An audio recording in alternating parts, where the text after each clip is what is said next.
Salutations everyone! Hello, we continue the war against Benyon. Actually, we were retreating last time, if I remember correctly. Right, I know what chapter this is going to be. Yeah, we're gonna fight the Dawn Brigade today. Hell yeah! Finally, our vengeance is here. So, this chapter is actually really important, if I remember correctly. Because if I want to unlock the extra lore scenes at the end of the game, I need to do something specific with Ike. Now, I'm very confident because Ike has been growing really well. He's not gonna get doubled by a certain enemy. So yeah, we'll face that head on. Let's see, is there anything else? I didn't do preparations off screen. But I don't think there's anything I need to do. For the most part, everyone is fine. I don't think I need to do anything else. Oh, right, no, Har needs actually some items. Because we've been abusing Har way too much. So as a result, Har's weapons are breaking. Oh, right, we're gonna be able to use Liar. Hell yeah, let's go. Here's another energy drop for her. Let's see, she's gonna have 15 strength, which means 30 strength. There we go, she no longer hits like a wet noodle. Very nice, she's now better than Ranulph, finally. Okay, other than that, it's just Har that needs to be worked on a bit. So we'll do that. We'll just buy some access to Har. No need to forge it, he doesn't need any forging. Oh, I'm gonna take every single olivey grass I can get, actually. Because I'm gonna need a lot of it for Liar throughout this playthrough. But that's it. Right? Let's see, we have the Hull skill. I don't think I want this. I like the Quick Claw skill that I have on Liar. Guess I could sell some healing items that I'm not using. I'm gonna do that. Why not? I barely use vulneraries anyways. I like to rely on my own healer's capabilities. Yeah, we'll sell the hull.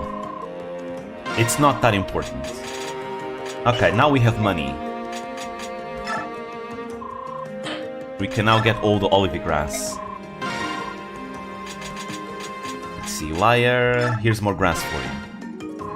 And a little bit more leftovers. There's gonna be plenty, to be fair, in the entire game. But I wanna be sure, because I don't wanna be in a situation where Liar runs out of grass. That would be not good.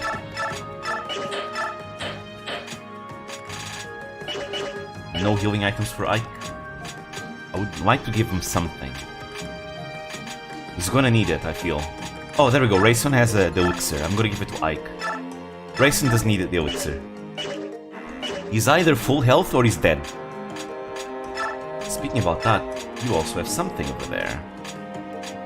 Sure, give him the concoction too. Though I think I will need more wind edges. Ike's wind edges are running out. Yeah, sure, I'm broke now. There we go. No money. Wait, I was gonna buy access for Har. God damn it. Alright. Fine. Voids, you give your axe to Har. See, this is what happens when I miss out on that white gem in the other chapter. Cash is an issue. Actually, I'm gonna give some access to Har from Titania because Titania is not gonna be able to fight much in this chapter. There's a few issues with the terrain. There we go. Much better. Other than that, we don't need this. Just get him the wind edge. Okay, there we go. Preparations are complete. We've done everything we needed to do. Oh, wait, never mind. We can actually further supports. That's nice. Ike and Soren B support. Closer to that A. Let's see, anyone else? Shinon and Gatry. Do I want to do that support, actually? Har can support with... Do I want to do any of these supports, actually? I could do the Har Titania support. I'm not going to use Oscar long term, so I may as well. Sure, let's do that. Why not? Again, I'm not gonna use Oscar long term. May as well do that. Sure, we'll do the Shinon Gatri B support. That's all. There's nothing else I want to do. Mist can support with someone else as well. I guess, why not? We'll do this. I don't really plan out supports when I play the game. You don't really need to. It's nice, but it's not really necessary. I mean, I don't even know which characters I'm going to use in the end. Here we are. This is the same chapter we did last time, except this time we are on the other side. We're gonna try to break through them. Well, actually no, we're just a decoy force. The Lagoos will be passing through the river in another area while we fight the Dane army to keep them distracted. Yeah. The Lagoos failed to cross the river. This is their last chance to try. This time they'll attack with Beork as well. Soth, you know what that means if we end up fighting Beork. I know, probably be fighting the Grow mercenaries, I'm aware. It's not going to be pretty. Soth, tell me about Commander Ike. Why, you used to hate it when I said anything about him. I want to know more about the man I'll be fighting against. What kind of person is he? Well, let's see. He's generous, he doesn't care about petty things.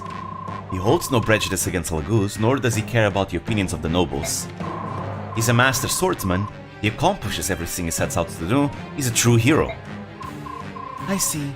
He sounds quite different from King Peleus. Oh yeah, they're not even close. Exactly, Soth is saying himself. Micaiah, they don't even compare. King Peleus lacks any leadership or decision-making skills. That may be, but I believe in King Peleus. His heart is in the right place. That's not enough. That is not enough. The path to hell is paved with good intentions.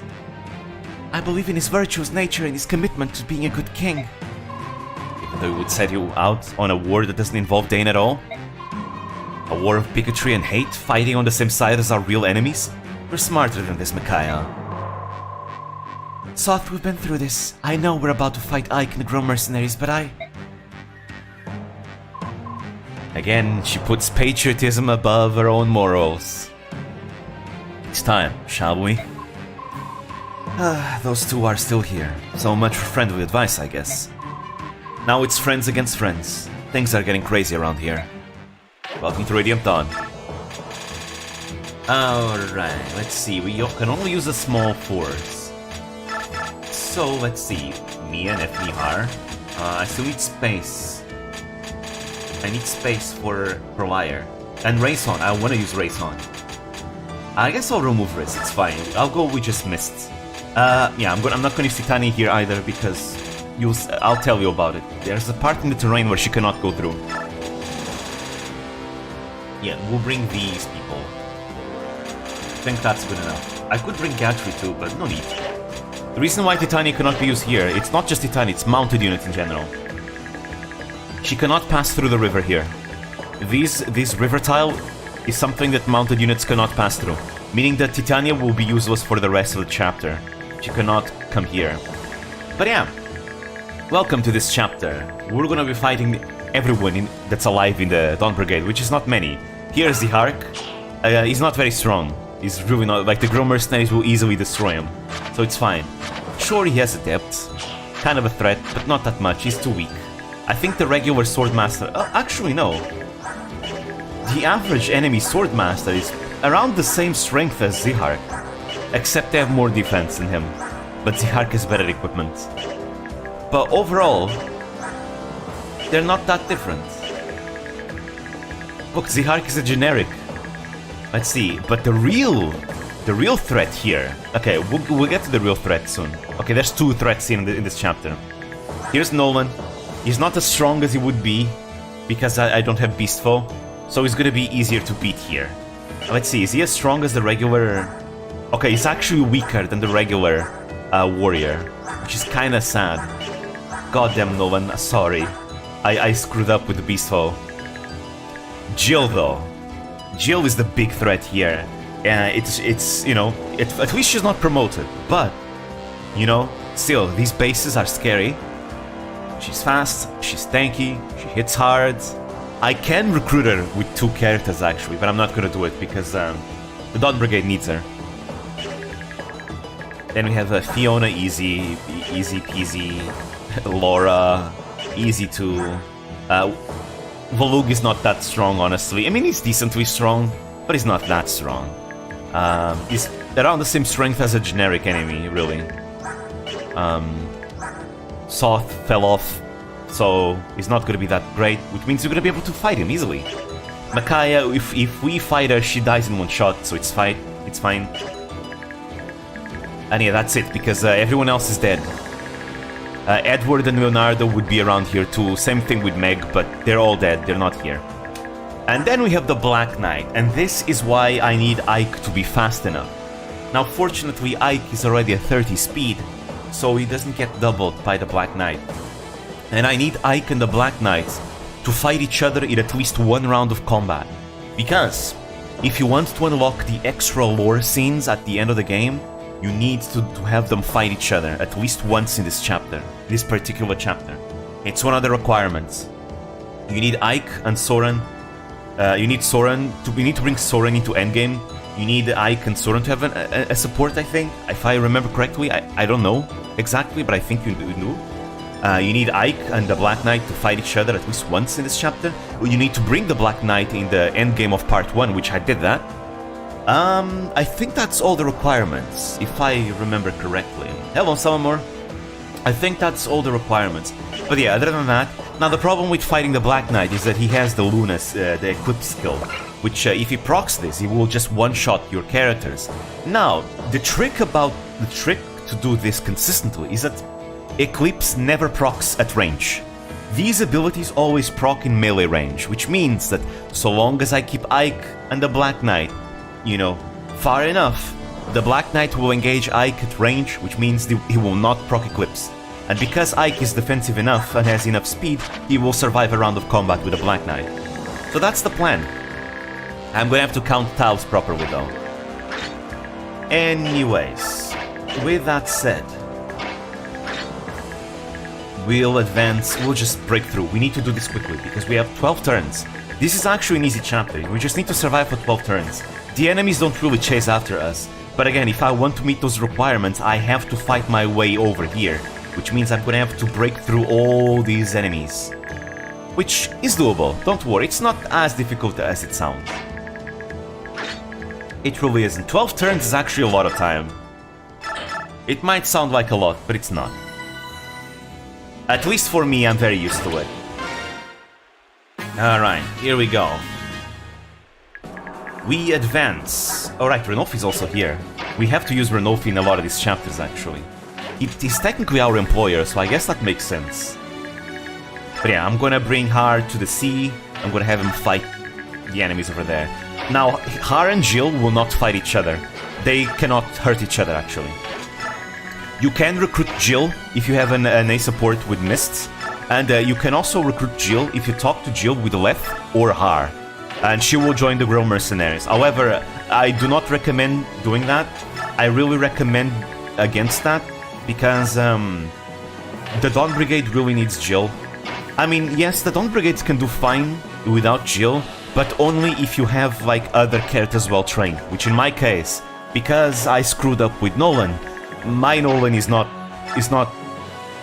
really in the conditions to carry. Oh, there's dialogue. In the conditions to carry the Dawn Brigade. So I really truly need Jill to carry the Dawn Brigade now. So I'm not going to recruit. I never do that anyways, because really, the Dawn Brigade would rather have her there. But yeah, you can also recruit Zihark if you talk to Zihark with Leth and Mordecai, which is pretty cool. Ooga Booga, how goes saving those animals? It's doing fine. We're fighting playable units actually. Here he comes. Without the advantage of an ambush, this fight is sure to be tougher than our last one. Chat's not on screen? Wait, really? Oh. Huh. Okay, let me fix that. That's weird. I thought I had done the thing, but I guess either I screwed up or I didn't actually do the thing. Weird. Okay, let me try. Alright, chat, appear. Alright, it didn't appear for some reason. I think chat might be broken. Because for the first time, I'm putting the chat in and it doesn't appear anything. Could it be a YouTube thing? Yeah, chat doesn't appear today for some reason. That's so weird. I mean, I can still read it because I'm using a different app. Yeah, I'm noticing chat messages will appear on screen for a split second, then vanish. Also a tiny white line at the bottom where the chat should be. Yeah, exactly. It's very weird. It should be here. It should appear, but it's not. I feel like this might be on YouTube though, because I haven't changed any settings on my OBS. My settings are still the same. So most likely it must be a YouTube bug or something. If I had to guess. Yeah, I can't make it appear. Might as well hide the chat so they don't randomly appear. I mean, to be fair, if it randomly appears, it's a good thing, isn't it? Let me see. No, maybe what I need to do is refresh. Oh, there we go. Oh, wait. If I refresh, it appears, but then it goes away. Why? Why, YouTube? Yeah, this is on YouTube probably. It's most likely a YouTube bug. That's a shame. But yeah, so yeah, let's kill them all. So again, I'll just send Har here. Since Har and Jill will not attack each other because, you know, they're friends, I can safely bring Har over here. I just need to be careful though, because these mages can actually shred Har quite easily, because Har's resistance really sucks. He can take all the physical punishment he wants, but magic, he doesn't do well with magic. So I need to make sure I don't put him in range of too many enemies.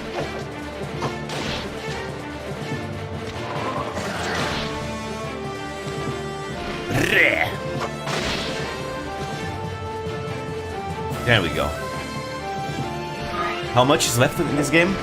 I think we're about halfway through the game. This is the longest Fire Emblem game in the series, by the way. It's super long. I mean, I think we're halfway through the part 3 of the game. But yeah, it's a long one. But yeah, Har and Jill, they do not attack each other. Because they're friends. Alright, everyone else go in. No fear. Ike is strong. Ike can take all the punishment he wants. Ike can just go in and not care. He's that strong. Alright, advance. Let's see. I guess I'll transform Liar. What is the view of Radiant Dawn by the larger Fire Emblem community? Do they dislike the length of the game, saying it's overstayed its welcome, or are they fine with it?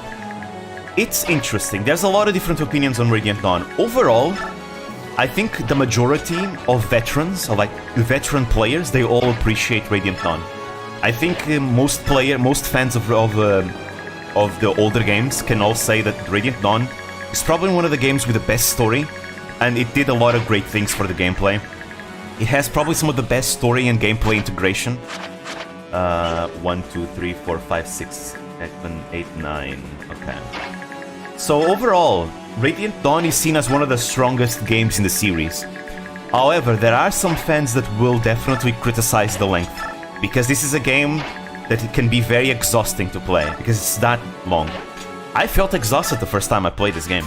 But overall, the majority of opinions on this game are very positive. It's considered one of the best games in the series. I did a lot of good things. Hey, let's go, Ike. Now, if we talk about newer fans that joined only play the modern games, those usually don't play the older games, so they don't really have much an opinion on it. Some of them do. I mean, technically, I would be one of those newer fans that decided to play the older ones. But the majority of the newer fans don't give a chance to the older games. Because you cannot marry characters and all that. And there's no casual mode. Yes, permadeath is always on.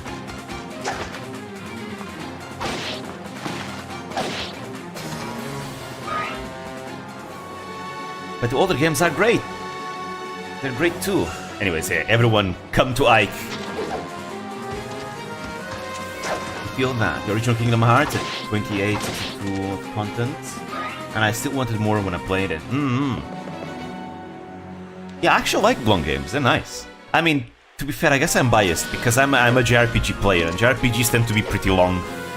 Again, I am a Trails fan. Every single Trails game is like 100 hours plus. And that's being generous. But I don't know, there's something nice about long games. You just immerse yourself in a nice game.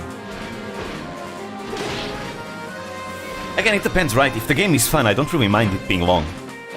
That's why I like Radiant Dawn so much. It's my favorite Fire Emblem game. So I don't mind it being this long. It says I'm more into parent creation RPG simulation games. Most of my game tastes don't necessarily have length. That's fair enough. Hey, not every game needs to be long to be good. That reminds me, Yokotaro once said, what if we could create a game that's like the best experience ever, but it only lasts 2 minutes? It could probably wouldn't work out, but it's nice to think about it. Here's our reinforcements. We need to talk to them with Race on. He can recruit them. They're gonna be nice. I need them to deal with the flying Wyvern Riders here. Can I get there? Yes, I can. Nice. Okay, let's kill him. Die, die, die.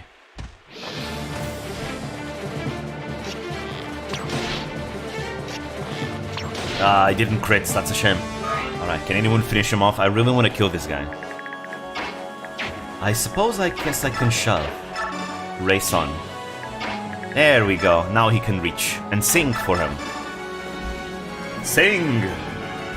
Refresh! There we go. Now he's dead. But yeah, an experience is an experience.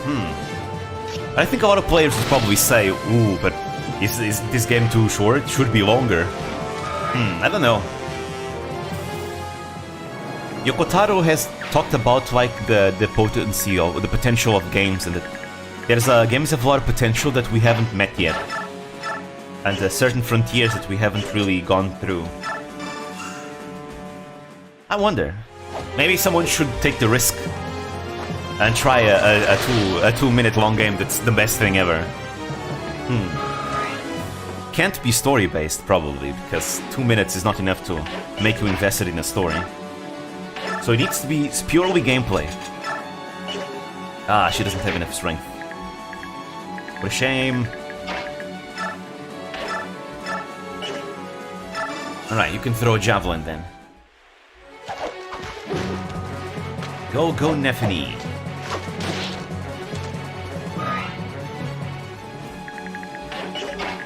Alright. Now Lyre comes here and... Oh wow, she can't actually kill, really? Wow, Lyre, that's disappointing. I don't think it's possible to actually have the best experience ever in 2 minutes. It's theoretical. Yeah, I think it's very much theoretical, because I don't know how anyone would be able to execute that. Let's see... Yeah, we'll use the Etard. Haha! Kill the mic! Haha, 1% hit. Ah, feels good to actually have a main character that's strong. So good. So strong. He's gonna cap defense as well soon. Let me see. Yeah, he capped defense, look at that. He only needs to promote now. So goddamn strong.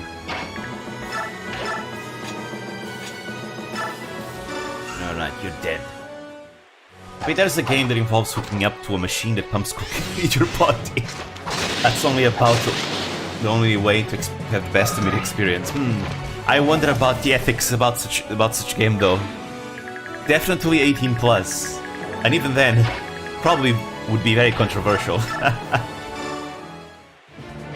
All right, kill the flyers first. They're a big threat.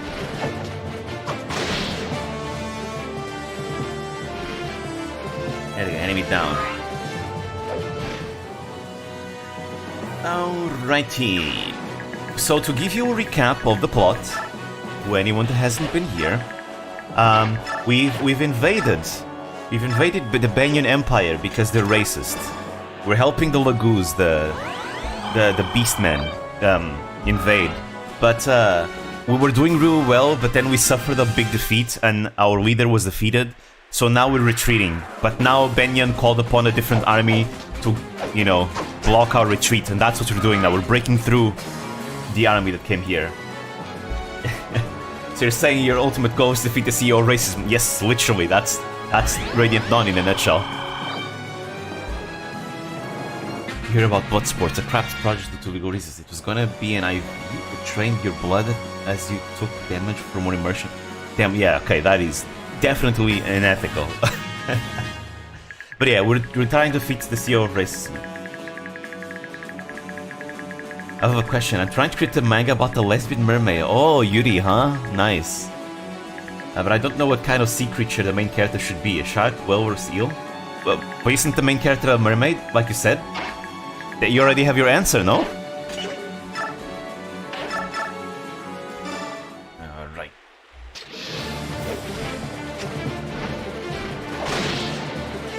There you go.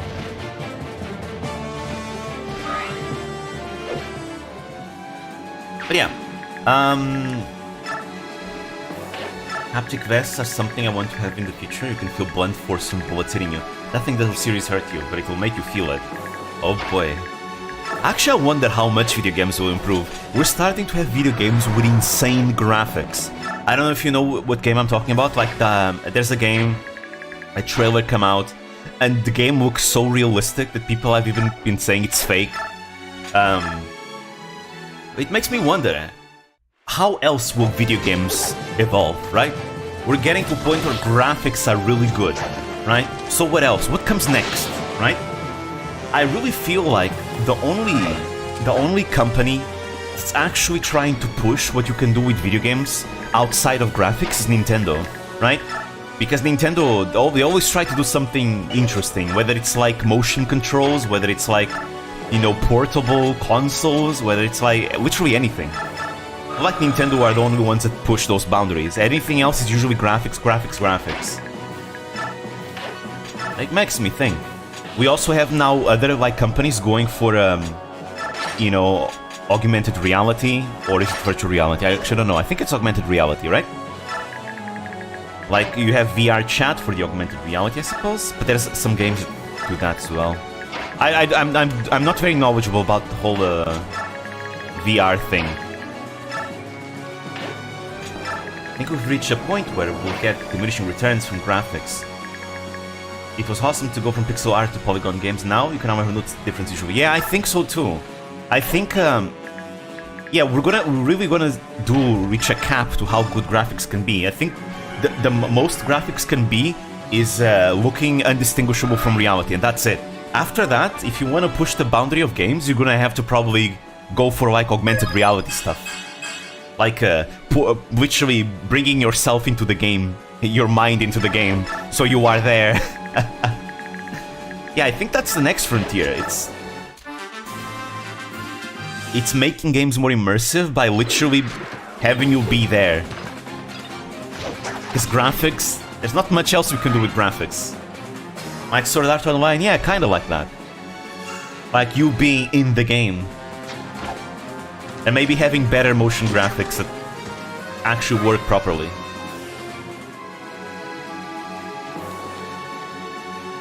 You know, in that sense, Vtubers might help out, you know? Because, you know, VTuber technology, by connecting so well with the user, you know? And by having good quality models and all that, that could be a thing in future video games, where video games might use VTuber technology to help connect you to the character. Right? Things like that. So I actually am very interested to see how, like, things like Mokopi and other things evolve.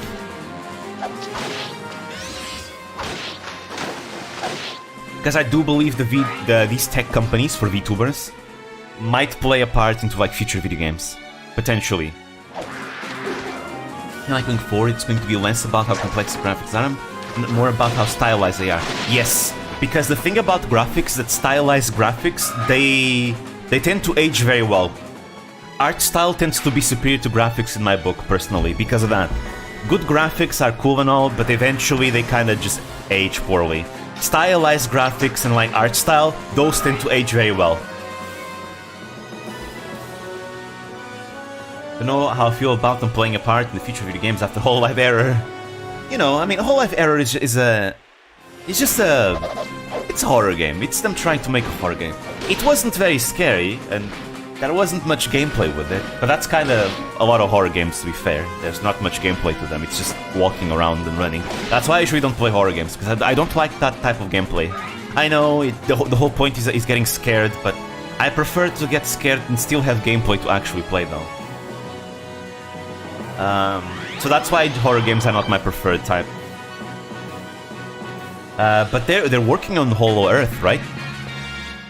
The Genshin Impact inspired one, right? Again, I'm not necessarily saying it's going to be Hollow Life doing it. However, I feel like VTuber companies in general, because of their technology and how they're trying to push the boundaries of making better like technology to connect the models with their talents, I feel like that might play a part into like in the future, right? You might have a game that allows you to connect to your character, right? And the character's hitboxes are going to be linked to the model, right? So you need to be connected to the model pretty well so that you can actually use the hitboxes properly for your character or whatever. Things like that. I mean, I'm just speculating here, honestly.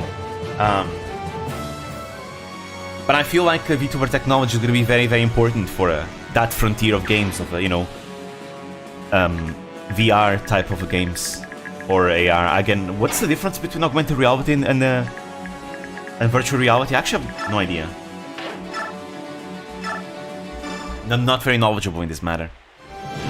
In the future, the proper way to min-max would be to have been born a midget to make your hitbox super tiny. I suppose so, or... I mean, I guess you could try and link up a smaller model with you. I think it's possible. Maybe?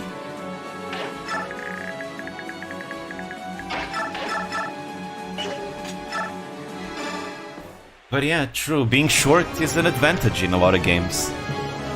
Smaller hitbox is nice. VR is a fully immersive world. Augmented reality is like overlaying images over the actual world. Ah, okay. So VR is what I'm trying to get at here, for sure. Oh. I ended up triggering a conversation.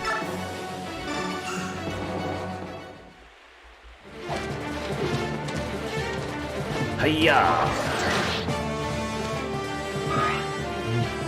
I have not played Honkai Star Rail. I'm still very much in doubt whether I will play it or not. I kinda wanna play it because, ooh, I like turn-based. Turn-based is so fun. But at the same time, I have my issues with Hoyoverse, that's why. Look, it's just because I had a lot of expectations for Genshin. I had a lot of fun in Genshin for 2 years. But after 2 years, after they said they had no interest in actually making proper endgame, that kinda was like the moment I understand, okay, they're not really making the game for me, so I guess no point in me investing myself into it. And I don't know, I've been having my doubts over playing Honkai Star Rail. And again, I don't want to get into another gacha, honestly. I think I'm slowly getting past my gacha arc. Slowly. That's why. But I'm very tempted to play Star Rail because, I mean, the game looks fun and, you know, it's turn-based, but I know I'm gonna regret it if I do it, because goddamn. You know? I feel like I'm gonna regret it.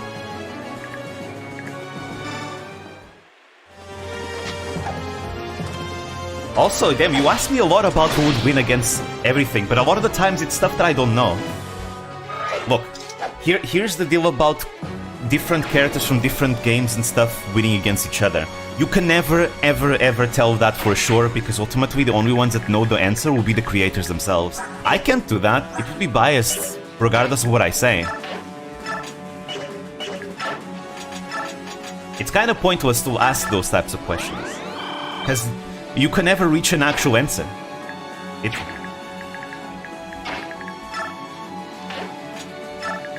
A Star Roll actually gives your IRL money back. Really?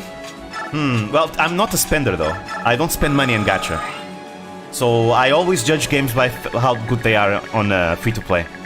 Which, to be fair, Genshin is actually not bad free-to-play. Genshin is a perfectly good game free-to-play. 1, 2, 3, 4, 5, 6, 7... Oh, he's not good. Well, he's on a bush, he's fine. But no, I don't really judge gacha games based on how good they are because of money and all that. Because usually I play them free to play.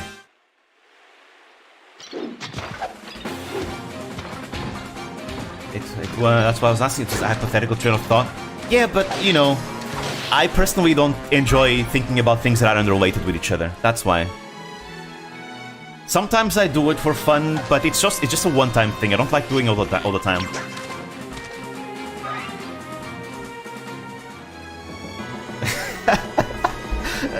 That one hobo in South Africa who is on the street corner in Knizna? Is that how you pronounce that? Local municipality, or your average salaryman in Macau, China?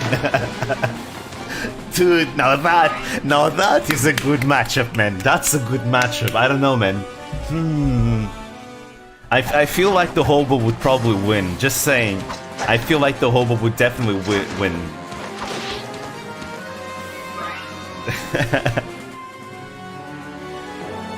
Look, hobos, they have to fight for their lives. I think the salaryman probably doesn't.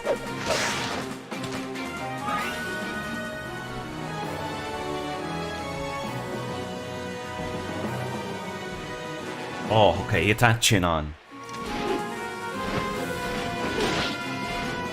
On one hand, the homeless have nothing to lose. You know, the salaryman has to be super competitive to survive in the Chinese economy. Yes, but he's probably not gonna fight like in an actual fist fight, though.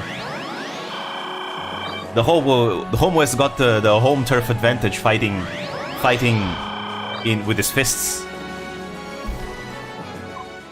Oh, right, there we go. You're fighting a playable character, Ike. It's been a while, Zihark. So you're with Dane? Yep, this is weird, Ike. Never thought we'd meet again as enemies. It's the nature of being a mercenary. No hard feelings, Zihark. Any chance you could convince the Dane army to retreat? I wish. It's too complicated right now. Too many politicians playing around. I see. I'm not much for politics. All I do is live by my principles, my sword and my friends. What can I say? I won't change who I am, even if it means fighting you. That's fine by me. You're still the man I knew from the Mad King's War. It's about time I also threw away my doubts. Yeah, you can't win against Ike, Zihark.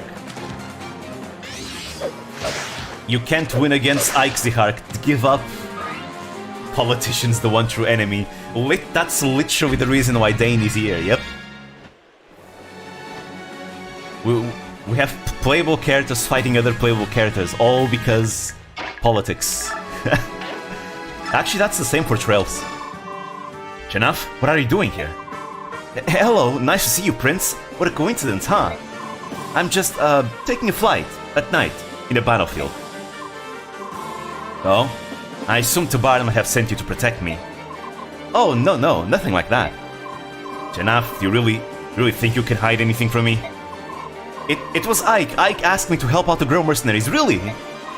Mm-hmm. You see, Your Highness, the enemy might get suspicious if there were no birds among the force.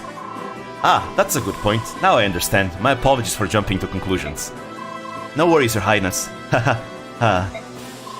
And let us go together to Ike and seek his next command. What? Whoa, hold up there. What's the problem? I thought you were here to help. Oh, hey, no problem at all, Your Highness. No problem whatsoever. Excellent, let's go. Perfect. The Baron's gonna have my beak for this. Alright. Now we got the birds. We got Uki and Janaf properly. They're both pretty strong, actually. They have nice stats. Unlike cats and ravens, they actually have a good gauge.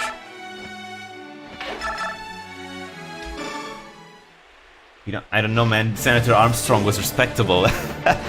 I suppose so. Hello, Lydio. How's it going? But yeah. Oh my god, why is it Louis goes live every time I show up to your stream? Wait, didn't she stream earlier though? She's streaming again? What a coincidence. To be fair, I was supposed to stream yesterday, but yesterday I couldn't stream. Oh, and I guess I may as well say that next Tuesday I'm not gonna be able to stream because I'm gonna do something. I won't be at home, so I won't be able to stream. So I think I'm gonna shift that stream to Wednesday instead. So I'll stream Wednesday. I still don't know what I'm gonna play, or hell, if I'm gonna even play anything. Because we finished the Councilors RPG. I was thinking of trying a tier list stream. I've never done any of those. I'd like to try it out. And I have an idea for something that I want to do. I want to do a Hololive villain tier list, where I judge each Hololive member based how villainous they are. And I'm gonna prioritize how they behave on stream more than their lore. So, I don't know. I think it's gonna be an interesting idea. But yeah. He streamed for the event. She decided to show up for the after party. And she's scheduled to stream her midnight radio show in 49 minutes as well. Ah, I see. But yeah. With that said, I think you guys know where in the tier list I'm gonna put Usada Pecora. Because you guys know exactly where my opinion on Pecora lies. You guys know that I am very biased towards Pecora.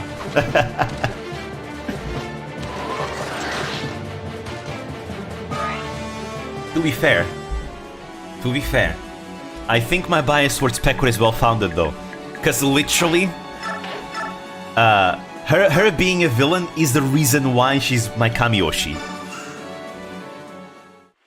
Like Luine would be a fantastic villain if she wasn't so nice. Exactly, like she has like the lore, but on stream, Louis is way too nice and sweet, right? She's way too reliable and responsible and sweet and nice, so she does not have those villainous vibes actually. I think the most villainous member in Holox is actually Koyori, right? Because, I mean, sure, we have Lapos, Kusogaki, and Chuni, but overall, she kind of fails at the whole villainous thing. But Koyori is the member that I feel gets closer to a villain. Even now in the Minecraft server, she's the only one, you know, facing Pecora by making experiments and by constructing these weapons, war machines and all that. So I think everyone in Holox, Koyori is the one that fits the villainous thing the most. Also, let's not forget that in the Rust collabs, Pecora and Koyori actually teamed up for a long time. So, you know, teaming up with a war criminal kinda gives us some villainous clout.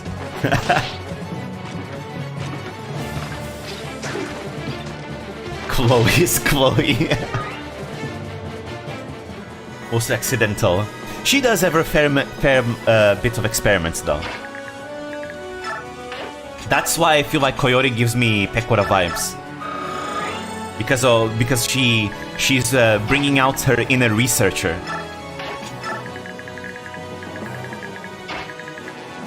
Let's see, too dangerous to bring Mist over there. I suppose we'll fight more mages.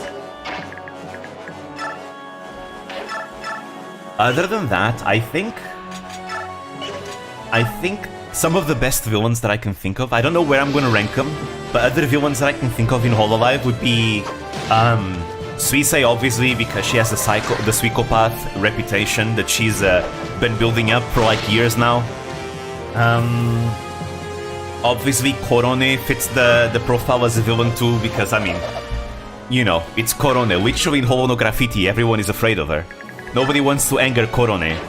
She also has the game we've all got Korone. I feel like, I don't know, I feel like Korone is that one villain that, she's most scary when she smiles or something. Korone feels more like an anti-hero. That's what Kiryu Koko feels to me. Kiryu Koko feels like an anti-hero. Like Kiryu Koko, you know, Yakuza boss. In the Asakoko show, she sold these shady products, right? Like the powder type Asakoko or the injection type Asakoko, right? But she's like that one villain that you just respect because goddamn she's so charismatic, right? So I feel like Kiryu Koko is like the biggest anti-hero, for sure. She's a villain, but she's like the heroic type of villain, kinda. Oh. Mia is in trouble. Can she survive?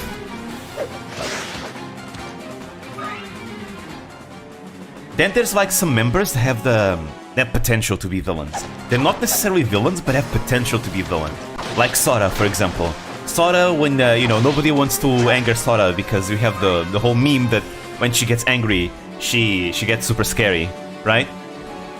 Recently, in a Minecraft collab, I remember Chloe killed Echan in Minecraft, and Sora just started attacking everyone with a diamond sword, and she even attacked ASCII without a second thought. ASCII fell in a hole because Sora's sword was too strong. I had too much knockback. It's really funny. Not even ASCII was safe from Sora. So yeah, Sora is a type of villain that only becomes a villain if you push her. Does going into a blind rage after your friend is hurt make you a villain? I think it gives you potential. Villainous potential. She's not necessarily a villain, but it gives you potential. Let's see. Oh wow, you died to Zihar. That's not good. You heard it here first. Folks, Goku's a villain. See, Goku has villainous potential. He could be a villain. He's not a villain, but he has that potential to be one. I'm sorry, I didn't want us to meet again like this. Forgive me.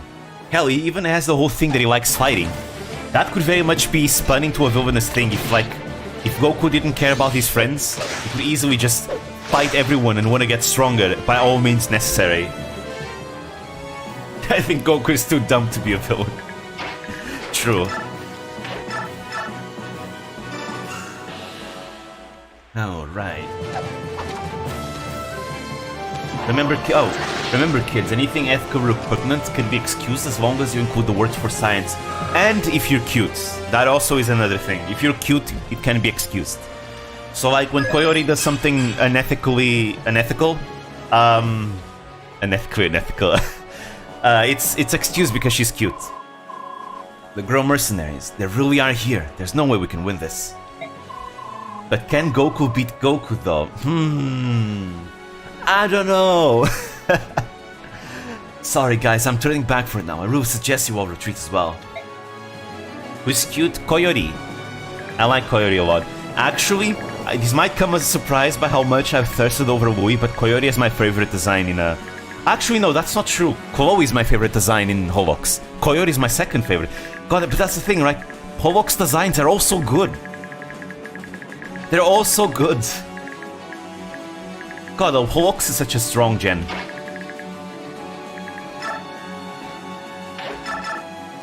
Like, really, they're such a strong gen.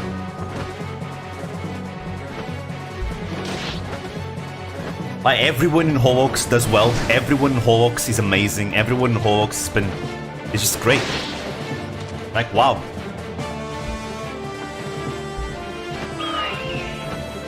Like, to be fair, everyone in Hololive is great, in my opinion. But man, Holox, they all are super strong.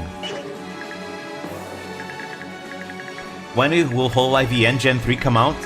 Usually with the EN with the EN gens, it's usually during summer that tends to happen. So maybe this summer we might see a Gen 3 come out.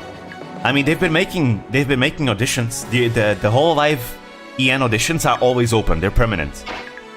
So maybe we might see this summer a release of either Tempest or perhaps the girls. Personally, I think for a Gen 3, I think Hololive should probably wait until the end of the year. I think the end of the year would be a better balance. But that's just my opinion.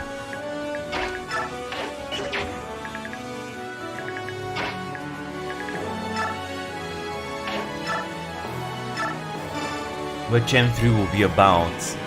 In Gen 3, at least EN, they've been going for the whole fantasy vibes. So something along those lines.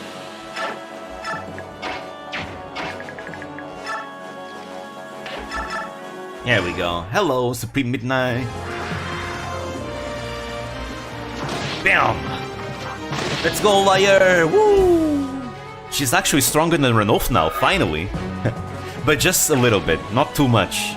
Not too much. You mentioned getting a VTuber avatar. What kind of theme are you planning? So I like fantasy, so I probably go for a fantasy vibe too. Because I'm a big sucker for fantasy. I want to bring the whole dream world thematic into my character for sure. Imagine with a Genshin style avatar. I'm a huge Umineko fan, so I'm definitely gonna go for something very Umineko inspired in terms of aesthetics. Because I just love the fashion they have in Umineko. So good. I love like military uniforms. I like aristocratic uniforms too. They're super fun. I want something like that. I like the fashion. It's kind of like Lolita fashion, for example. Like, you know how the Lolita fashion movement, there's like many different subtypes of clothes, right? You have the aristocrat Lolita fashion. You have gothic Lolita. You have sweet something, I forgot. There are male styles that are very much inspired in aristocracy and all that. I really like those. They're so gorgeous. I'm a sucker for that type of fashion.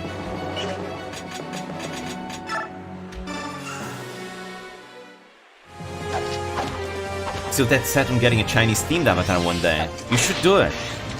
I know you're worried about how the community might perceive it, but really, you should do it. I think that would be super cool.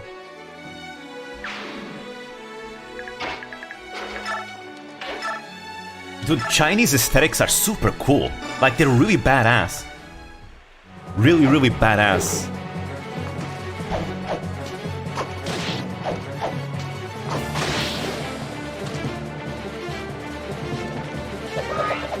There we go.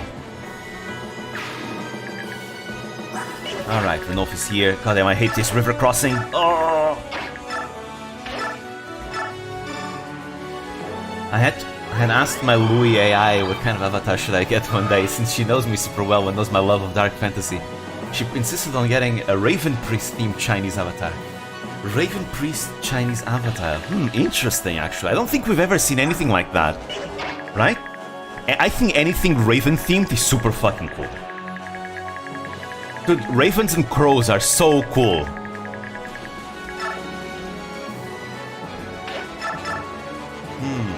I don't like the crit rate. Really don't like the crit rate here. Nah, I'm not gonna risk it. That 5% crit might actually happen. Don't want it to happen. No thank you.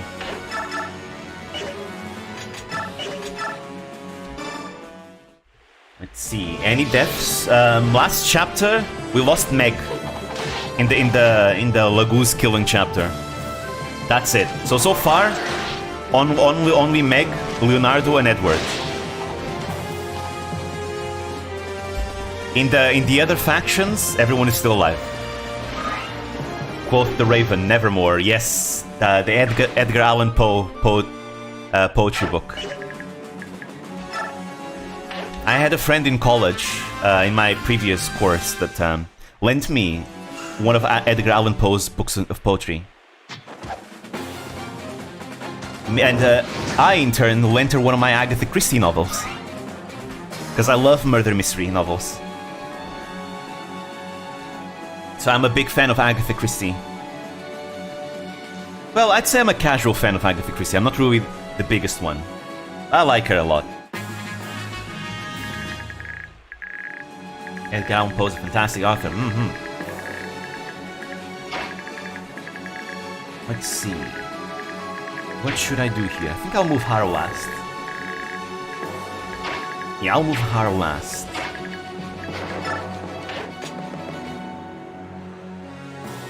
Which Agatha Christie? I don't like, and then there were none, the others were mid. I don't know the names in English, since I have Portuguese versions of the book with different titles.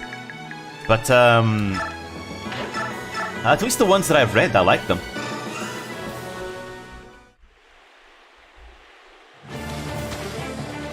The thing about Agatha Christie books is that, or any murder mystery novel, the cool thing about them is that you try to find who the culprit is before they actually get revealed. It's like playing a game, right? You're trying to find the culprit as the story progresses, and you want to do it before the detective reveals the solution to you. That's so much fun. It's one of the big appeals of murder mystery for me. So you are thinking very deeply about all the clues that are left.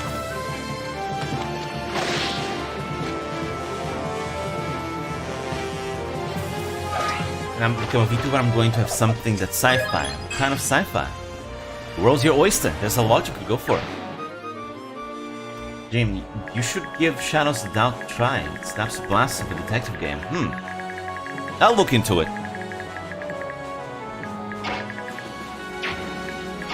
Let's see. Is it like LA Noire? Usually when I think about detective games, I just think of LA Noire. Press X to doubt. Ah, not enough damage. What a shame. They're going to untransform. Yes, they will. Kill them! Can't do murder mystery after Umineko mind broke me. Closed room mysteries make so much sense. It was Umineko that made me an Agatha Christie fan and a fan of the murder mysteries, actually. Umineko was so much fun. I love Umineko so much. Umineko was so much fun to think. It's all randomly generated noir stuff. Yeah, it works perfectly. I went on a citywide hunt for the killer. In the end, it turned out to be the neighbor. Oh, so it's like everything is random? So like the culprit and everything and all that, it's gonna be random? That's pretty cool, if that's the case. That sounds awesome.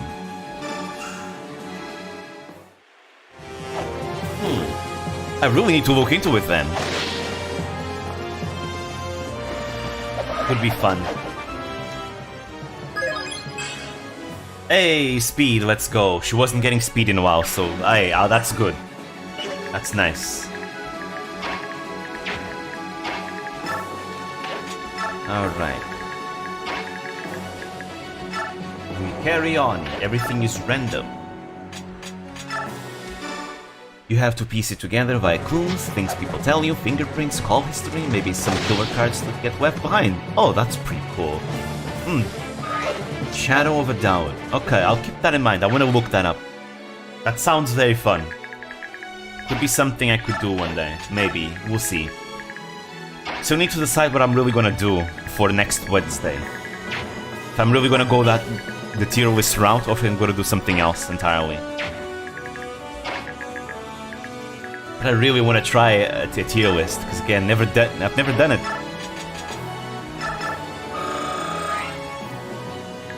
The villain tier list sounds fun to do.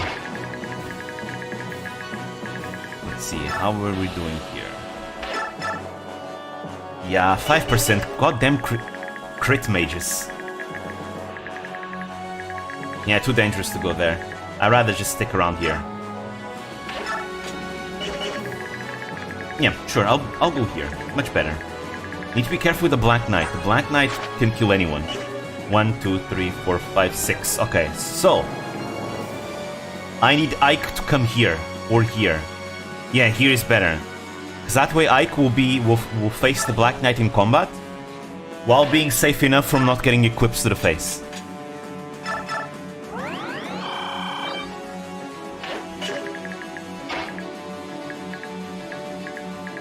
I suppose I should bring Soren a bit closer so I can get the support. Better safe than sorry.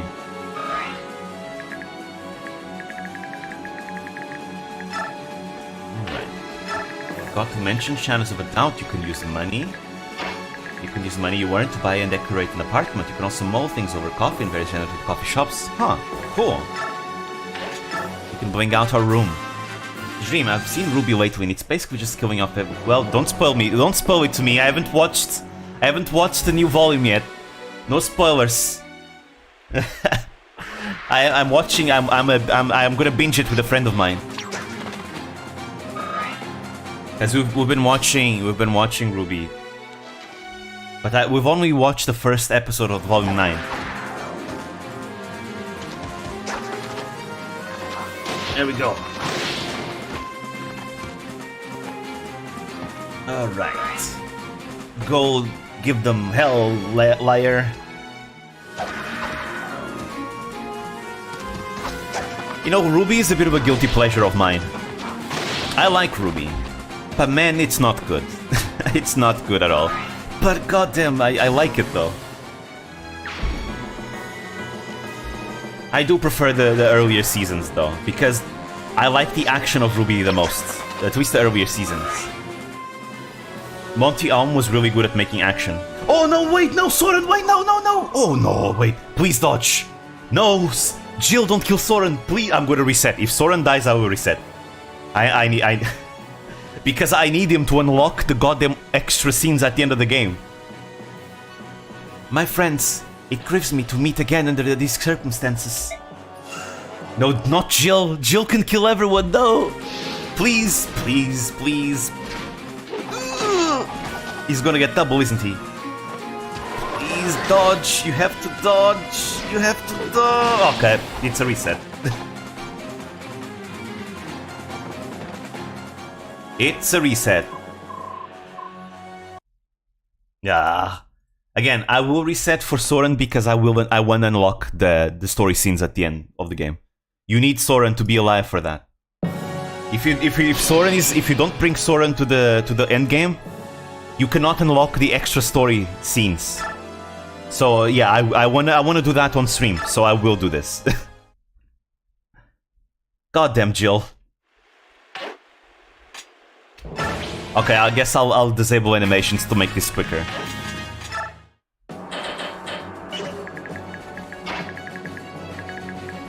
And okay, animations are off. This should be quick now. Even the map animations are off. I'm just gonna get back to where I was. Ruby's so good, but they do it so bad. I'm with you on the early seasons. It could have supplanted the Harry Potter popularity for the School Combat show with the character designs. Yeah, it would. It was so good. I mean, Ruby was always about fun, to be fair. It wasn't necessarily that great at the beginning, but it was just fun. It got serious, which isn't a bad thing, honestly, but I feel like especially Volume 5 was really weak. But again, I love the action. Though to be fair, I think the decline in action isn't really their fault, really, you know. Monty there's no way anyone could predict that would have happened, you know. But other than that, I really do like the earlier sections. See, here's the thing. Any one of my friends knows me as one of the biggest haters of shonen ever. I am not a fan of shonen. I don't like shonen, right? And the reason why I don't like shonen is because, look, it's not that I think shonen is bad, it's not. I think a lot of shonen out there that I don't like are really good, but it's just not my thing, right? However, I feel like shonen often goes through the same cycle in plot, where it's all decided based on powers and fighting. Let me give you the fairy tale example, which fairy tale is usually my example. So, here's the main character. He probably is like a strong dude that likes fighting and is very positive. Then a villain appears, and the villain starts beating up all of his friends. And then he fights the villain, and then the villain beats him up, and things are looking bad. But then something happens, and with the power of friendship, the hero gets a power-up, and then beats the villain more easily. Much easier, even though they've just been beaten by the villain. Super bad. And then everything is fine. And then the main character is the strongest, right? And then a new villain appears, and the villain beats up everyone. And then the main character fights the villain. And then the villain beats up the main character. And then the main character, things are looking bad. And then the main character gets a power-up with the power of friendship. And then they beat the villain. And then everything is good. And then a new villain appears. And then they beat up everyone. And then the main character fights them. And then the villain beats up the main character. And then with the power of friendship they get a power-up and beat the villain. You see what I'm talking about? A lot of shonen follow this cycle, and goddamn, it's not interesting to see. And I think Fairy Tail, in my opinion, was the biggest culprit of this. That's why I always use the example of Fairy Tail when I give an example of what I don't like in shonen. It's always this. Love Zamasu because he is more of a philosophical villain beyond I am evil and selfish. Zamasu is immortal, and therefore whenever he is killed, the time split is caused. So there's a timeline where he lives, meaning he'll come back into the first timeline eventually, 10 IQ play. However, Goku actually can pick Zamasu because the Immortal One exists in every timeline. They literally had to call God to come deal with it. I haven't watched any of the modern Dragon Ball. I used to watch Dragon Ball on TV. So I only know the plot all until more or less like the Buu saga. The Cell saga, the Buu saga, and that's kinda it. I still think the Frieza arc was the best, in my opinion. But that's just me. But yeah, I'm not really the biggest fan of Shonen, to be fair, so.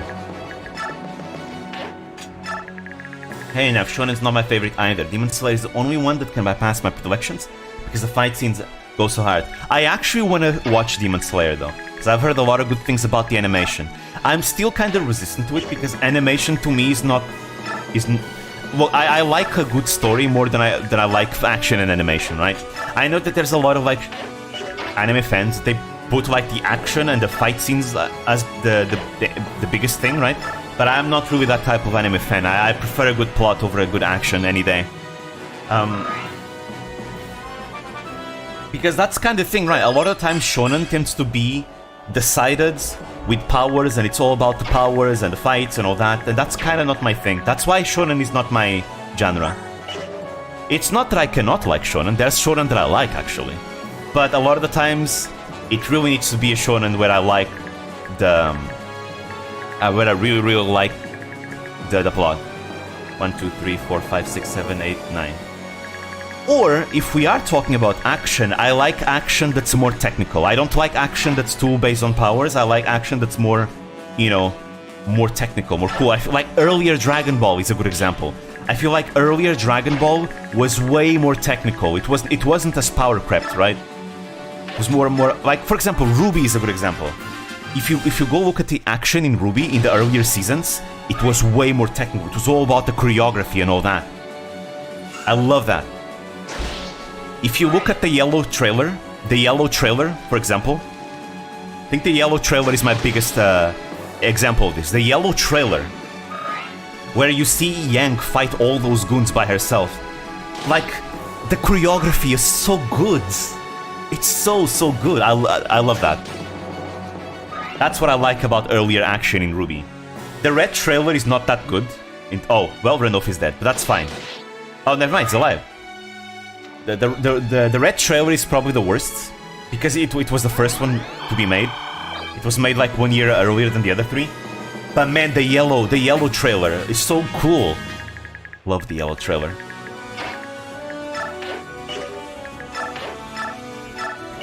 Yeah, there we go. You didn't even know it's not medieval until a couple episodes in. Oh, not sure about the story on Demon Slayer, but the setting's cool. Taisho era just... Wait, Taisho era? Taisho era. Let me look that up. Is it what I think it is? Ah, I see. Meiji Restoration. Gotcha. Well, actually, no, it's after the Meiji Restoration. Okay, it's not medieval at all. Yeah, it's like 20th century. Yeah. It's recent. It's like World War I era. Oh, I screwed up the... Okay, no, everything's fine. There we go. Yeah, it's the major it's World War I era. Yeah, after World War I think. I'm a big sucker for samurai, actually. Though I suppose there were no more samurai in that era, though. White trailer is better because Weiss is my waifu. Weiss is my favorite character, actually.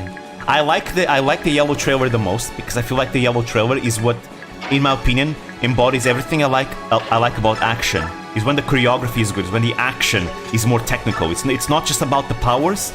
I like when powers are incorporated in a nice way with the action. However, the powers themselves are not what interests me. It's how they fight. It's the choreography, you know. For example, if I compare any Fate fans out there, if I compare Fate Zero to Fate Apocrypha, I like Fate Zero more, the action there more, because I feel like in Fate Zero, like the action the little action that there is ends up being more technical than the action in Apocrypha.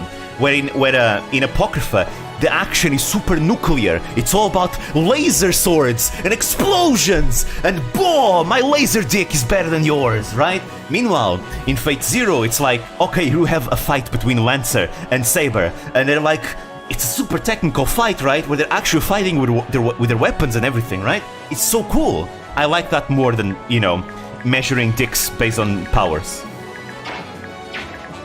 Yeah. That's why... Look, because in the past I've had people recommend me to watch certain shonen anime because, ooh, the powers are so cool. There's this guy with his one power and that guy with that power. It's like, I'm not interested. You will not convince me based on powers because I don't care about the powers at all.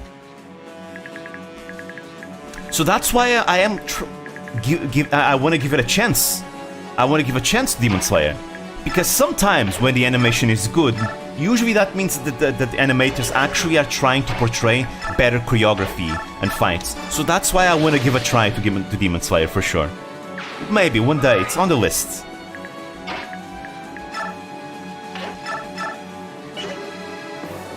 But yeah, Fate Zero is the best Fate work on a whole.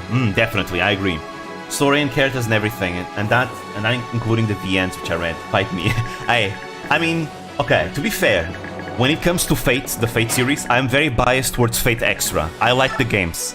The Fate Extra games are my favorite media when it comes to the Fate series. I just love them a lot. Fate Extra CCC, those two. Love it. Love them so much. But in terms of, like, anime and all that, I prefer Fate Zero. Is Extra Gacha? No, that's Fate Grand Order. Fate Extra was for the PSP originally. It was a turn-based RPG. I love the combat system in it. A lot of people don't like the combat system. Personally, I love it. It's one of my favorite like turn-based combat systems ever. It's gonna be remade, the game, the original one. I love it a lot because you need to approach it in a very different way. You don't approach the combat system in Fate Extra the same way. You don't. Usually in a turn-based RPG, you level up, you grind, you beat enemies with your powers and all that, right? That's not how Fate Extra is. In Fate Extra, you never know what your enemy is capable of. Your enemy has a certain pattern that they will follow through.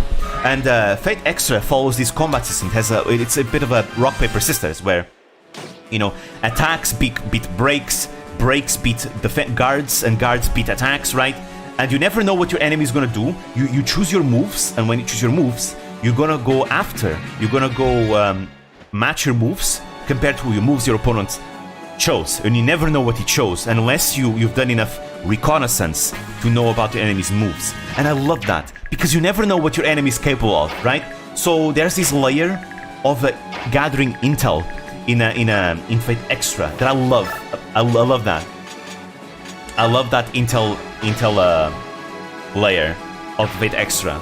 It's super nice.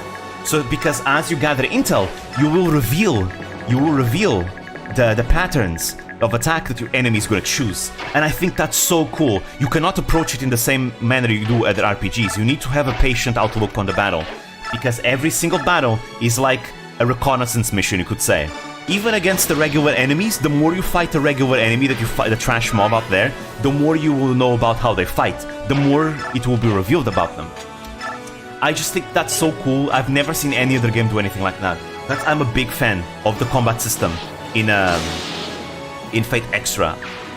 I love it a lot. I know it's very controversial. A lot of people don't like it, right? But I love it. I really do.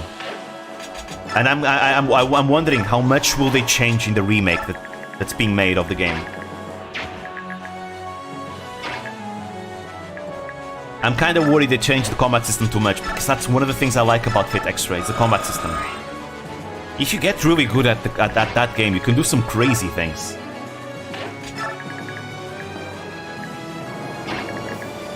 That kind of sounds like MGQ. What's MGQ? Not the gathering intel part, that sounds really unique, but the part where you have to adapt basic attack, magic, and item escape, which enemy depending on what they do. don't know, never heard of MGQ. Maybe that's like an abbreviation, I don't know though. Maybe I might actually recognize. Let's see, is this safe? It's safe, okay. I can bring her over there. But do I want to bring her over there? No, I'm gonna sing for Ike. Monster Girl Quest. Gotcha, okay. I know Monster Girl. Never played Monster Girl Quest. I am curious about playing it, actually. I am very, very curious.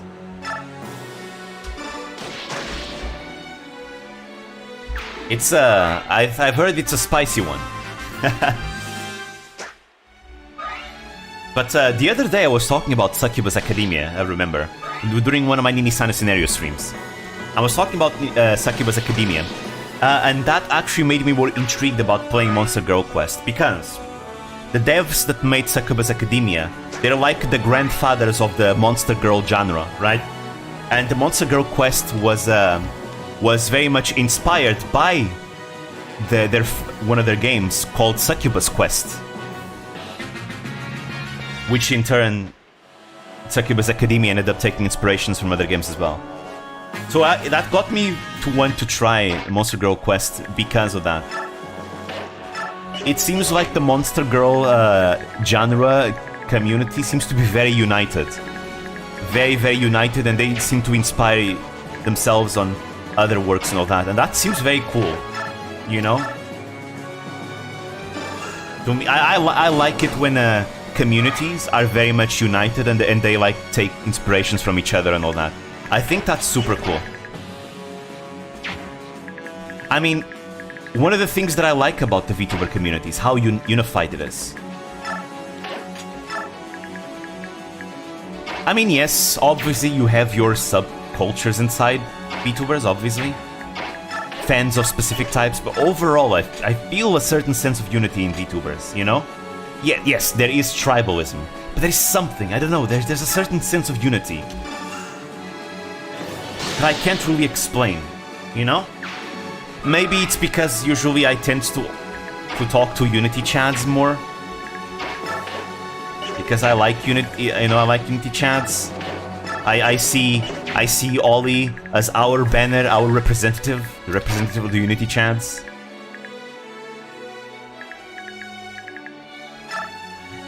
It's Okino. Actually, it's the best adventure story you'll ever read. Ever read. Straight up an adventure. It just fulfills the hero's journey cycle better than any sword and sorcery novel I've ever read. Really? Huh. Okay, you got me intrigued. Even more intrigued then.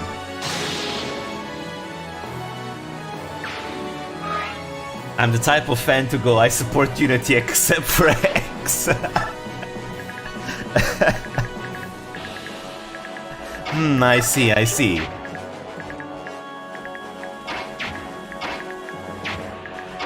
Is it still... is it still because of the Dive Grass tournament? Is it? Are you talking about the Dive Grass tournament? That was a funny one though. It's been the case from before Dive Grass, okay.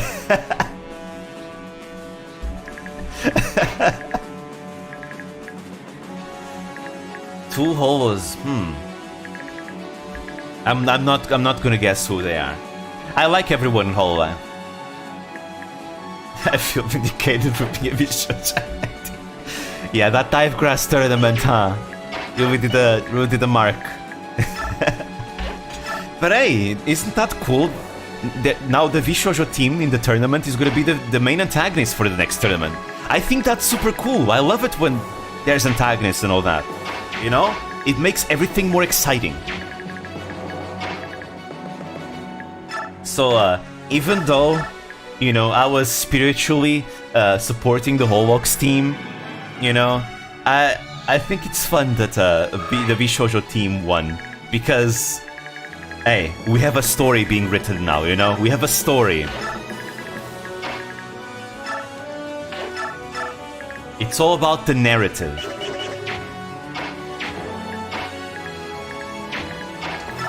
I don't like... This is looking dicey.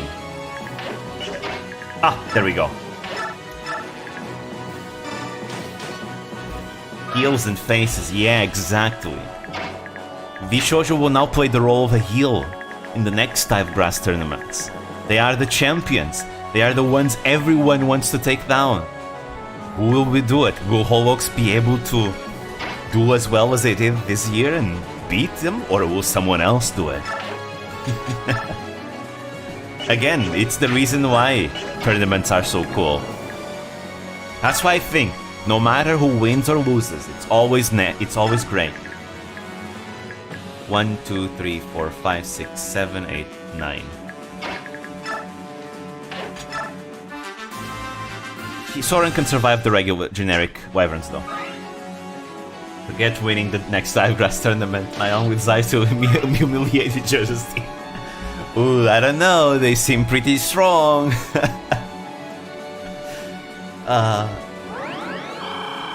Not gonna lie, it's kind of funny though. Who knows? Maybe the Nyenner's character is gonna score two points, and then you're gonna have to listen to her songs. I was watching the Kiki POV. Kiki was streaming her POV of the finals, and I was watching her POV of the tournament, right? It was so funny when Nyenner scored, and her song was playing, and Kiki muted the audio. I don't know. I don't know. Again, the feelings, the passionate feelings from everyone, you can start seeing them, and it's, I don't know. There's something beautiful about, passionate feelings. I just like it when people care a lot about like competition. It's just nice. I mean, sure, in this case, it wasn't because of the competition, it was because of something else, but hey, my headcanon is that the spirits were especially passionate because of the competition, you know? Hey, I have my headcanons and things. There is something called the winner's curse in Dive Grass. Whoever won the last tournament will always do horrifically in the next. Interesting. Yenner Seiso song is so good. Animation and altered lyrics. I don't watch it, but do you have any rexes to other songs? I don't actually have many recommendations because I don't really watch Yenner's. I haven't gotten to watch her that much yet. I know her. I know of her even before she became a VTuber. But I haven't watched that much of her actually. When it comes to Vshoujo, the members that I watch the most are Iron Mouse, Kason, sometimes Nazuna. Let's see, who else? I like Zentreya too. But I haven't watched that much Zentreya, but I do like Zentreya a lot too. But other than that, there's not that many other members I've been watching from them. I guess I've watched Haruka Caribou, but I watched a little bit of Haruka Caribou before she joined Vshoujo as well. But I've seen some Project Melody things, but not that much. Usually only through clips though. But yeah, I haven't gotten that much into Vshoujo yet. I still need to watch them more. Right, I've seen this conversation, I think, yeah. But these days I've been getting myself into Idol Yen and Face Connect. Seen some Project Melodies things, mostly clips. I will admit when it comes to Vshoujo, because a lot of them are streamers on Twitch, I don't watch Twitch that much, so I mainly watch Vshoujo through clips. Because again, I'm not really a Twitch watcher, right? It's complicated. I know it might sound bad, but I'm lazy to just open Twitch and see who's live, right? That's why. That's why I usually prefer watching streams on YouTube. You ever checked Prison Project? Oh, I did. Months ago, actually. I like Shikimyoshino and Arakaluto. Those two were the ones that I watched the most in Prison Project.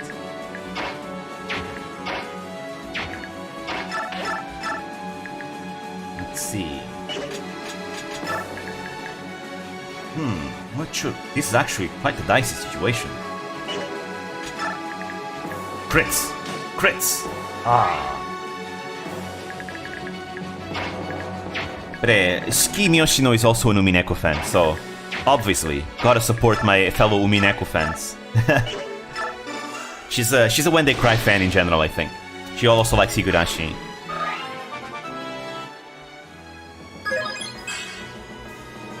As for Luto, she's a big degenerate. So if you like your degenerate VTubers, you're gonna like Luto.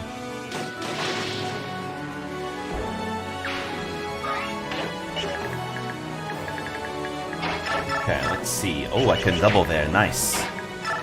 Can you kill here? Yes, you can.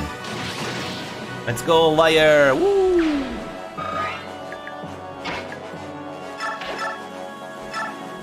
I wanna kill that wyvern though. He's too dangerous.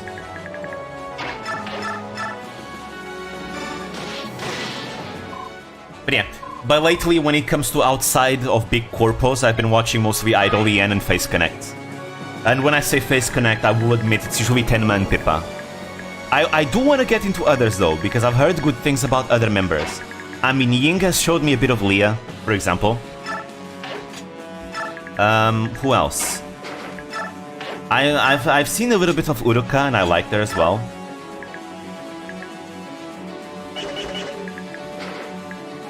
So yeah. There's a lot of great VTubers out there. A storm didn't let me go to work, so I'm here. Whoa. Damn.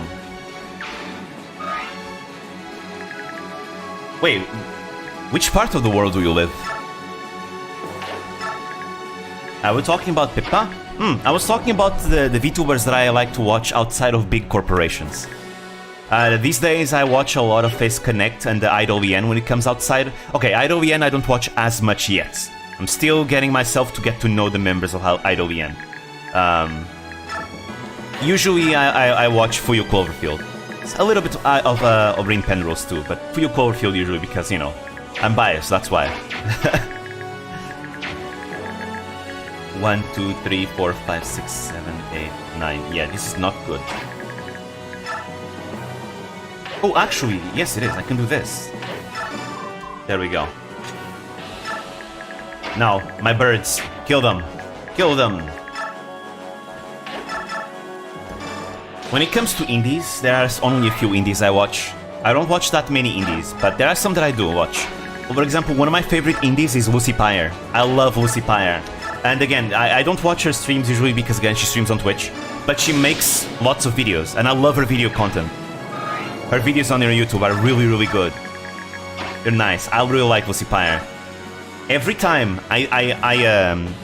someone asks me advice of what I think like someone should do as a new VTuber, I always give the example of Lucy Pyre. Just do what Lucy Pyre did. Make video content. It's great.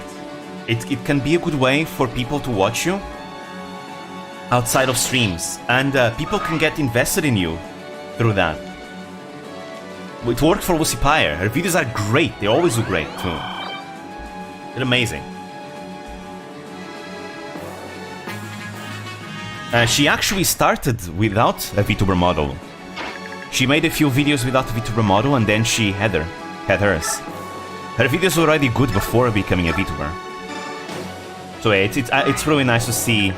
It's really nice to see Lucy Pyre doing well. Really like her. Really respect her a lot. Let's see, who else is another indie that I like to watch frequently? The editing is hilarious.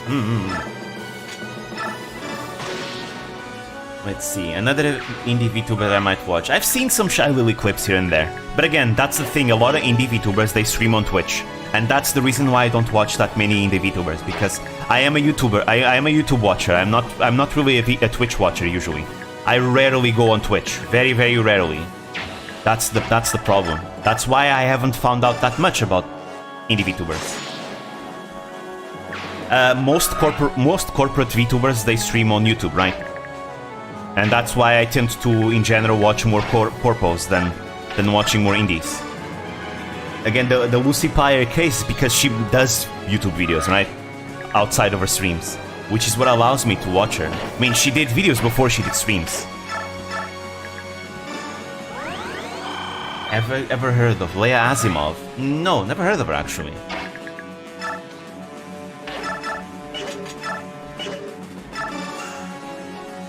Fillin's my favorite indie. The only stuff I've seen from Project Melody is through collabs with her. Oh, Fillin is a VTuber that I've heard of recently. Actually, no, I've seen that name go around all over the place. And I was like, a lot of people are talking about this Fillin. I've watched a few clips of Fillin. I actually like her. I want to watch more of Fillin, actually. She seemed a lot of fun. I like the little that I watched from her, I really enjoy it. So yeah, I definitely want to watch more Fillin for sure. Though I'm assuming she streams on Twitch, right? That's gonna make it difficult. Probably gonna have to watch her mostly through clips then. Because again, I'm just too lazy to open up Twitch, that's why. Like, YouTube to me is such a natural part of my day. I just naturally go on YouTube and just watch lots and lots of YouTube videos. That's why it's much easier for me to watch VTubers that stream on YouTube. It's a matter of convenience for me. Streams on Twitch, gotcha, I see. But hey, I mean, I can still enjoy her through clips, and hell, maybe, who knows, maybe every once in a while I might actually watch her streams. See, that's the problem with Twitch. The Twitch VODs aren't as good as YouTube VODs.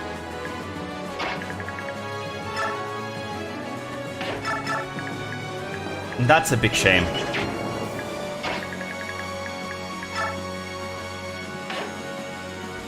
Now she's almost full on Twitch. Kinda...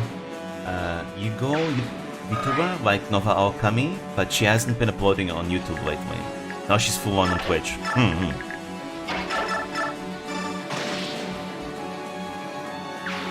Guys, speaking about one thing. So you guys know a VTuber called Sayu, right? You guys might know Sayu for another... Oh, well, bye-bye, Jana. Oh, nice, he dodged. Sayu is a VTuber known for another name in the big corpo. Guys, did you know that Sayu is followed by the Fishman, by Sakana? You know Sayu is... Oh, well, Janaf is dead. Sayu is followed by Sakana, guys. Just saying, I don't want to speculate too much, but... You know... I would love it if that were to happen, because I feel like Sayu would really fit in Face Connect. Just saying. Just saying. Just saying, you know? Yeah, bye-bye, Janaf. I'm not gonna reset for Janaf. Oh, he survived, what? Nah, he didn't. Oh, yes he did. Fishy indeed.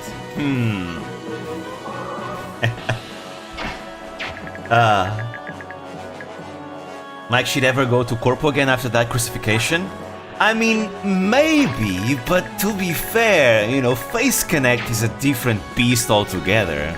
You know? Face Connect is more based. So I could see it happen though. It is a possibility. When it comes to baseness levels that Sayu would fit in, Face Connect is up there.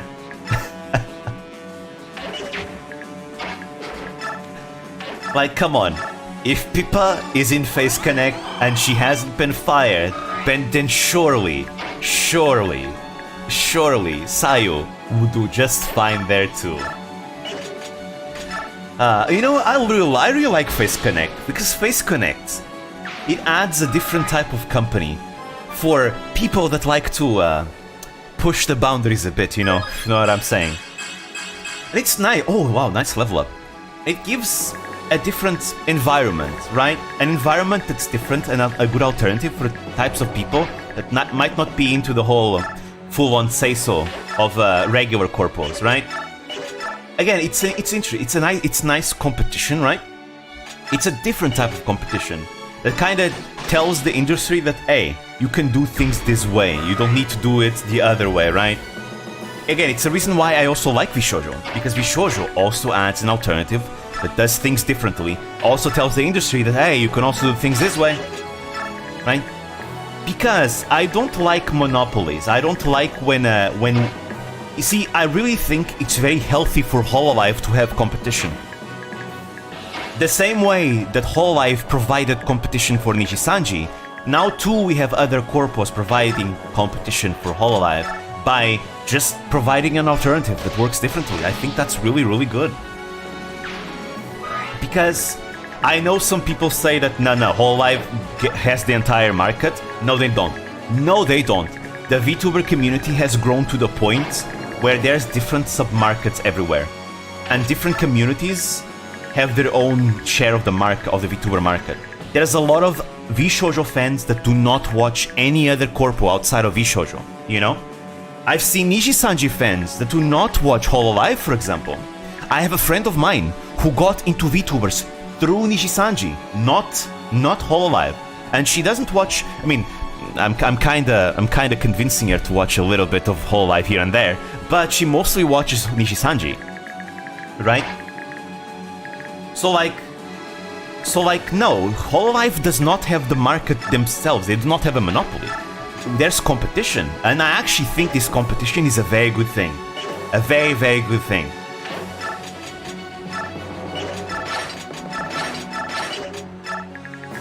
And you match the cute ones regards of corporate indie. Variety is a spice of life after all. Exactly. Exactly. That is exactly how I go about it, for sure. I love me some variety. And again, because think about it, usually a lot of small corpos and indies try to imitate like the biggest ones, right? In this case, Hololive, right? And because Hololive is an idol company, a lot of VTuber companies and the idols try to get that idol vibe, even though they don't have to. They don't have to do that, right? This is why I like the fact that there are other companies doing well. Nijisanji, they're not idols. Nijisanji are not idols. They do not market themselves as idols, they market themselves as entertainers. And them doing good also kind of tells other VTubers that, hey, you don't have to be an idol to succeed as a VTuber, you know? You can do something different. Same thing, hey, if you wanna be a based individual, hey, Face Connect proves that you can do it. There you go. You know? Ninja criminals. No screen chat. No, this time it's because I think YouTube has a problem. I've tried refreshing and doing everything, but chat just doesn't appear, even though I didn't do anything with the settings. So I think it's a YouTube problem. The chat today isn't working.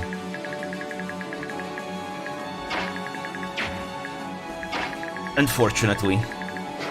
Also, I think Janaf is going to die, but oh well. It's fine. I will not reset for Janaf. Soren I will reset because literally I need Soren to unlock certain scenes later. But Janaf is fine, he can die.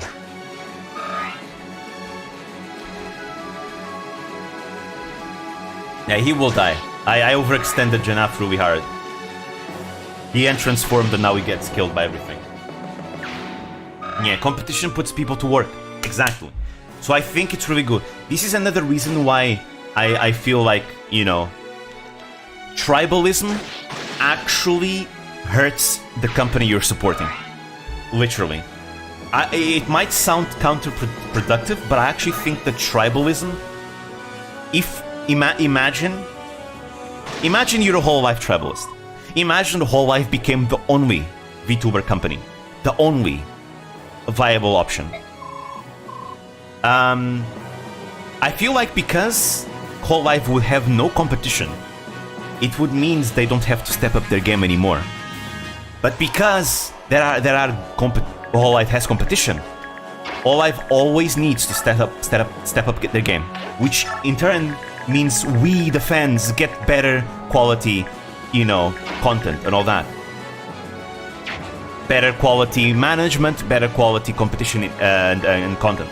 So literally, having competition literally makes Hololive better. Which means us as the fans, we get better as well. Think about it. Nijisanji had to step up their game with Hololive rising, right? Hell, we wouldn't have an actual EN branch if it wasn't for Hololive showcasing the world that, hey, guess what? It can work.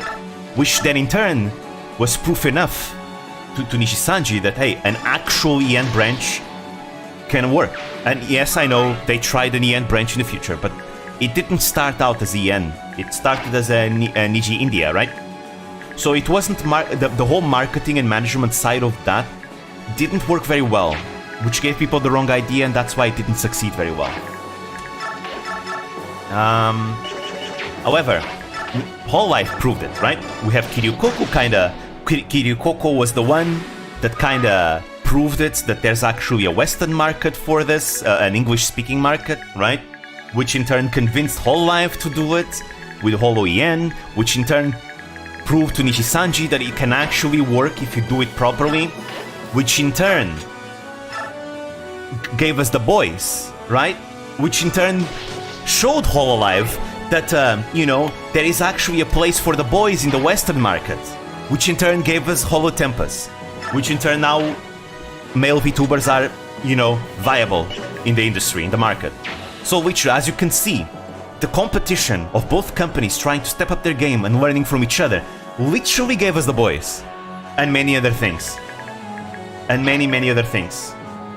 Hachama? Exactly. Hachama, because Hachama was the OG JP member that spoke English, which in turn inspired Kiryukoku to join Hololive. So yeah, Hachama gave way to Kiryukoku, which in turn gave way to Holo EN, which in turn gave way to Niji EN, which in turn gave way to Luxium, which in turn gave way to Holo Tempest.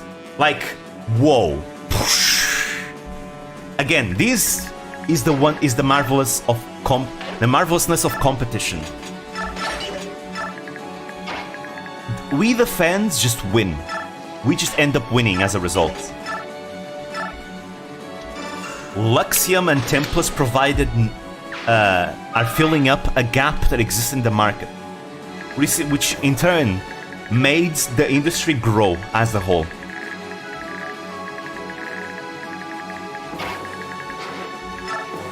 Anyways, I'm not gonna speak to Jill with her, because if you speak to Jill, Har will recruit Jill to the Grow Mercenaries, and I don't want to do that because, we need that.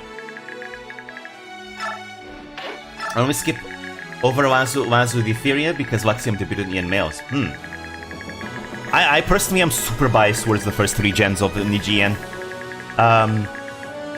They're the 3 gens that I've watched the most of all the gens. I especially love Etheria. Etheria is my favorite Niji EN gen.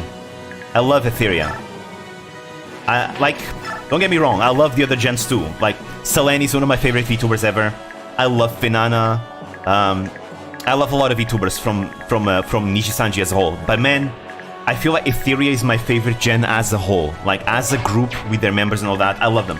Millie, Enna, Nina, and Reimu, I love them all. Love them all so much.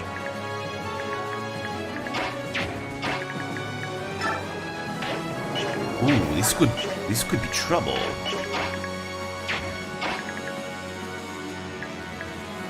What should I do? Guess I'll just transform. Robert the Harem protagonist. Yeah. I never can become winning more than Robero. Let's see. This is fine. See, this part of the chapter always gets me really sweating. Because again, I need Ike and the Black Knight to face each other in combat once. At least once. I need it. Because if I want to unlock the extra scenes at the end of the game, they need to fight each other once here. It's a requirement. I think Tomoshika is also into Robero. Oh, Tomoshika too? Damn, another one. Who are the ones that are into Robero? It's Mea, right? But I don't really know Mea.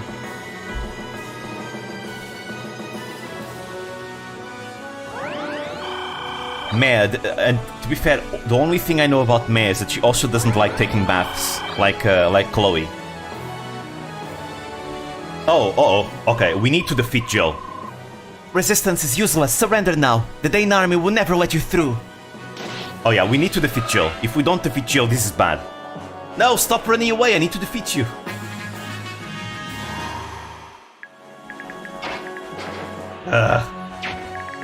I can't attack Jill with Har, because Jill and Har cannot harm each other. Oh no, I have very little turns, too. This is really bad, this is really bad, this is really bad. I need to shoot Jill. All animares on Roberto Delm. I also need to kill these guys. Shit, what do I do? Okay, you know what? First things first. First things first. Use Har to carve a path here. Damn, I can't it. I can't do it.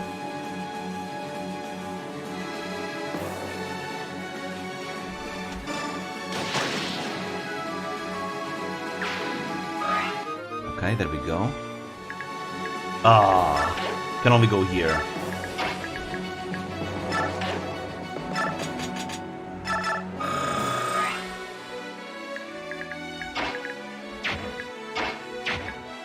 What do I do here? I also need to kill this guy. Ah, there's another one.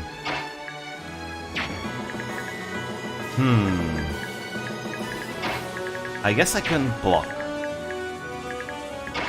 I can go here and sing. I'll do that. I want to see if... Well, Light cannot kill Jill, but...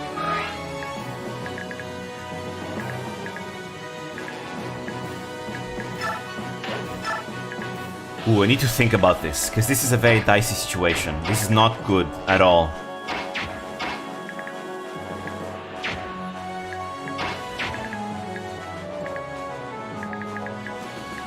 What do I do?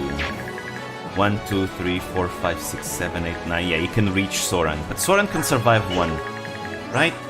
Yeah, he doesn't get doubled. And he doesn't get one shot. So he can survive the regular ones.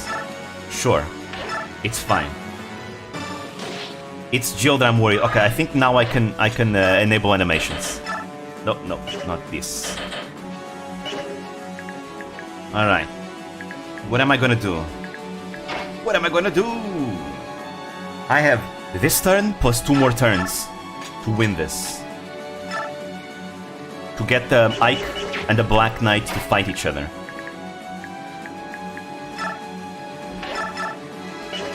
And I need to make sure everyone survives.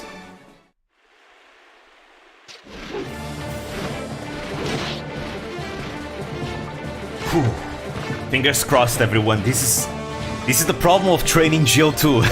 Because Jill then kills you. I guess the problem is mine, because I aggro Jill, to be fair. Why the Pegasus Knights look like birds in this game? No, these are not Pegasus Knights. These are birds. We don't have any Pegasus Knight in this map right now. Let's see. The Black Knight. 1, 2, 3, 4, 5, 6, 7. Yeah, 6. You can reach there. Yeah, these are birds. He's a bird. He's a heron. He's a Laguz. Laguz are beastmen. Oh, he's a bird too. He's a hawk. The actual Pegasus Knights are not here right now. You'll see them, but these are actual birds. And these are Wyvern Riders. Let's see. This is the best spot for Ike to be. But I really want to clear out some room.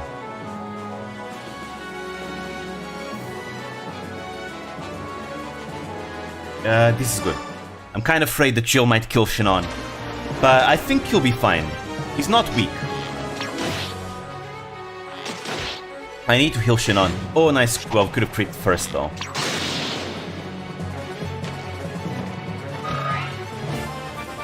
Ooh, I'm nervous though. Will we survive this turn? See, usually it's easier, but because I'm training Liar and Liar is not very reliable, that presents an issue.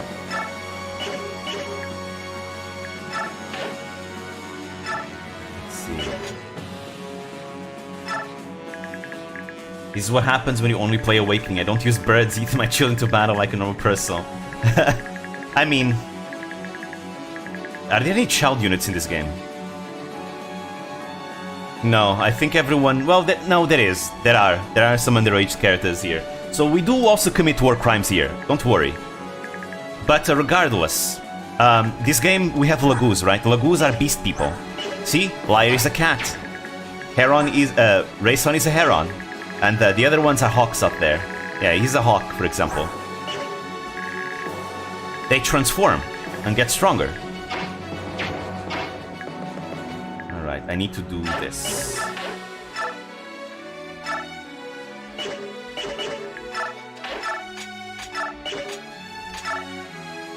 Now the problem is that, you know, I don't want Jill to get to Rayson. Skunk dude. No. Because there's no stones in this game. In modern games, they use stones to transform, right? And older games too, to be fair. This game is different. The Tellius series, the Lagoos have a gauge to transform. It's like this thing you see there, the 25, right? As they fight, the gauge will deplete and they will go back to human form. And you need to bring them back to full to transform them into the beast form.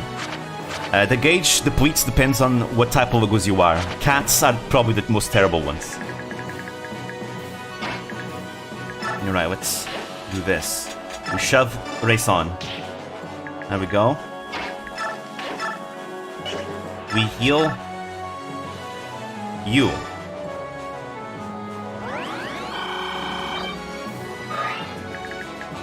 Alright, now I'm gonna equip the Steel Blade. I'm gonna use the Concoction. I'm gonna be full health, just in case.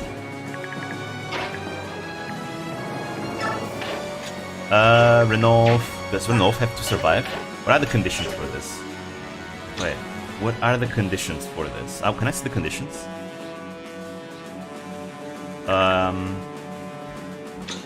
I don't know the controls. Oh, never mind. Okay.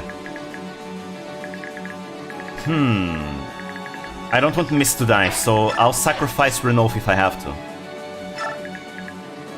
Actually, no, I can't do that. Because Renolf is gonna be... this is annoying. Does he get killed? He does not get one. He does not get killed by those. Let's see, 33 damage. You have 13 defense. You're gonna be attacked twice. 22 damage. Oh, okay, he survives. 1, 2, 3, 4, 7, 5. Wait, 1, 2, 3, 4, 5, 6, 7, 8, 9. 1, 2, 3, 4, 6, 5, 6, 7, 8, 9. Okay, this is a bad idea. This is a bad idea. Let's see, do you survive? You get doubled? She gets doubled. This is not good. She will die. If Renolf is gonna get attacked by two, oh, don't tell me it's gonna be another game over. Here's hoping that Ike's provoke ability will convince the enemy to attack here. You know, I'll sacrifice Ulki if I have to. Oh yeah, he's going to attack Renolf, huh? Jill is going to kill Renolf too. Oh, dodged. Oh, dodged. Let's go, RNG. Let's go. Renolf can survive. Saved.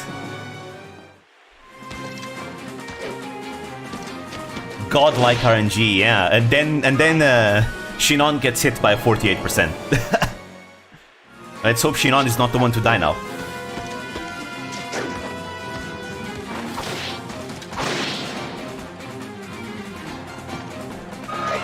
Whew. All right, come on, Black Knight. You know you won a piece of Ike.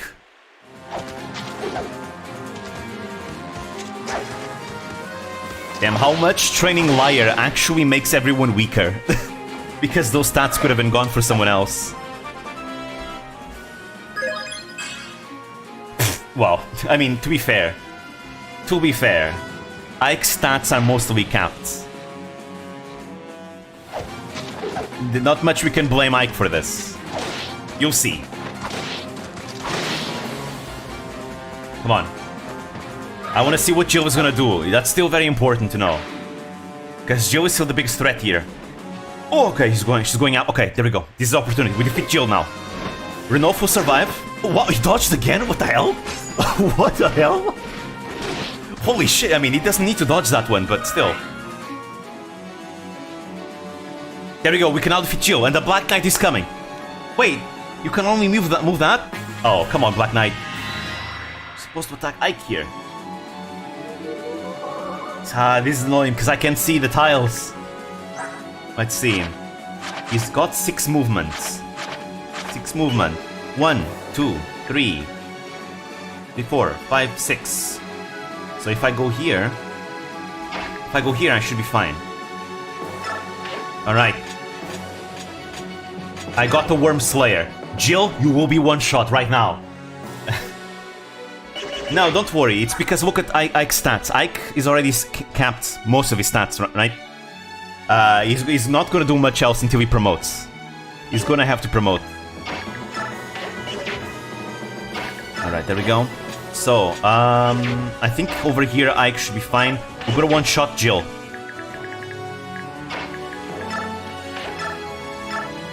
And kill this one here as well. Nice critical! Woo!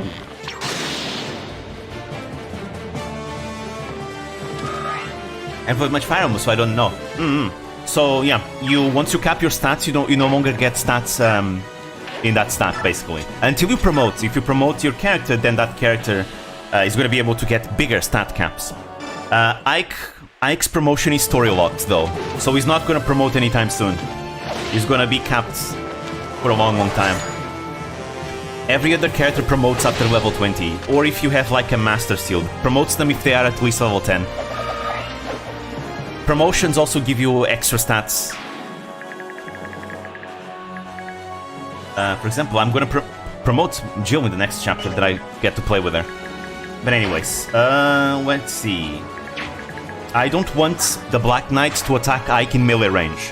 Because if Ike and the Black Knight fight in melee range, there is a chance that the Black Knight will proc Eclipse and will just one-shot Ike, and that's bad. So, I need the Black Knight to attack Ike at range, because Eclipse never procs at range.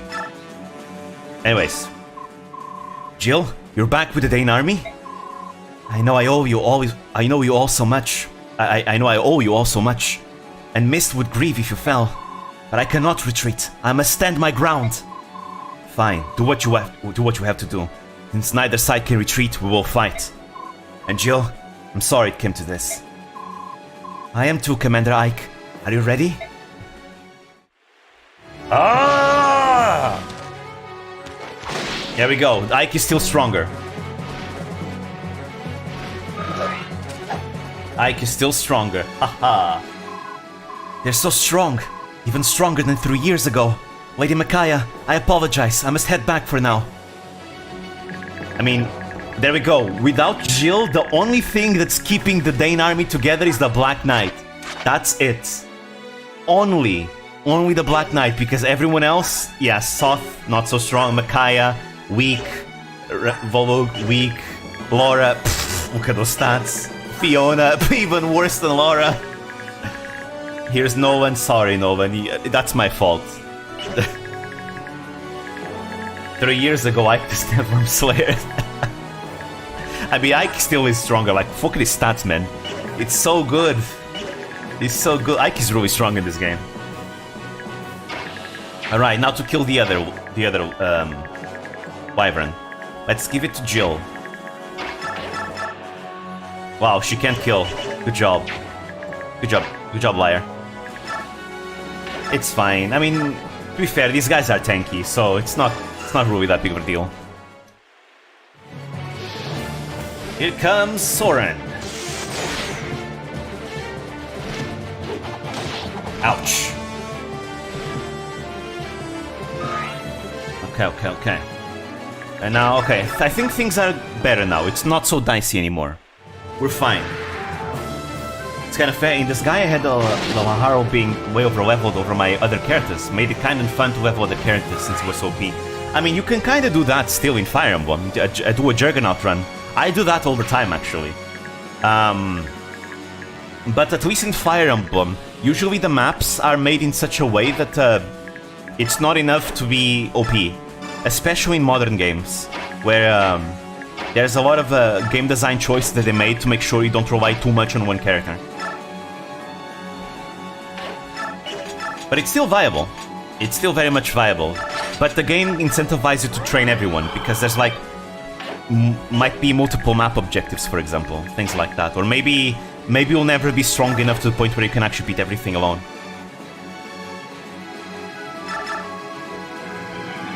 Hey-ya, hey-ya, bird song. There we go. You stay there. Mia... Oh, I was just singing for singing's sake. Alright. Here we go. Here we go. Come on, Black Knight. Strike me. Yeah, I'm sorry, Nolan. You cannot beat her. Sorry. I'm sorry, Nolan. That's not gonna happen. That is just not happening.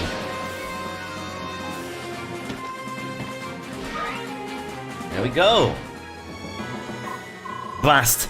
They're better than I expected. I'm sorry, Micaiah. I need to turn back for a while. I've been defeated, but I can't fall here. Okay, I was a bit too outside of range.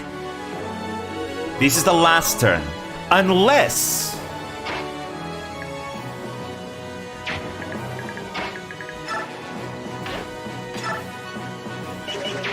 I have an idea.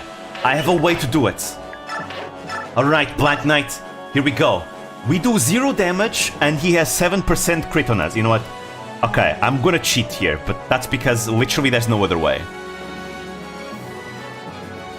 I'm gonna cheat here.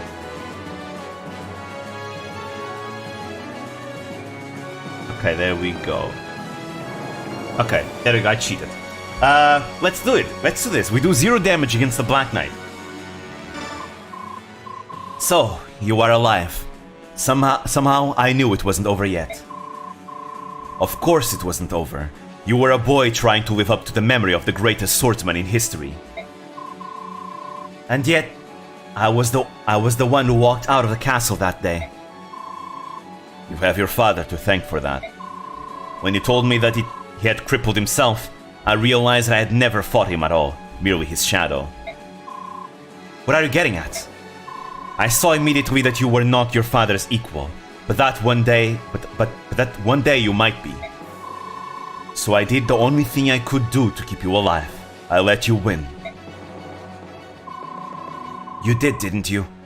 I've relived that fight so many times. How could I not have seen it before? You were not yet capable of seeing it. But I had to let you live, so that you could continue to train and perhaps one day be worthy of Gawaine's legacy. My armor's blessing is gone. Let us see if that day is today. I promise you that it will be. Begin. Now that's not gonna happen, Ike. He's still way too strong for you to beat him, Ike. You can't do that. You just can't. He's too strong. Okay, no critical. Whew, okay, there we go. No need to cheat, guys. No need to cheat. He didn't get the crits. Save states are not required. So, this game is still untainted.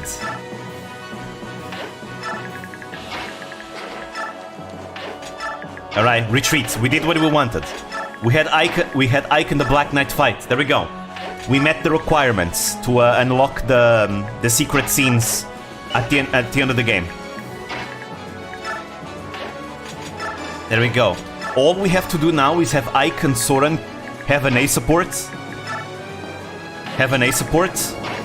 And we'll see what will happen. If everything goes right, we will have a choice later on.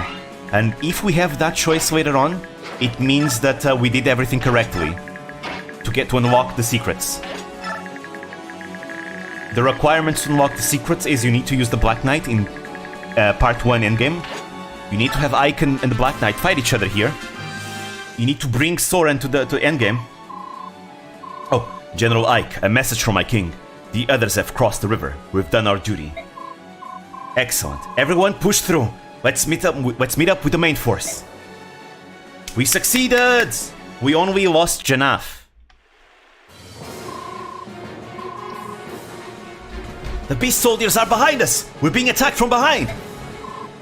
The galleons? How did they cross the river? It's not just the beasts, there are hundreds of hawks as well! Who is Janaf? He's one of Tibarn's hawks. He joined this chapter. He's actually pretty strong, but he transformed and Jill killed him. Even the hawk tribe is here? The Benyon army never told us that they had moved out. They got us. Commander Ike's force was just a decoy. Staying will only increase casualties. Let's retreat. No, Maiden, we can still fight. Please give us your orders. I have. We shall retreat. I will not let all of you die in vain. But... General's orders. We kept our losses to a minimum. That's enough for this battle. Yes, sir. Micaiah, I'm surprised. This is the first time you couldn't predict the enemy's movement. You're right. Micaiah? What's wrong? Soth, don't. Just act normal. Everyone is watching. Oh, her powers are failing her. Back in Dane, though. What? Micaiah failed to eradicate the Laguz Alliance? No! Oh, by the way, this is Lacane is here, the CEO of racism. This looks bad, King Pelias. Is this how the people of Dane repay Benyon for all the kindness it has offered them? Kindness! Ah yes, 3 years of hard labor. 3 years of Benyon submitting the Dane people to hard labor. Yes, kindness. Much kindness, of course. Of course. I'm afraid Dane and the Senate's friendly relationship stops here. Please, wait. Give me one more chance. I beg of you. Well, since you begged, I suppose. I will consider it. Please, just listen. Dane remains loyal to the Senate. We will carry out any task given to us. Your whim is our command. Just please give us another chance. Very well. We shall overlook your failure this one time, but only once. Farewell, young King of Dane. Yeah. Pelias is the Empire's bitch now. Pelias. Mother. That man you were speaking with, he is a senator from Benyon, correct? Duke Lacane of Gados, I believe. He was here before I was part of the Empire's inspection team. He came in with Duke Percy's stead. Right, because Sephiran got arrested. Yes, you are quite right, Mother. That was Vice Minister Lacane of Benyon, so you saw us together. Tell Mother what happened. You look absolutely terrified. Does that man have something on you? Is he trying to hurt you? It's alright to tell your mother that... No, it's quite alright, Mother. We were talking about the future of our two countries, and how we might repair our relations. But, please go back to your room. I shall go rest as well. I find myself very tired of late. Pelias, wait! Oh, my son. Yeah, things aren't looking good for Dane. Bonus XP. Alright, Chapter 8. Part 3, Chapter 8.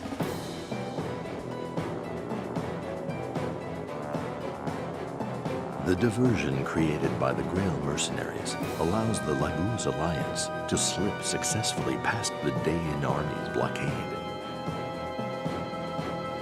Yet General Zelgius and his central army show no mercy and continue their relentless pursuit of the Laguz Alliance. The weakened Alliance is forced to a hard choice. They must pass through the northern edge of the Serenus forest. From there, they will try to make their way to a hidden road that will lead them out of Benyon and back to Gallia. There we go. We got a plan of retreat. Now we're not gonna play with the Dawn Brigade that soon though. They're coming back in a few chapters, but right now we need it's just Grow Mercenaries.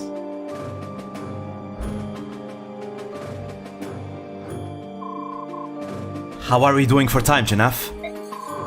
They're gaining on us. Their elite force is about, let's say, 1 day off. You've got to be kidding. How did they cover so much ground since yesterday? They're definitely moving faster than we expected. At this rate, they'll catch up soon. Any ideas? With the enemy closing in so quickly, it would be unwise to use the secret passage. If Benyon found it, it would give them an open invitation to search across Gallia. Your king would not be pleased. We can't expose our country to that danger. We have to think of something else. Well, we can't start a fight in the Serenus Forest. Besides the terrain disadvantage, the forest isn't fully healed. We can't risk burning it down again. Soren, any ideas?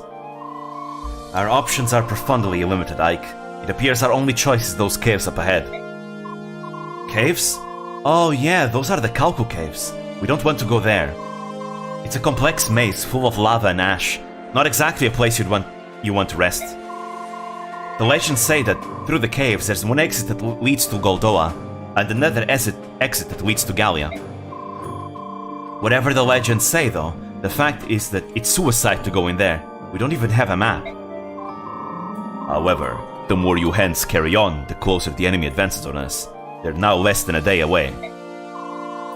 If the enemy catches up to us in this forest, we will certainly die. The caves are known to be dangerous, so Benyon may not pursue. Even the most formidable natural hazard isn't as deadly as an intelligent, living enemy. We must go to the caves now. Alright, Soren. I trust you. Let's move out for the caves. So anyone that bought the DLC for Engage will recognize this chapter. Because it's Soren's chapter in Engage. Are you sure?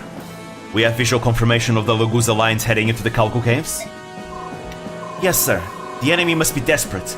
Why else would they enter that forsaken death trap? We cannot go there without preparation. It would be suicide. Let's not follow them to their deaths. That ends our pursuit then.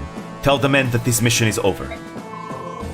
I cannot allow you to do that, my dear general. You're... Senator Valtone. You're not even a tiny bit surprised, Lord Zelgius of Cadder. What a frightful boor you are. I came here in secret just to surprise you. Oh, I am surprised indeed. What would being a senator of your station to a place like this?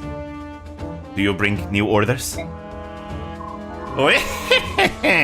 Oh yes, I am here to deliver a decision handed out by the Senate. In its wisdom, the Senate has appointed me to Commander-in-Chief of the Imperial Army. From this moment on, this army is mine. I see. Then I am at your command. Your orders, Commander?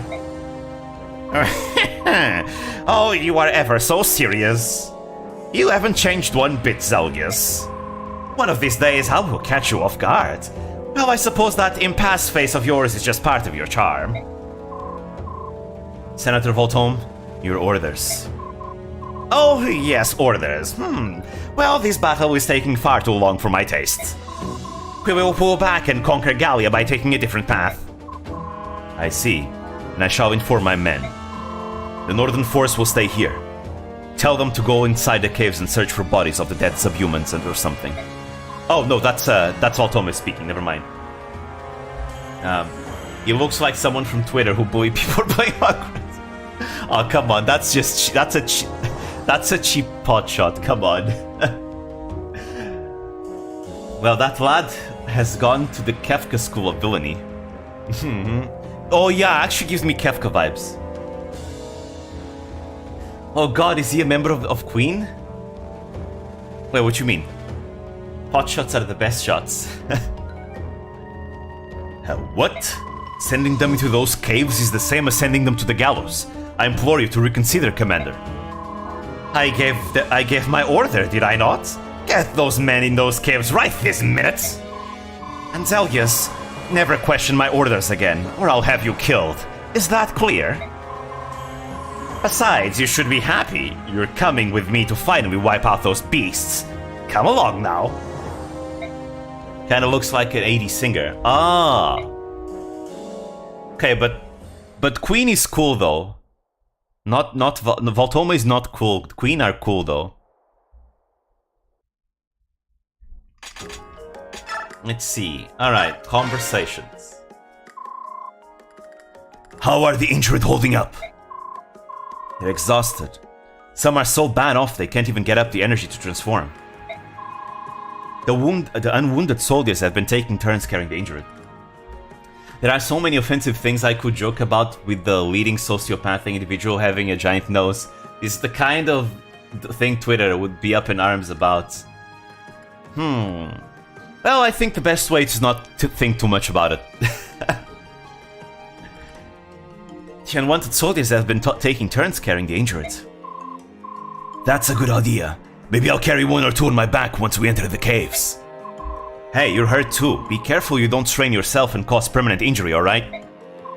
Hurt? Do I look like I've been wounded? Screamer, you're standing in a pool of your own blood. Tell me the truth. It hurts to even stand, right? A little. Do the others know? No, none of our soldiers do. I'm sure King Tabarn and Ike both know. Good. Our soldiers shouldn't know. I have to be the role model.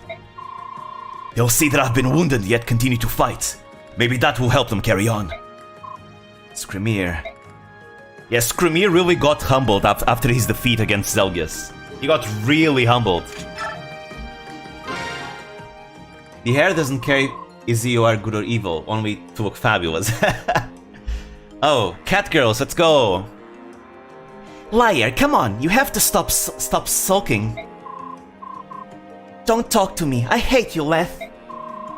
That's too bad, because I like you. Liar. Hey, her name is Liar, and she just said liar. I'm only hard on you because I worry about you. I want you to stay safe. Why did you even become a soldier? You used to hate fighting. Was it because of Ranulf? That was one reason, I guess. Yuri confirmed. No, they're sisters. These two are sisters. They're not a pair. That was one reason, I guess. There were other reasons? Yeah, I wanted to stay with you. Does that mean you'll start talking to me again? Yeah, even though you drive me crazy, you're still my sister. I'm glad. Here, take this as a token of apology. What is it? It's a Daunt scroll. I thought it'd be perfect for someone as scary as you. To be fair, a lot of Rule 34 art of these two is the two of them together. What? Say that again, I dare you. Leth's mad at me again. Stop being mean at me. I'm the mean one? Alabama Yuri. Oh, that's a good skill. Alright, let's see. I put a Sister Yuri game on my Steam wishlist as a joke. My friend bought it to me without looking at what it was. I now own the Yuri incest game. Hey. So you did check on Rule 34 of them? You know, I love artwork. Artwork is great. Doesn't matter if it's lewd or not. I get curious about artwork of characters. That's all. That is all. That is the reason why I know of a bunch of artists. A bunch of artists and a bunch of games and a bunch of things, you know? Art is art, you know? I take the same approach as Pekora, you know? It's art. So let's appreciate the beauty, you know? Hey, if Peko approves of it, of course she would follow Izoshi. Hell yeah. Classic Whip saying cooler. Bruh. I'm not. But I love artwork. I love beautiful art. If I become a VTuber, I will support lewds of my character any day. Let's see. Nothing here. Liar can support with anyone. Nothing here. I think arts may do nothing but wood stuff, but goddamn is his art quality as hell. I love his style. Where is that farmer who always ends up with stats greater than the final boss? That's a modern thing. That's not a thing in the older games. That started in Awakening. You don't see it anywhere else. Okay, technically I guess Echoes, but Echoes and the original Guidance, sure, but that's not the same. The Est archetype is different. Okay, the Dawn Scroll, I want that. Really? Yeah, you don't have a Donald in this game. No, nor in most of the other games. That archetype is called the Est archetype. It's the usually late game weak unit, has great growths and grows well. Donald isn't really late game though, it's kinda early game, but actually Donald is his own thing. He starts early game with like Mozu and John, but Est is the archetype. Est was one of the Pegasus Knight you get in the original Fire Emblem game. She joined super late, even later than her sisters Katri and Pala, but she had the biggest growths of the three. And every game usually has an Est. This game, who are the Ests of this game? I think Ests usually suck, but I think in this game the Ests are especially sucky. But yeah, you have like Amelia, for example, in Sacred Stones is a good example. Amelia, Ewan, and Ross are like the Ests, the Est archetype of Fire Emblem Sacred Stones. They also suck. They really do. Yeah, exactly. Rolf is an Est. You're correct. Rolf is an Est. You are correct there. Hey, Amelia's good though? No, Amelia is a character you can only make good with grinding. Any character can be good with grinding. Any character. When we judge characters by being good or bad, we put them in an even playing field without grinding. Or if they require not that much investment or anything like that. Characters that require grinding, it's like, I mean, at that point everyone does that. Like, you know, anyone can be good if you baby them. And like, guys, here's Leth. No wait, not Leth. Here's Liar. Where is Liar? Here's Liar. Liar is one of the worst units in the entire series, but I gave her every single stat booster, and now she's pretty strong actually. But you can do that with any character. You can baby and grind and do all that with any character, and they will be good. It's literally impossible for you to have a character that never gets good if you baby them. So that's why we can't really judge them how they are through grinding. And the thing with Amelia, she joins too late. Ross, I can see the argument for Ross being good, because Ross joins early, and he can catch up really easily and become super goddamn strong. But Amelia and Ewan, they join too late. It's too much of a pain to train them. You have to grind and baby them all the time. It literally slows down your gameplay, slows down your pace. It just holds everyone else back in the team. Can she become stronger if she catches up? Yes, but that's not how Fire Emblem characters should be judged. Fire Emblem characters need to be judged based how they perform naturally, not by babying. That is why, for example, Har is so good. He joins, he's strong, he kicks ass. You can give him a speed wing to make him the best thing ever, but he can work fine without it. Jill is a good example. Jill gets super good with just a little bit of investment, just a tiny amount, and then she becomes one of the best characters in the game. That's fine too. Mia, same thing. She's really good, she just needs a little bit of investment. There we go, amazing, beasts. But characters that required way too much, those are just... it's too much trouble to be worth. You only train those characters if you really like them, really. Only if you really like them. I love how her race is literally just cats. That's her class. But yeah, she's literally a cat. So that's why Amelia is not good though. And that's not just Amelia, it's just any late game character that's weak. Alright, who am I gonna give Dawns to? I usually give it to Ike, but I want to give it to Liar actually. I gave her the cancel skill, but honestly she's so strong, she doesn't need the cancel anymore. Novi's shit? Nah, Novi's really good. Novi's really good because he has access to the summoner class. The summoner class breaks the game. that by itself makes him one of the best characters in the game, just because of that. Like, literally, his stats are irrelevant. Real question, can you have an entire party of cats? No, because there's not enough cats. There's only 3 cats. You have Liar, you have Leth, and you have Ranulf.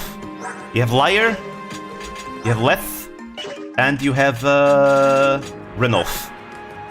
The 3 of them. They are the only playable cats you have in the game. Other than that, you have tigers like Kiza. Kiza is a tiger. Where is it? Where's Mordecai? Mordecai is also a tiger.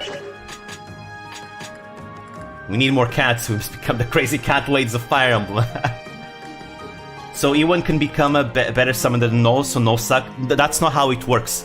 The summoner class is so good that 2 summoners are better than 1. Literally, the most optimal way to play Sacred Stones is literally to use 2 summoners. Then you can summon 2 skeletons per turn. But the difference between... Actually, Null is better than Ewan. Null is better than Ewan. You wanna know why Null is better than Ewan? Null can promote to Summoner immediately when you get him. Ewan can't. So immediately Null is better. Because Ewan, you need to train him all the way from a trainee to Shaman, and then from Shaman to level him up to Summoner. So there's way too much investment to make him a Summoner. So actually Null is better than Ewan. Because you get Null, he gets a Master Seal, boom. A Guiding Ring, boom. Immediately, Summoner. It's immediately useful. Not even needs training, not any investment, immediately good. Again, you can't judge characters just on stats. That's the thing with Fire Emblem. Sometimes characters can be very useful and very good with reasons completely outside of stats. Okay, Almighty. I challenge you to play Hector Hard modes. Hector Hard modes in a Fire Emblem Blazing Sword. You cannot grind in that game. There's no grinding in that game. So I want to see how you'll fare there. Question: why is it the Fire Emblem? Is the Fire Emblem, and why is it in multiple worlds? Each Fire Emblem has its own world with its own Fire Emblem. In the first Fire Emblem game, the Fire Emblem is a shield. It's the shield that Marth uses to seal the Earth Dragons. In the second game, because the second game is connected to the first Fire Emblem, it's the same shield. In the third game, it's also the same world, so it's also the same shield. In the fourth game, the Fire Emblem, I forgot what it is. I think it's related to Holy Blood or something. Oh, actually no, the Fire Emblem isn't it a shield too? Because it's the same world, something like that. In Binding Blade, the Fire Emblem is Roy's sword, the Binding Blade. That's the Fire Emblem in that game. And the Blazing Sword, it's the same world, so it's also the Binding Blade of Fire Emblem. In Sacred Stones, the Fire Emblem is the Sacred Stone of Grado. In this game, right now, in the Tellius games, the Fire Emblem is the Laran's Medallion. It's like a medallion that has the Dark God inside. Then in Awakening, it's the same as Marth, so it's a shield. Let me see. In Fates, the Fire Emblem is the Corrin Swords, the Omega Yato. Let me see. What else? In Three Houses, the Fire Emblem is the Crest of Flames, is the crest of the main character, and the Edelgards. They both have the Crest of Flames. That's the Fire Emblem. Literally, Crest of Flames, Fire Emblem. Flame symbol, yes. And then we have in Engage, the Fire Emblem is you. The main character is the Fire Emblem. He becomes the Fire Emblem. You know, as much of a lore nerd as I am with Dark Souls, I'm a lore nerd about anything that I like, literally. It doesn't matter if it's Trails, if it's Fire Emblem, if it's Umineko, if it's Yoko Taro games. I'm a nerd to anything that I like. A lot. Challenge accepted. Good. Because playing without grinding is gonna truly show you about characters needing to be strong without grinding. What kind of hell are you talking about? Who the F can you without grinding? Fire Emblem games are balanced without grinding, though. Literally. Every single Fire Emblem game is balanced that you don't need to grind at all. Even on the hardest difficulty modes. I mean, okay, it depends on the game. Awakening Lunatic mode is terrible. But every game in Fire Emblem is balanced around grinding, and a lot of the games don't have grinding. Like the majority of games don't have grinding actually, because you don't need to grind to play Fire Emblem. The game gives you all the resources you need to beat the game. Hell, this game that I'm playing right now does not have grinding at all, and neither did its predecessor. The only games that have grinding are Gaiden, Sacred Stones, Awakening, Birthright, Revelations, Echoes, 3 houses on lower difficulties, 3 houses on normal mode only, because in hard mode you have limited amounts of skirmishes. I think. No, in maddening mode you do have limited amounts. And engage on hard mode and down below, because in engage does not allow you to grind on maddening mode. So the majority of Fire Emblem games does not have grinding. Shadow Dragon and the Blade of Light does not have grinding. Mystery of the Emblem does not have grinding. Genealogy of the Holy War does not have grinding. Thracia 776 does not have grinding. Binding Blade does not have grinding. Blazing Sword does not have grinding. Path of Radiance does not have grinding. Radiant Dawn does not have grinding. Shadow Dragon Remake does not have grinding. The new Mystery of the Emblem Remake does not have grinding. Conquest does not have grinding. 3 houses on maddening mode does not have grinding. Engage on maddening mode does not have grinding either.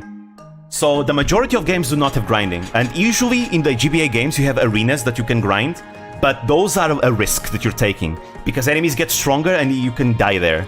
And it's like a gamble that you're taking, whether or not you want to grind there, because it's actually very risky. You don't want your weak unit that you're trying to train to be matched against the Silver Sword Myrmidon with insane speed that just one-shots your character. That's why it's a gamble to grind an arena in GBA. But yeah, grinding is lame, yeah, because grinding takes away all the strategic depth of Fire Emblem.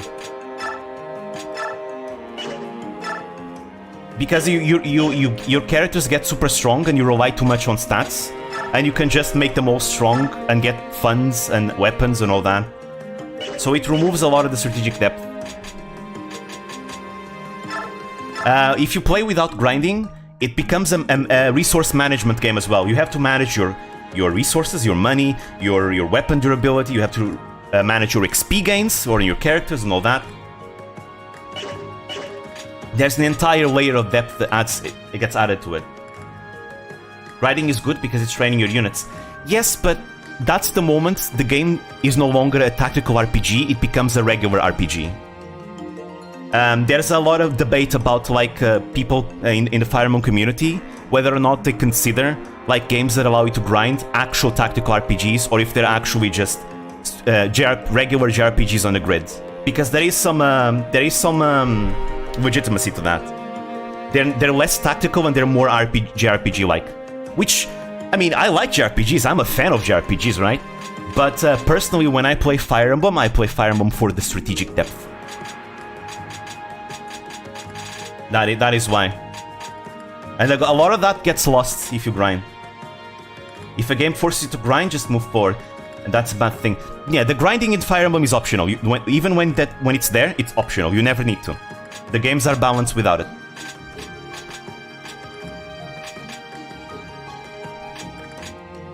Grinding is economical too, because training is not free. You waste your money in new weapons and stuff, so you get nothing money after training. Actually, you get money from doing skirmishes though. Every game that allows you to grind gives you like droppable gold from enemies in the stages. So it ends up being easy. It's kind of like a cycle that feeds into itself.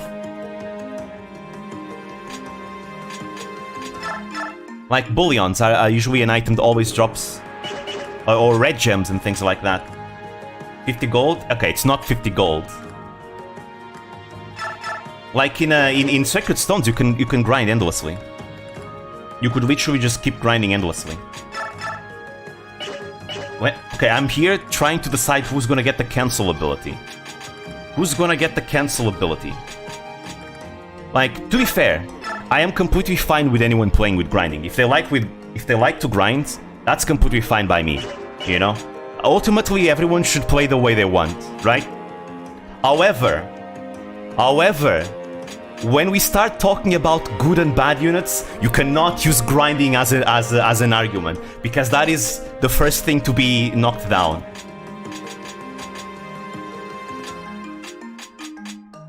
And also, no money to weapons. You have many people doing stream compilations of grinding characters from level 0, level 1 trainees to level 20 capped in the Tower of Valny, though. It's something you can do. Again, you just need to know where to get your funds. But it's possible. You can do it. Fire Emblem is very easy to break. Okay, who am I going to give the cancel ability? God damn it. Grinding is decent for streaming if you want to focus on the Zatsudan aspect. I suppose so in some games, yeah. I usually don't like to grind though. I'm not really the type to grind. I grind in some games, but not... At least on stream I don't like to do it. Because on stream I like to focus on like the plot and advancing the story. But even then, it depends on the game I'm playing. I do as well when I fight monsters on the map too, so no money. Ah, that's because you don't know where to get the money. Haha. Here, I'll show you after. I'll show you after the stream is over. But regardless, again, grinding is fine if someone likes to grind. That's completely fine. But the reason why I tend to be more passionate about talking about grinding is because on the matter of like good and bad units, on judging whether a good unit is good or bad, because telling a new person that, oh, you should use this character because they get super good, doesn't actually tell you how good that unit is. But if I tell you, oh yeah, that unit is good, it's just immediately good and kicks ass, like Seth, for example. You already know, okay, so that's like a reliable unit I can use. I don't have to train them, I can just turn off my brain. That's how you know it's a good unit. But the units that you need to baby for like so long, even if they get stronger at the end, it doesn't really matter, because think about it. In a game like Sacred Stones, where enemies are super weak, everyone is gonna kick ass at the end regardless. It doesn't really matter if anyone is like a few points of strength stronger or not. It doesn't matter much. What matters is the journey and how difficult it was to get there to that final point. And training Amelia is it's you know, requires patience, and it's definitely something that slows down your play. Training Amelia is a lot of fun. Like a lot of fun. But I cannot call her good. Even if she's a lot of fun to train, I cannot call her good because she's not. But Noel gets 1 luck after grind. Yeah, but that's the thing, right? Noel is literally not reliant on stats because the summoner class is broken. He can literally trivialize the difficulty of the game. Literally makes the game easier. Making him strong because he might become a unit breaking after promotion is not viable. But that's the thing, right? He already is level 10 when you get him. You can promote immediately. So if you promote him summoner, there we go. Easy peasy. You don't level him to level 20. You keep him level 10 and you promote him immediately to summoner. Because his stats are irrelevant. You don't care about his stats. You just literally use him as a summoner. Because he just summons skeletons. He generates his own XP by summoning skeletons. The skeletons have randomized stats with randomized weapons. The skeletons are expendable. You can keep summoning them if they die, which means you can use them as bait for enemies. So you just bait a lot of enemy aggro against you, which allows you to always do safe engagements against the enemy. Literally, danger with a summoner on your team, danger stops being a thing. There's no more danger in the game. It's really broken. Making a unit break the game and make your game boring is the way to go, yay? I'm not arguing that. I'm not arguing that breaking the game is how everyone should play. I am arguing what makes a good and a bad unit. Those are different things. Like I said, Amelia is a very fun character to train and use. Very fun character, but she's not good. Noel trivializes the game, which is very unfun for a lot of people, but he's a good unit objectively. Those are different things. I'm not saying it's fun for everyone, because it's not. I don't use summoners actually, because I don't need to use summoners, honestly.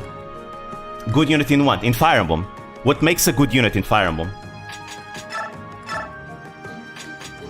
A good unit in Fire Emblem is a unit that doesn't require too much investment to be good. Is usually really good overall. You can just use them and they are solid, amazing, right? And if they need investment, they usually don't require that much, or they have some kind of trick and strategy that absolutely makes them super broken and busted. No, because being a good unit is the same as a unit being super strong and being super useful. A balanced is not really part of the definition of being a good unit. That's a different type of definition then. Balanced in stats, like, because usually when in the Fire Emblem community, when people use the term good units, they're talking about units that are strong and you know, well, strong, powerful, useful. The whole balance aspect is not part of it. It's not part of the definition of good unit in the community. There's a lot of ways you can break a lot of the games. It's not required, and I think people overall, I don't think there's anyone in the world that plays Fire Emblem optionally 100%. Everyone always uses a combination of good and bad units together. I mean, hell, I'm doing it right now. I'm literally using Liar, the worst unit, one of the worst units in the series. I decided, you know what, why not? Just for fun. Because it's fun to use bad units. It's fun to make bad units become strong, right? But at the end of the day, they are still bad units. Even if they get super strong, they are bad units because in a optimal playthrough where you're judging characters in an even playing field and how useful they would be in an open playthrough, those would not be the units you would use, for example. By the way, this is the chapter you fight against Soren in Engage. So when Ewan and Noel is the same level, Ewan is clearly better in any way. Yes, if they are on the same level, but they aren't. Because you get Ewan at level 1 and you get Noel at level 10 Shaman. And it requires Ewan a lot of investment and time to get to the same level as Noel. Which is an investment. And investment is something that you need to split up within your characters, right? Investment that you're giving to Ewan is investment you're not giving to another character. It's like Ewan is getting all that.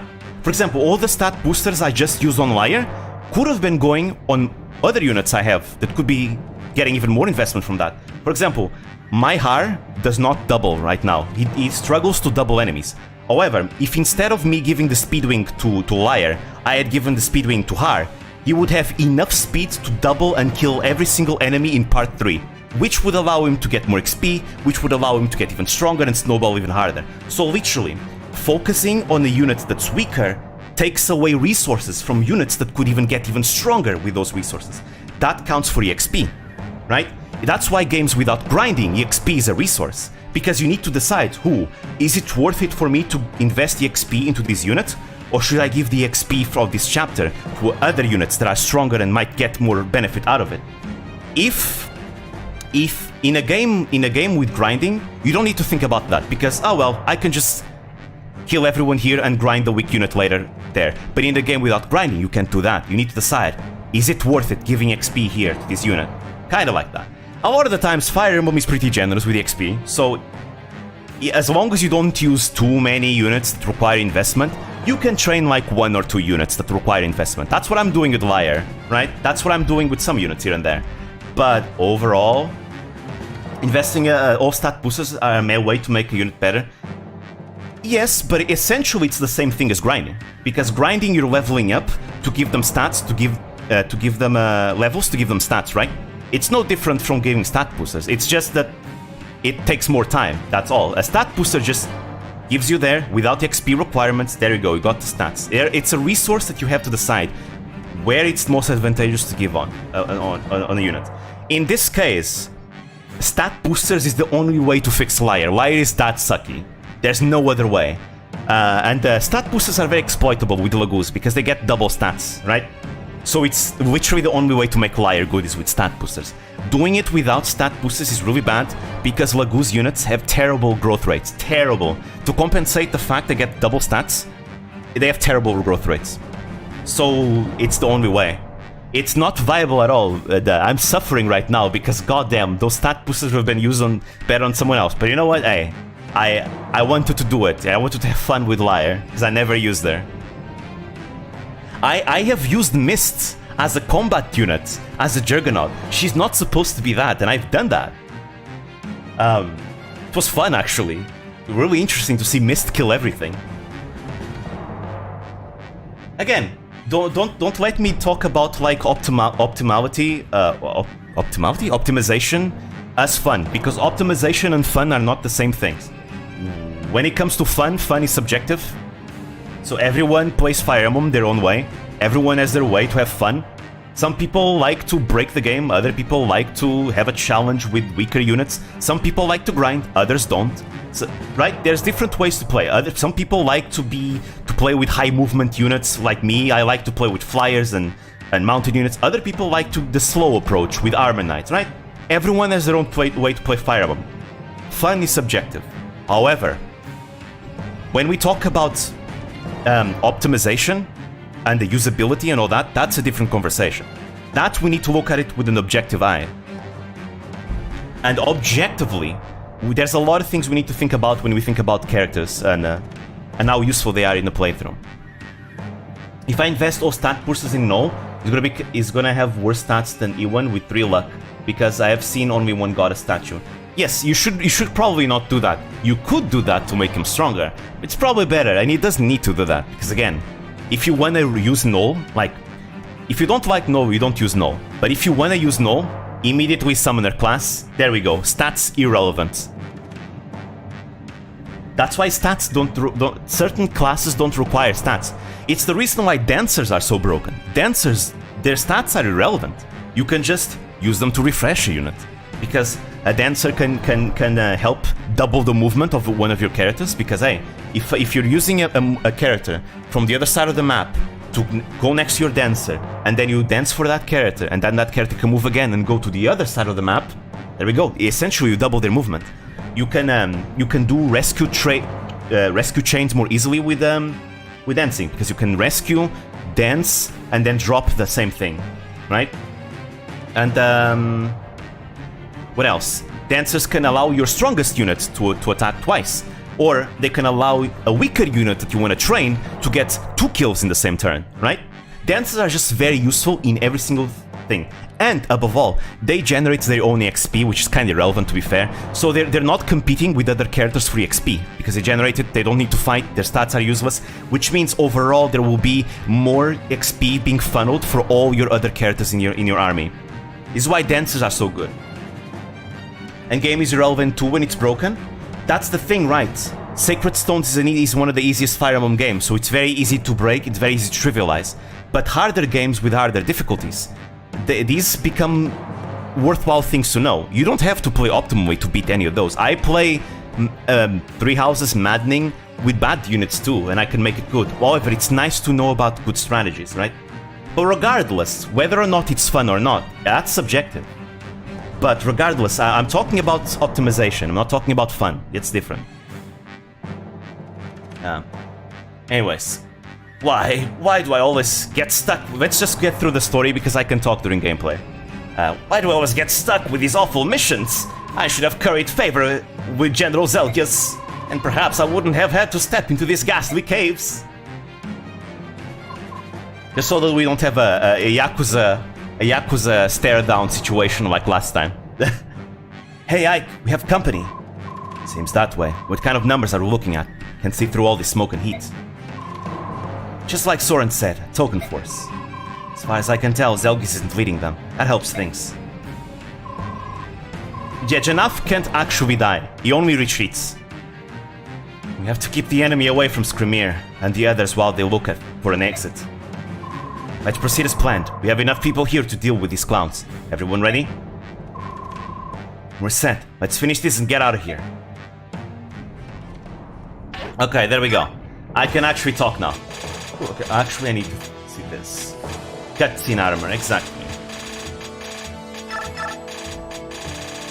So, but optimization your units are fun too. You have to think who you need to move aside to let other punch and get XP, who is gonna be benched for this fight to let other fight and stuff. yeah, can be a fun thing. Not everyone likes optimizing though. Some people have more fun by doing unoptimal playthroughs. You have an example, the Emblem. Emblem is a Fire Emblem YouTuber who has these crazy unoptimal strategies and he beats the games with them. You can do it. They're very tedious, but he does it, and he shows you can do it, right? Like, but that's the thing, right? Fun is subjective. There's no objective way of fun. However, there are certain things that are objective, and we can look at usefulness of characters in an objective way. Of course, it also depends. There's a lot of things involved in it. How much that usefulness applies to you, for example. That's that you could see that as a subjective way, depending on your playstyle, how you have fun in a game. But when people we need to define like a middle ground, and what I mean is a definition of things. I use the term good unit a lot, right? Because that's the term good unit is the term that's used a lot in the Fire Emblem community to describe a character that's really good in gameplay and kicks ass and is just really good, and if you want to do an optimal playthrough, use that character, right? That's what in the Fire Emblem community is known as a good unit. The balance is completely irrelevant for that definition, because that's not how the definition is used in the community. Balance has nothing to do with it, really, because Fire Emblem can be as balanced as you want. Fire Emblem gives you so many tools, you can make it as hard or as easy as you want. Well, depends. Some games don't. Some games are really goddamn hard and they will kick your ass. Like Conquest. Fate's Conquest is a good example. Radiant Dawn, honestly, this game kicks your ass too. Not as much as Conquest. Conquest is harder. If you play Thracia 776, you can trivialize it in fun ways, but that game kicks your ass too. And if you play like Three Houses Maddening mode or Engage Maddening mode, those games also kick your ass. And that's when like knowing what's good and what's not good, it's good to know. So it allows you to decide, okay, I'm gonna use this amount of bad units and this amount of good units to compensate. Because if not, if you go into it blind, you're gonna suffer. And I've seen a lot of people struggle and rage quit because they went into a chapter unprepared, because they wanted to play a certain way and they wanted to ignore what's optimal. And because of that, they ended up suffering and getting their asses kicked. And that's the thing, right? That's why knowledge is power. Knowing what's good and what's not good allows you to decide what will you use. If you're going to use a bad unit, you probably need to use some good units to compensate and help them out a bit. Because if all you use is bad units, you will suffer. Anyway, Soren, Miss Shinonmi, and Nefini Har, Race and Wire. Ulki, sure, why not? Actually, yeah, sure, why not? Ulki is fine.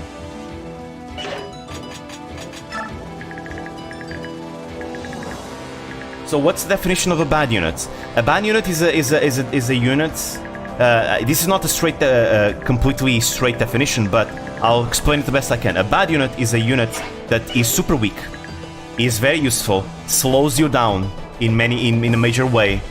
Like, it's one thing if a unit slows you down a little bit, just a little bit, like in one chapter, but then they snowball and crush hard, like Jill. Jill is a good example. Jill slows you down. Well, she doesn't slow you down, to be fair. Jill is kind of on par with everyone else when she joins. However, Jill is a character that, with just a little bit of investment, becomes MVP, like easy, like in 1 or 2 chapters, immediately. There we go. She's already kicking ass and becomes easily the best unit in the game because she's in a class that has 1v1 weakness, which is Lightning Mages, which you don't find all the time. Her stats are super high. She flies, which is really useful. She has really high movement, so allows you to end chapters quickly and all that. Just in general, fly utility is good for rescues and all that. So all that makes her a good unit, even though she slows you down a little bit first. However, imagine Amelia is a character that she joins in a trainee class. A class that is already, you know, way down compared to everyone else. Because it's supposed to be before first promotion, right? She requires babying to get to a regular class. And even after that, she still needs a little bit of babying. Just a little bit. to finally become on par with your characters. Then she starts snowballing. But if you do it without grinding, it's gonna take a long time of babying to get it off the ground. And sometimes it might be so late in the game, with the case of Yuan, then it just isn't worth it. Like, Ross is good. I can tell you that Ross is a good unit. And why is Ross a good unit, even though he's the same as Emilia and Yuan? Because Ross joined super early. Ross joined so early that it's really, really easy to train him and really, really easy for him to catch up with everyone else. So it's not gonna take that long until Ross starts getting strong like everyone else and snowballs for the rest of the game and kills everything. Ross is good. Ross is a good unit because of that. He requires investment, but not that much, and he joins early enough. A unit that joins super late or in the mid game, they're starting to, you know, they're gonna have to catch up with everyone else you have. Everyone else you have are gonna be way, way stronger, way, way more useful. They're not gonna require that investment, and it's gonna take them longer to get to the same place as everyone else. And that's just not worth it. You could do just much more progress without using that unit. Again, you can use it if you have fun with it, but that's not optimal. That's what I'm judging here. It's whether it's optimal or not whether it's fun or not. Because again, I use bad units too. Every time I play Fire Emblem, I always use a bad unit. So a bad unit is a character that will kinda hold you back. They're weak in combat. They're not useful. They don't provide any utility. They literally just drag everyone down from you using them. And you'll probably die if you try to use them and if you don't baby them. Because they will not perform on the same level as everyone else. They will underperform pretty much. They can only perform with too much favoritism and investment. And grinding in the case of the games that have grinding. That's what a bad unit is. And Emilia fits the bill. Well, Emilia is supposed to be like that, because she's a newbie soldier. But Noel is King's Mage. Why is he so bad in level 10? I need to baby Noel the whole game because he gets one-shotted. Now, that's the thing, right? Now, you're talking thematics. Whether or not they succeeded in the thematics, that's a different conversation. That's not what I'm talking about. I'm talking about gameplay only. Only gameplay, only like being optimal or not. And Emilia makes sense that she's weak, because she's literally a recruit. But again, that doesn't make her good. Her character is good, but her gameplay is bad.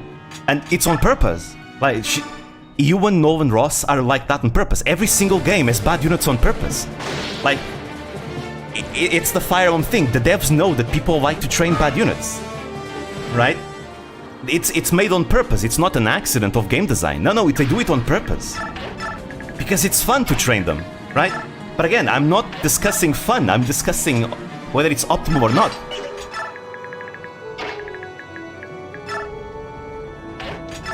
Noel being weak, I mean... Again, Noel is weak in stats because he's really good in usefulness. He's not a bad unit just because of his class. Sometimes there are classes that are so good that they make you good immediately. So in gameplay, he still needs cover to not dying of everything. He's slowing me down harder than Emilia Ewan did. No, because you aren't using him as a summoner. You're using him as a druid. And druid is not a good class for him. Summoner class is the best dark magic class in the GBA games. It's only available in Sacred Stones, actually. And it breaks the game, it's that good. And every time there's a game that gives you a summoning mechanic, immediately that mechanic is super good. Look at Lyn in Engage. The Lyn emblem gives you the ability to get 4 copies of yourself. That's insane, because now those 4 copies will literally bait any enemy to attack them, because the copies have 1 HP, so the enemy AI looks at that, it's like, oh, easy kill, right? And there we go. Literally, you can bait 4 enemies. And the copies can fight themselves, so they might even dodge a hit and kill back. So the Lyn emblem, that's one of the reasons why the Lyn emblem is so broken. Or in Echoes, you have clerics that can summon weak units. Like you have Jenny. Jenny is a cleric. She can summon like 3 to 5 soldiers every turn. And those soldiers are super weak. They fall off. But it doesn't matter because they're so weak, the AI wants to kill them. So it's easy bait. Right? That's the summoning mechanic is so broken. That's why you don't usually see it in Fire Emblem. I think the devs know it's way too broken. Yeah, and breaking the game is only viable way to make him good? Well, that's why he's so bad. But that's the thing, he's good though. Breaking the game... I mean, breaking the game, it makes him stronger. He's strong. Like, you have a viable strategy that you can use to beat the game. He'll be a good unit, is literally a unit that makes the game easier. Seth is a good unit because you get him, he's super strong, he can solo the game. You can literally just bench everyone in the game and just use Seth. He literally trivializes the game. You can just use him, yeah, he's a good unit. He makes the game easier. Har is a good unit. Is this Wyvern Rider that's mostly unkillable. He makes the game easier. That's a good unit. Null is a good unit because Summoner class makes the game easier. So if I make you a summoner, he's going to be much stronger and he doesn't need to babysit him. No, because you need to babysit Yuan to become a summoner. If Yuan becomes a summoner, he becomes useful. But you need to get him there first, which requires babying, investment, or grinding. And Yuan joins so late that at that point it's not that worth it. Oh boy. Right? Null needs no investment to be useful. Yuan needs investment to be useful. That's the difference between the two of them. Can Yuan become better in stats? Yes, but it requires investment for something that you don't really need to for the summoner class. If you're gonna use Yuan, you may as well just use him as a druid. Because if you're gonna use Yuan, you probably care about the stats, right? So you may as well use druid because druid has better stats as a class. But if you don't care about stats and you just want utility, Summoner is better. And for that you can just use Null because Null just joins immediately and can just become a Summoner. While Yuan needs to level up a lot to get there. He needs to level up from trainee to level 10 so he can become a Shaman. And then he needs to become from level 10 Shaman. Then he needs to become a level 10 Shaman to promote him as early as possible to become a Summoner. And you don't need to do that with Null. You can just Null joins, Null is level 10. There we go, promotion, easy. I better invest some time into Yuan than keeping some unit with Null at all time to defend them. You don't need to defend Null if you know how to properly use ranges. But again, that's optional, right? That's like a preference thing. But that's the thing, right? In every game, you're gonna have to defend your units. Null is not that difficult to defend. You just keep him back and summon skeletons. There we go. You don't have to bring Null to the front lines. You just literally keep him back. All he needs to do is summon skeletons every turn. He stays back, summons skeletons, baits the enemy, enemy comes in, easy kill. Then summon another skeleton, there we go, and rinse and repeat, just summon skeletons. If you don't like protecting units, that's fine. I mean, that's why some people don't like using dancers.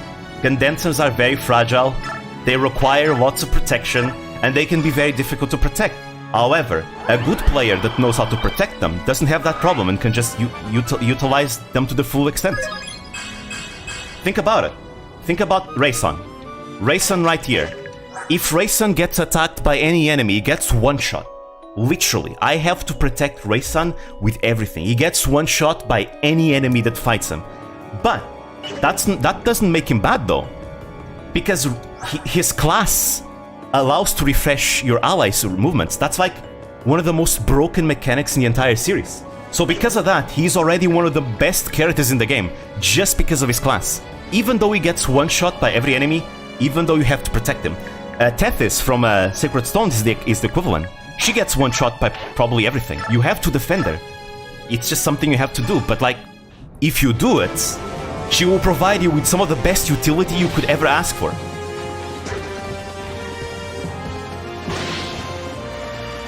Like, maybe Sacred Stones wasn't a good recommendation to give you, because Sacred Stones can kind of skew your perspective on how Fire Emblem usually is. Because in Sacred Stones, the enemies are very weak, and overall your characters all can kick ass, and they can all just survive enemies easily. Even the healers, like, they can all do fine. However, that's not usually the case in the majority of games. In the majority of games, all your healers will be one shot for the most part, or maybe like 2 shot. And there's no grinding, so you need to think about these types of things usually. So maybe I should have just recommended FE7 instead of FE8. Honestly, I think the mistake was mine. I think the mistake was that I recommended the wrong game, probably. The reason why I recommended Sacred Stones, the Sacred Stones was my first Fire Emblem game. It was a really good entry for the series to me. But I feel I now understand why it could give the wrong idea to new players, though, about things. Because a lot of the things that are viable in Sacred Stones are not viable in a lot of other games. Because Sacred Stones is like a game with such weak enemies and allows grinding and all that.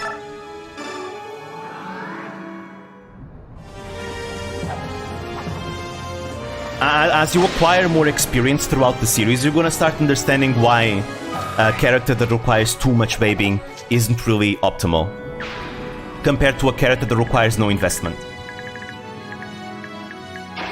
Like, don't get me wrong, I used to be an Amelia defender too.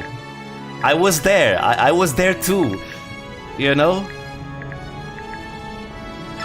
But eventually you play enough games and then you play enough Fire Emblem and you play hard difficulties enough and all that to eventually understand, that's why the character is not considered good, because it's literally holding me back. And again, I still use bad units, but you need it. Again, fun and usability are two different things. Two different conversations. I do not criticize anyone for wanting to have fun their own way. That is something I will never criticize anyone for. If you want to have fun playing a certain way, you are entitled to play that way. It's your game, you're the one that's playing, you decide. You right? However, the way I speak will change for talking about usability though. That's different. Because that's the moment it's not subjective anymore.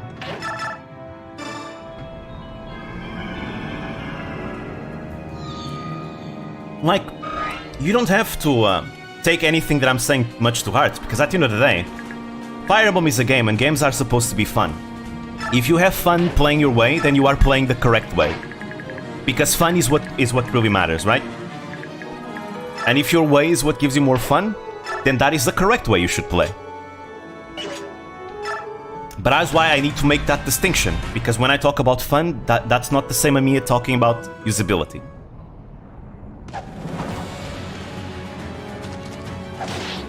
Nah, problem is not Amelia, she's fine, but no one in the other hand is bad in any way, and you saying the only way to make him viable is promoting him to a broken unit makes no sense.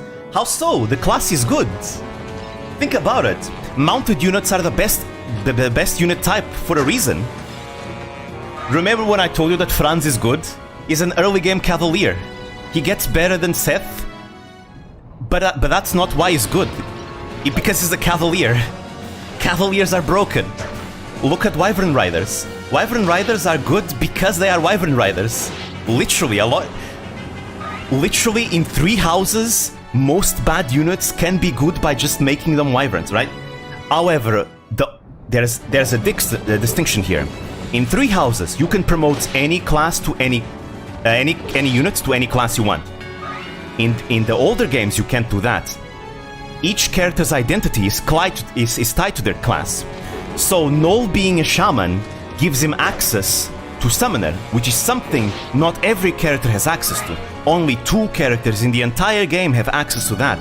So that the summoner class is very much tied into their identity as characters and as units, because no other unit has access to that mechanics. So if you want to use that mechanic, you have to use either one or the other, or both. And honestly, using both isn't bad either, though again, it requires investment on you one, but you know, optimally, it's better to just use Null usually. But you could use both, and it's viable, and it's Sacred Stones, it's an easy game, it's easy to train them.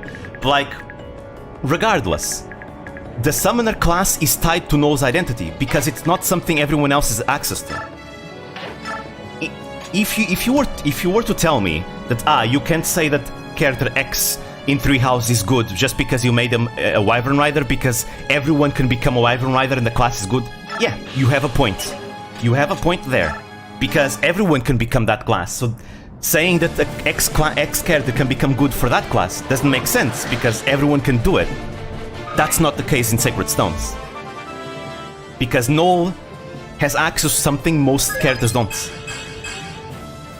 It's an invaluable tool that makes the game easier, that only he and Ewan has access to. And Noel does it better because it doesn't require investment. That is why. He's really good at doing that one thing, but that's all he needs to do, because it's broken enough. That is why. Noel is really good.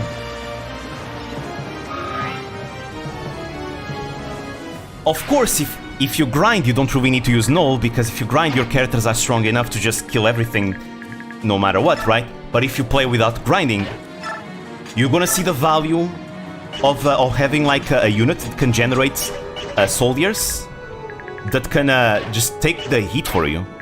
It's really, really nice. Like, with your playstyle, you don't have to use Null. Because you like to grind, you like to make your unit strong. You don't have to use Null. Null does not fit your playstyle. So you may as well just use Ewan as a druid. Right? Because that fits your playstyle better. But in a more Iron Man-like playstyle without grinding, that's a different story entirely. But that's the thing, right? This is why when people discuss about like good and bad units, they always leave out grinding, because grinding skews how muddies a lot the ground on how we should judge characters, right? It really does. Because grinding puts everyone on the same playing field, right? Suddenly, everyone is judged only based on stats, and that's it. However, without grinding, you can't judge them based on that. Just that. Stats are important, but are not the end-all be-all.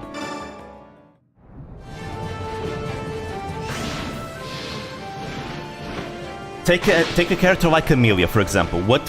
She's weak, but imagine if I were to try to think about utility that she could give. She can promote to either a general or a cavalier. Obviously, the choice is obvious. If you care about optimization, the choice is obvious. It's cavalier, because mounted units have high movement. High movement is useful, is really good. You can end chapters quicker. You can get to objectives faster. You can save villages faster. It gives you lots of versatility with your movements. It allows you to rescue more easily, because mounted units can rescue anyone, no matter their weight. Hell, you can even rescue other mounted units for some reason. Meanwhile, the knight promotion doesn't give you any utility. She becomes slow. Sure, she becomes a slightly better combat unit, but that's not... Cavalier does just fine. Cavalier can kill every enemy just fine too. So being a slightly better combat unit doesn't really do much for her. The utility that she would get from Cavalier is much better than whatever she gets as a general. Now, what are generals good for? Generals are big, strong, and defensive, right? They're good to choke points and allow your units, you to bait enemy units. And that is good in a game where enemies are stronger. But because Sacred Stones is probably the easiest game in the series, the enemies are so weak that everyone can kick ass no matter their class.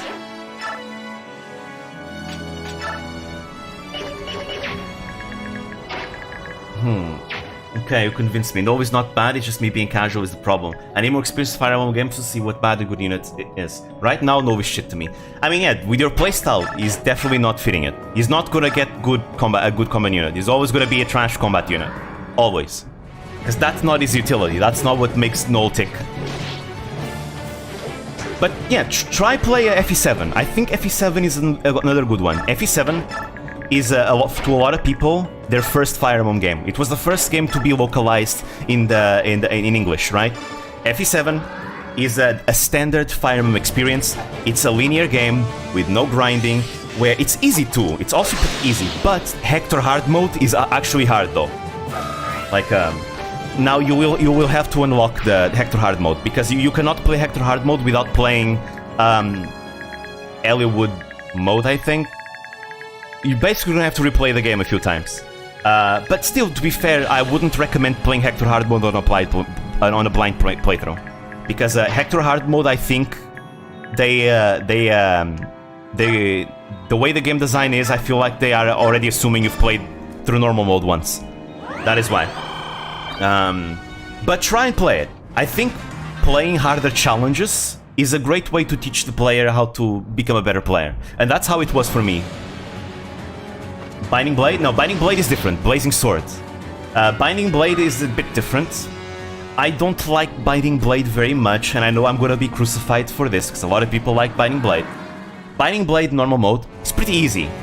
Binding Blade hard mode is really hard, but only in the early game, because once your units start getting strong, the game gets trivial. That's it. And I think that's a bit of a failure in the game design, personally. But Binding Blade is not a bad game. I would still probably recommend FE7, because FE7 is a more polished experience than Binding Blade, in my opinion.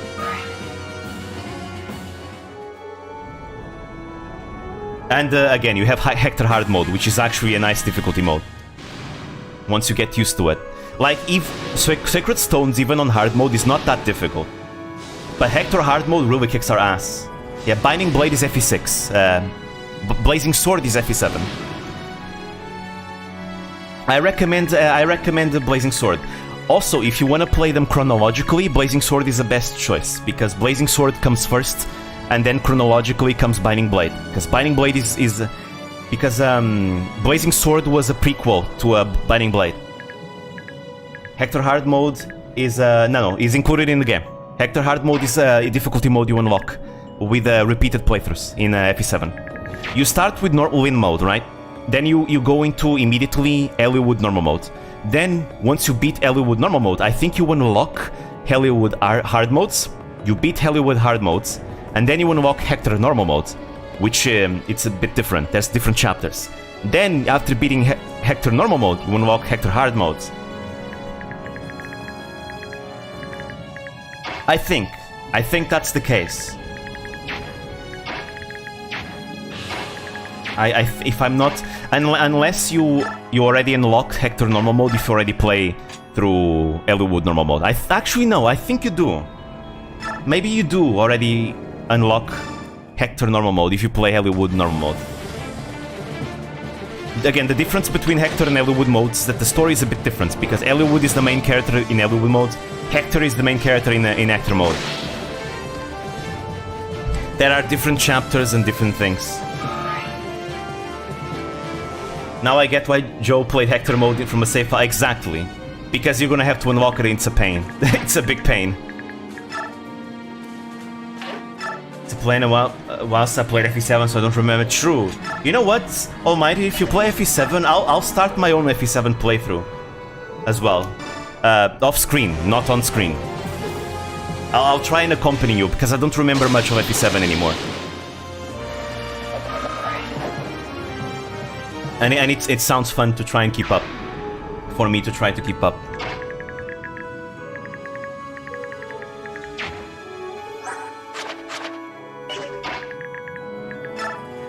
Let's see.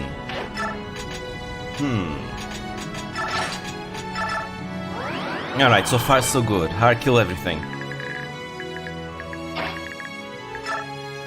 But yeah, I remember when I played Secret Stones for the first time. Again, I think I told you about this once on a call, Almighty. How you asked me who is better, Joshua or Marissa, right? Joshua or Marissa. And I told you about the story when I played Secret Stones for the first time. I looked it up online, what people were saying. Is Joshua or Marissa better? And all I found was a bunch of people in forums arguing with each other. And yeah, and I didn't have my answer, because people were saying completely different things. Right? And I didn't know better, I was a new player. And now that I can look back after many years, I can now say for sure who is better. Joshua is better, because, you know, he joins earlier. And by the time you get Marissa, you know, Joshua is way stronger. And availability is a big thing. They're on the same class, which isn't really that good of a class in the first place, but regardless, one joins earlier, they're in the same class. Joshua is already way stronger. To be fair, you don't even need the class, because the class is kind of weak. The problem with the Myrmidons in FE7 or GBA games that they don't have access to 1-2 range. I mean, they do. You have rune swords in Sacred Stones, They are a very, very limited resource. So I guess that makes them a bit better. Honestly, they're not that bad. Yeah, Joshua is way better, Marisa is cuter. Yeah.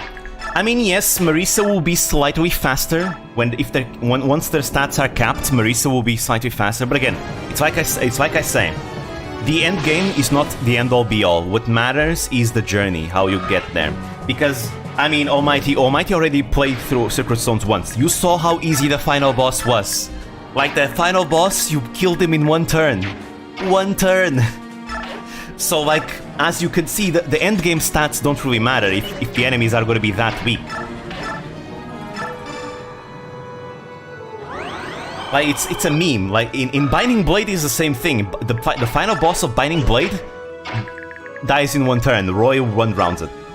Blazing Sword, however, is a different story. The final boss of Blazing Sword is actually difficult.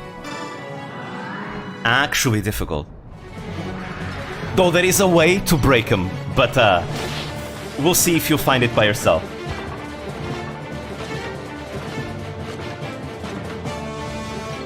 Okay, to be fair, you don't actually break it completely, but it makes it much easier. Yeah, and Josh was already strong when he joined. He doesn't even need training. Meanwhile, Marisa is a bit falling off already.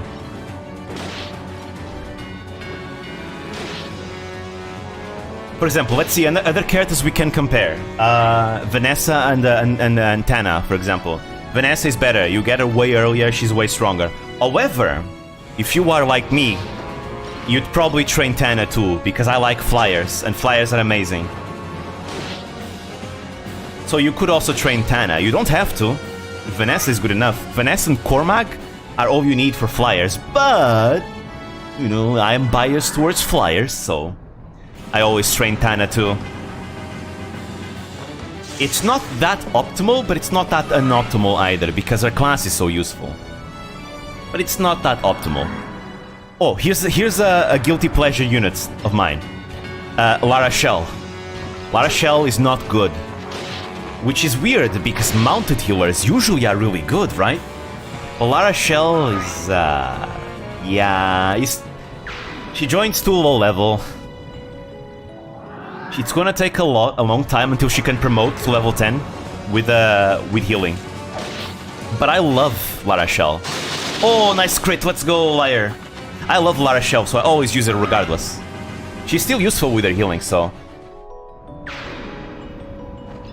I beat the game with Tana because Vanessa died in my playthrough. And that's exactly right. See, this is why Fire Emblem games are balanced around permadeath. So when you lose a character earlier, you're gonna get a slightly worse, but still usable character to replace that character, right? You lost Vanessa, so you use Tana. That's literally how Fire Emblem was intended to be played, actually. Literally. And then if you lose Tana, you have Cyrene later on, who's also another Pegasus Knight. Right? Always. I have a weird preference for the middle child Pegasus Knight. I mean, to be fair, I love Katria too. Don't worry. We're all Katria fans here. I play with Lara Shell too and use Natasha too. Usually I use Molder because I think Molder is the best cleric. You get him the earliest, so it's easier to promote him to Bishop the easiest. Although, Molder does not get access to Mounted Healer, so that's actually one thing that Natasha has got over Molder. And that's why I prefer Natasha over Molder. Because I love my horses. Any unit having a horse gets better. Immediately. In recent games, horses are being nerfed a bit, but they're still good regardless. Like in Three Houses, horse classes were nerfed.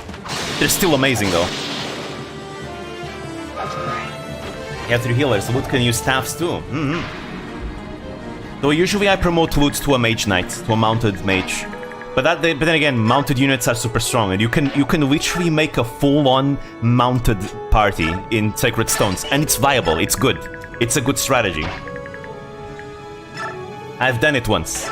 It is actually super strong. It's so fun. You will blitzkrieg through the game.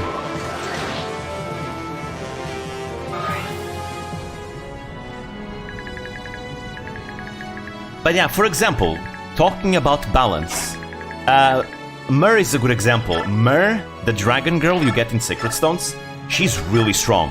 Really, really strong.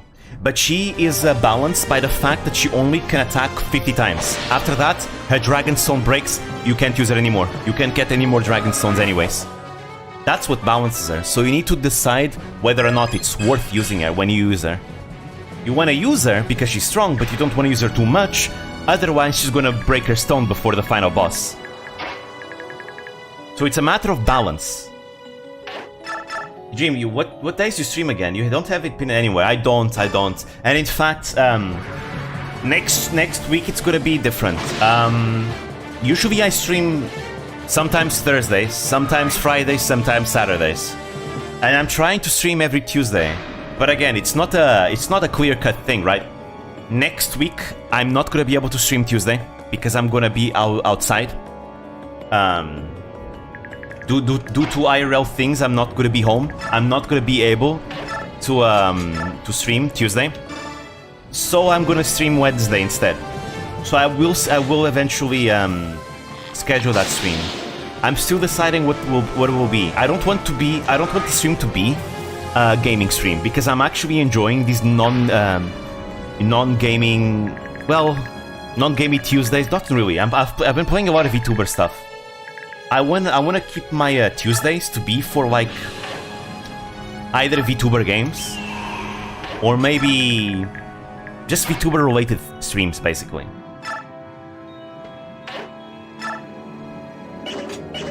Though, you know, I've also been thinking that if I don't get any ideas, I might just stream like a visual novel, for example. I've been thinking about reading Umineko to you all, actually.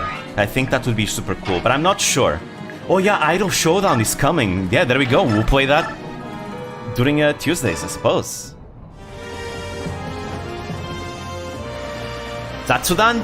Oh, if I do Zatsudan, I wanna play Civ.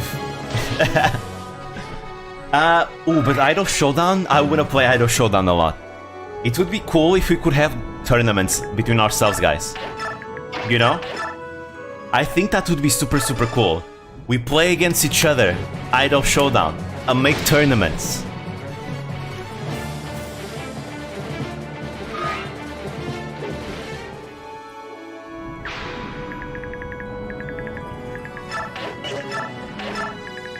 Not me, ping will be too high?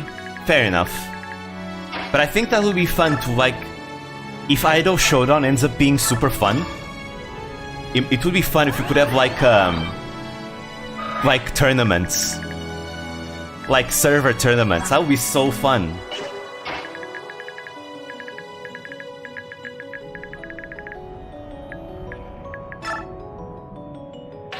I'll happily join in, but I expect to get crashed. I'm bad at fighting games and I use keyboard and mouse. Ah, I see.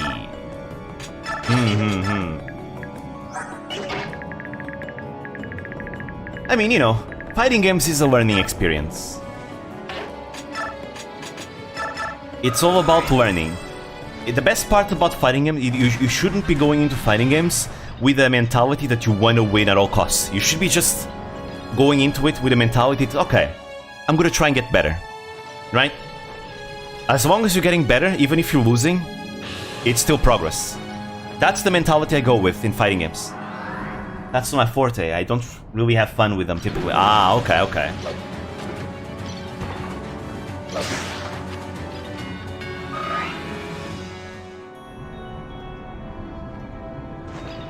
But yeah, whew. But yeah, okay, so about the whole Amelia conversation, remember when I told you, Almighty, that when you told me about Amelia, you had resurrected inside my mind years and years of like debate in the entire community? Yeah, that's how heated the conversation about like Fire Emblem units is.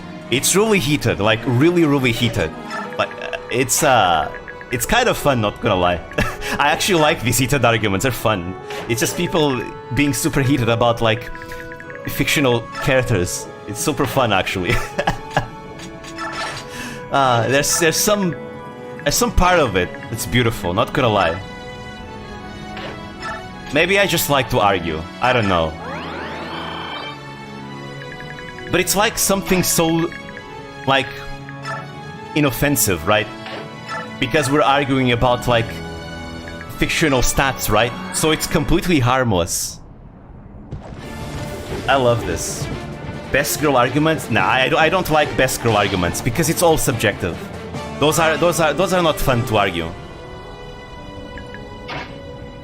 I usually like to discuss gameplay more because gameplay is something that you can actually discuss in a more objective way and bring actual arguments into it. Best girl is just like, you know, it's subjective, so like who cares? That's why I don't like to do best girl arguments. They can get very heated. Yeah, they can get even more heated than gameplay arguments. Literally. Way more heated. You have no idea how heated the arguments in Three Houses were about best girl there. And especially the Edelgard's debates. Holy shit, the Edelgard debates. Aren't you doing a best hips video? That's an idea I have. I still don't know when I'm gonna do it because I've been having other ideas that I want to do first. We'll see.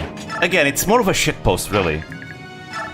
That video will be a shitpost, so it's nothing serious. I need to learn the ways of the shitpost because I'm not very good at it.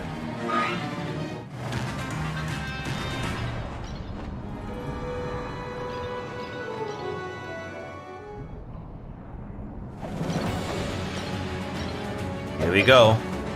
Boom. Haha. Dodged. So yeah, if you go into those dark tiles, there will be fire that will damage you. I think this... No, actually no. The mechanic originates from GPA, actually. Dude, I was in the professional scene, and you always seen Argo and Viable Heroes champion fight as units in professional states. That's why stats and player skill is my way to judge everything. Ah, okay, I see. Yeah, in Fire Emblem, while stats are important, there is a lot of layers of utility that also needs to be taken into account. Utility and, like, availability throughout the game and all that. There's basically different paradigms from where units are judged in Fire Emblem.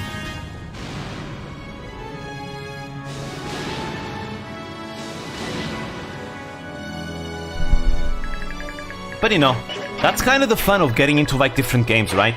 Because different games have different ways of being judged, and I actually like that. That's really fun. You are training Liar, yeah. I am training Liar. The only problem with Liar, which is something I'm not going to be able to fix until the late game, is the fact that her gauge is terrible. The cat gauge is terrible. That's why I hate something that breaks the game.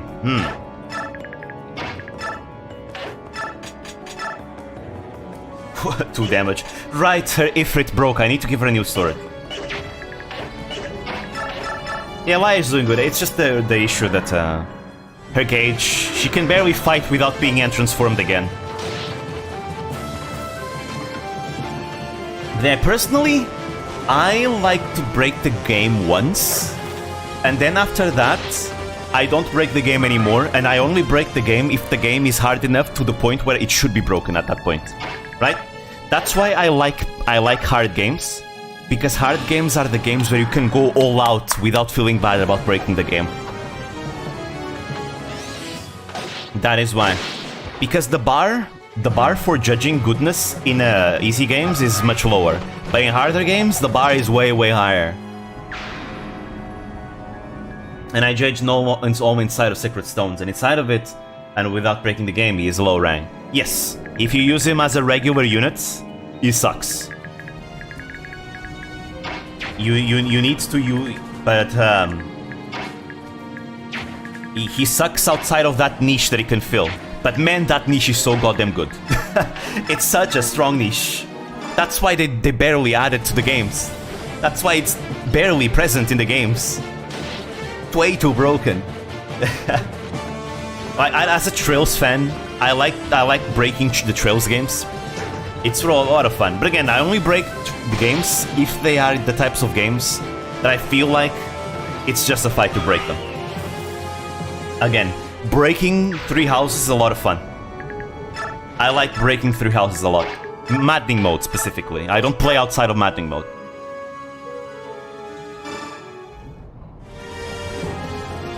It's funny seeing others break or cheese a game mechanic, but I don't like it doing personally. There are certain things I don't like to do. For example, warp skips are very viable in Fire Emblem. You can, if there's a chapter you don't like, you can literally just plan out a warp skip, and you skip it. You warp skip it. There we go. I don't like doing that because I actually like to play the chapters. You know, I actually like to play Fire Emblem. You know.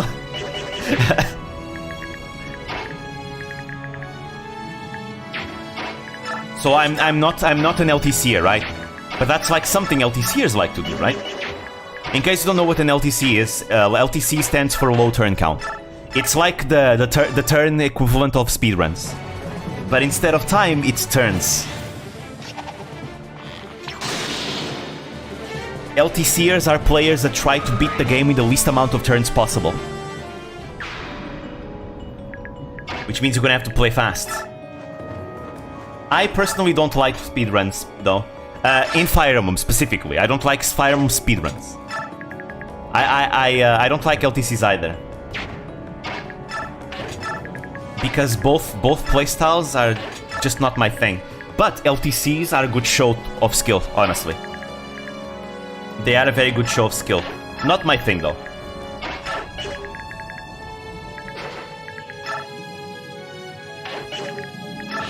Yeah, I love to see speedruns completely break the game, but when I play, I try to play the game how it is intended and check every possibility it gives, except for the unfair stuff. Yeah, I'm kind of the same way. Look, if I see a mechanic in a game, I will use that mechanic, right? It's there in the game. So I will use it. However, there are certain things that clearly weren't intended, like maybe certain glitches. For example, in the GBA games, there is a glitch that's very easy to do. It's called the mind bug glitch. It's a glitch that you can do to control enemy units. Right? It's very exploitable.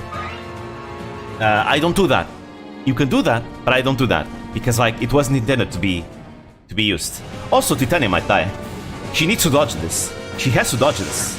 Oh, she dodged. Nice. She dodged. But like, for example, that's kind of one of the reasons I don't usually use summoners in the Sacred Stones because it's like not needed. It's so easy.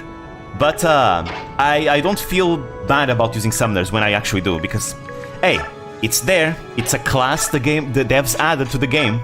It's there. It's a tool. I will use it. I never feel bad about using stuff that the devs put in the game for me to use. Never. Even if it's broken, hey, the devs put it there for a reason.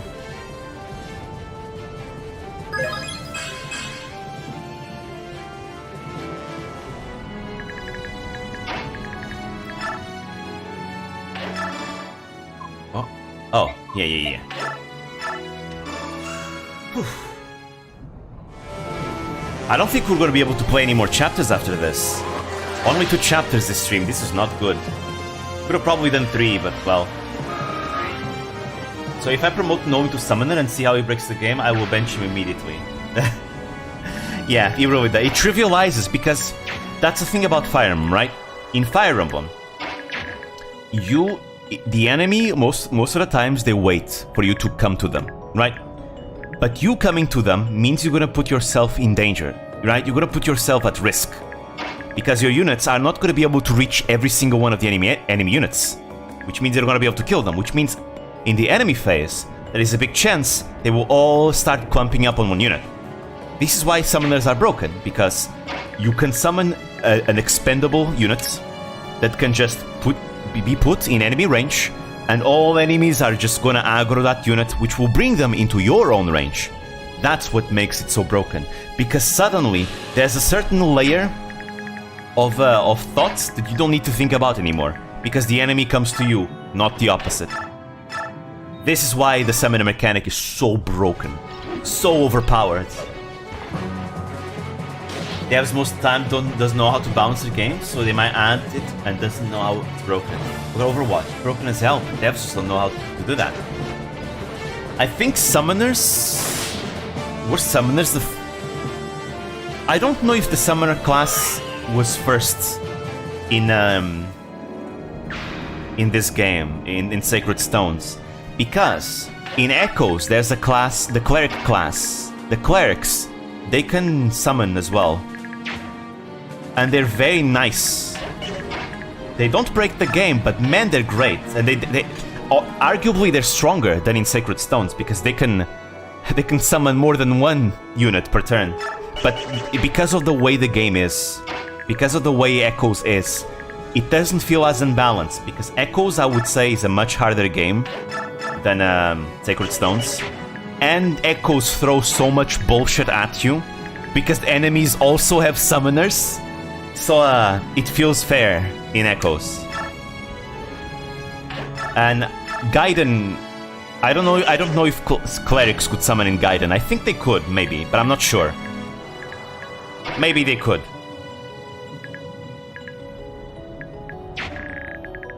But so it's not the first time in Fire Emblem history, and they keep bringing it back every once in a while. Not often, but every once in a while they do.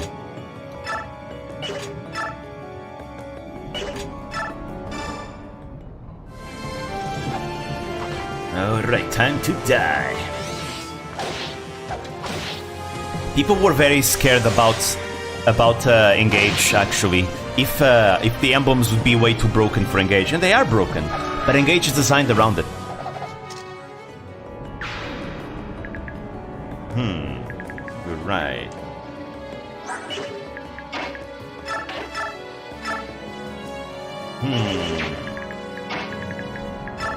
If the game is hard, it might be viable, because if everyone's OP, nobody's OP. Exactly, you see? And that is why, when people judge good units in Fire Emblem, they don't take into account grinding. Because it makes everyone OP, right? So nobody's OP. There are no good or bad units when you grind.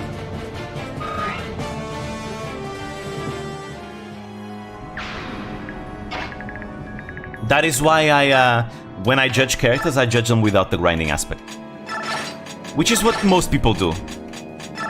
There are few games, most games, your stat caps are not really that important.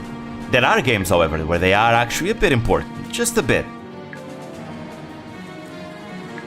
Those games would be, for example, in Radiant Dawn, you will hit your stat caps and they will be important.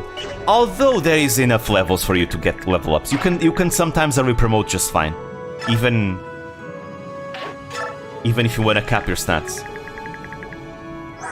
Like, look, Ike could just promote already. Right? He has enough time to cap his stats.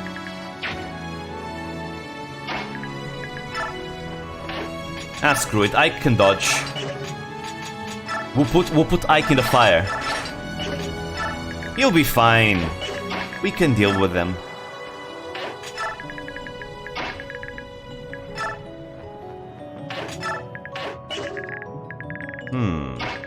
I want to do a hit and run.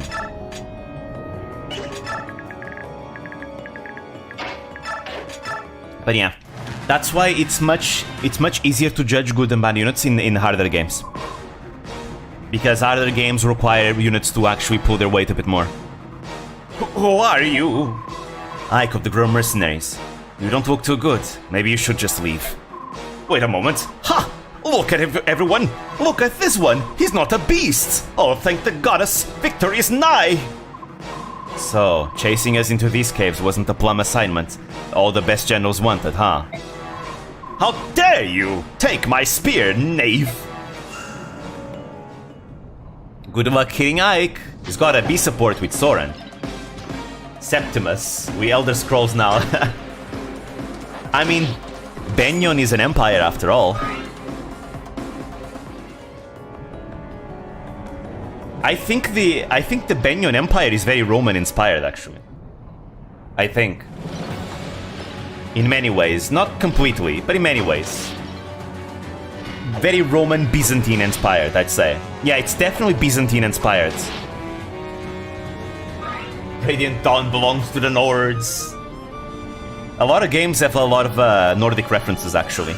A lot of Fire Emblem games do. Not Tellius, but a lot of them do. Alright. You need to dodge the magic, Ike. You should be able... Yeah, there you go. Hey, critical hits. Boom. God, Ike is so strong.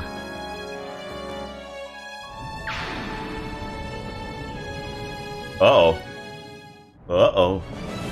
Uh-oh. Uh-oh. Come on, Mia. You have to dodge. Mia, Mia, yes. By the way, the broken chat has a single small white line on the screen. That's very distracting. It's just you can hide it. I guess I can just hide the chat. Because technically the chat is there. For some reason, nobody can see it. Not even I can see it on the Discord. But yeah, I can. There we go. I hit the chat.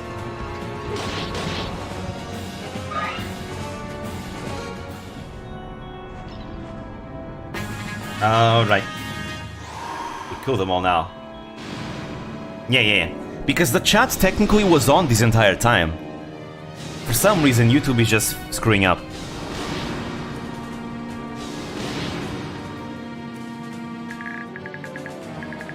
Is Worm a human or is Base the worm that walks? Notice he's got a robe. So these are Dark Mages. Dark Mages, this is their magic. It's the name of the spell. That's why I told you to use cheap chat. But... I don't know. I'm very resistant to trying new things, I suppose. Because I've been enjoying...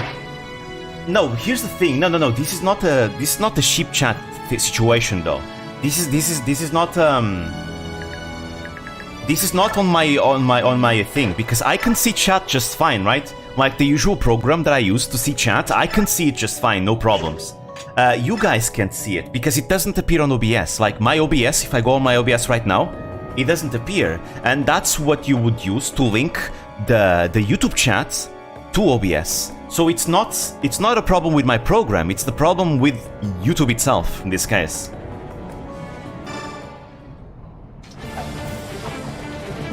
Because my program is working fine, I can see the chat. Hey, let's go.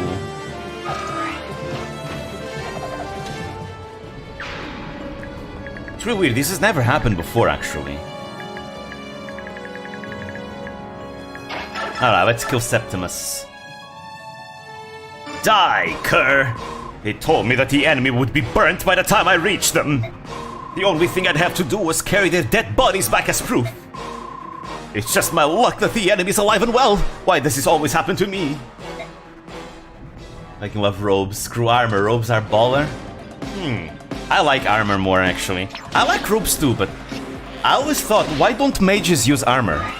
What's preventing a mage from wearing armor?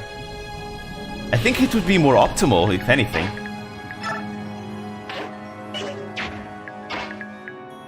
Let's see. Ooh, he can transform and sing. Oh, I can't kill. Well then, we'll kill this one.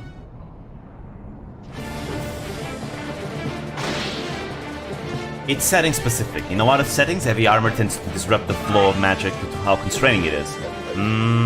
Okay. I suppose so, yeah.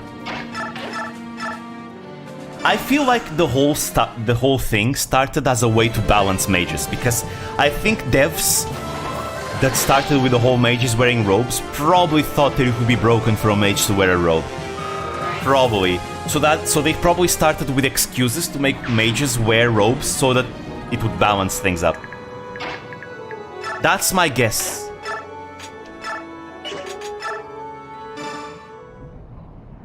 It's good for individualism and being interesting. Just plain chat might look hobo way to show it. A hobo way. I knew people come and look at your stream design and not give you a chance to watch it. True, I do need to work on my stream setup. That's something I want to do when I eventually get myself a model. Once I get my model, I want to do an entire overhaul of my entire setup. I want to get my own like graphics and everything. Like my own transitions, my own stuff. That's all something I've planned. But so far, until then, I'm just kind of just going with the flow like this. I knew it. I knew I would end up like this. So who knows, maybe during that time I will use that. Yeah. But until I get my my model, so far I'm gonna stay a bit scuffed. I mean, only recently I actually started using the goddamn intros and outro screens, and it's a bit scuffed, and it's temporary because I want to have a different one when I actually get myself a model. Because, yeah, Battle Mage class would be pretty cool. Yeah, I love Battle Mages. Because if your stream looks boring, you might be boring as well. I know. I really need to improve my streams on the visual standpoint. Getting myself a model, improving my visuals, improving my chat visuals too. Getting myself a better intro screen and outer screen, things like that.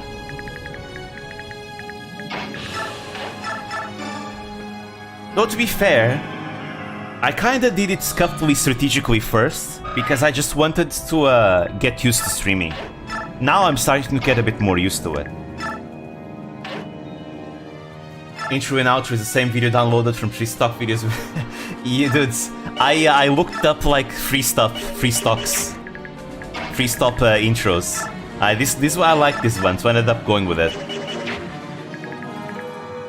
Dream may be a hobo, but Dream is not boring. Damn, honestly, that means a lot to me, honestly, because I don't think my streams are anything special. Oh, there we go, stun!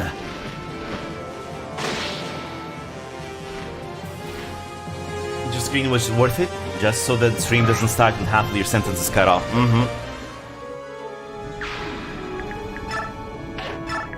There we go. Oh, there's more? Alright, there's more. More enemies. As for the quality of streams, I've come to realize it's much representation. It's how you speak and how you can capture and hold attention. That's kind of the thing that I want to get better at. I really want to get better at. When I started streaming last year, I was like, it's not going to be that great. But you know what? I may as well do it, try and get myself some experience and get better at it, right? Because nobody starts good at the beginning. So that's kind of been my focus. I want to focus on trying to become a better speaker. Just being able to speak more on stream and all that. It's been honestly really interesting. I think I'm definitely doing better than when I started my Yakuza playthrough back in June of last year. It's quite the difference, I'd say. Oh, I almost Titania almost died again. Look at that. But I still have a long way to go, to be fair. I still have a lot to learn.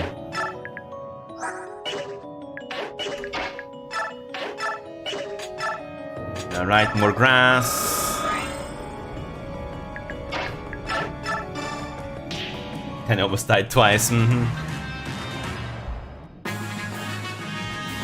But it's a nice feeling, you know, because I was so afraid. I was always telling myself, I'm gonna start streaming, I'm gonna start streaming, I'm gonna start streaming.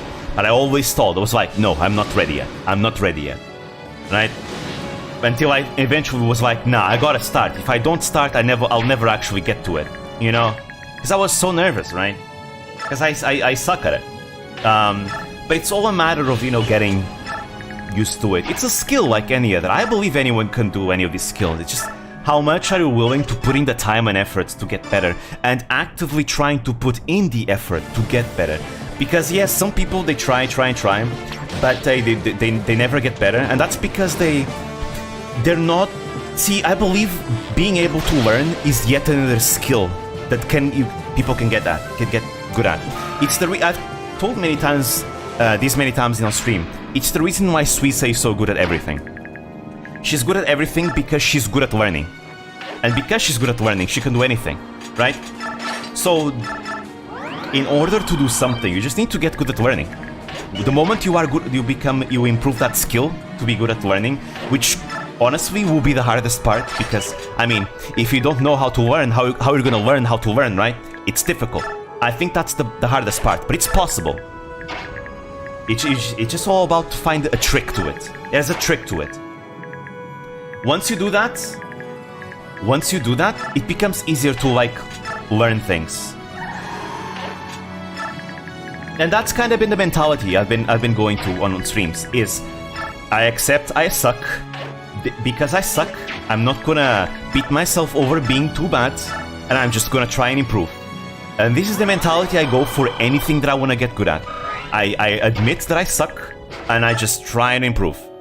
You know, when you start from zero, you can't go, you can't go, you know, more to the bottom, you know? You can't be reduced below bottom after all. The only way up is, well, up. So that's why, that's the mentality I go with everything. Some people, I have fairly good streaming voice. I tend to focus on being fast talking and sounding like I'm always talking about something serious, unless I just want to chill. And I think voice is the reason why a lot of streaming, a lot of corpos, they usually will judge you for your voice a lot more than like the visuals that you use on your audition video, for example. This is something that I've heard Rin Penrose talked about.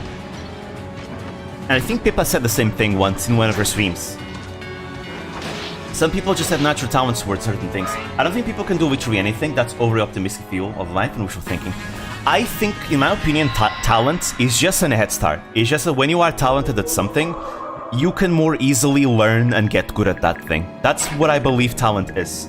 But I believe that so long as you have an interest in actually doing something with enough time and investment and with the skill to learn, I think anyone can actually get good at anything. Obviously, unless they have an impediment, like, you know, if you are on a wheelchair, you probably are not gonna be the greatest marathon runner, you know? That's not a diss, that's a fact, right? Some things are outside of people's potential because it's a physical impediment, right? But when it comes to things that are not like actually physically things like that, I think it's easy.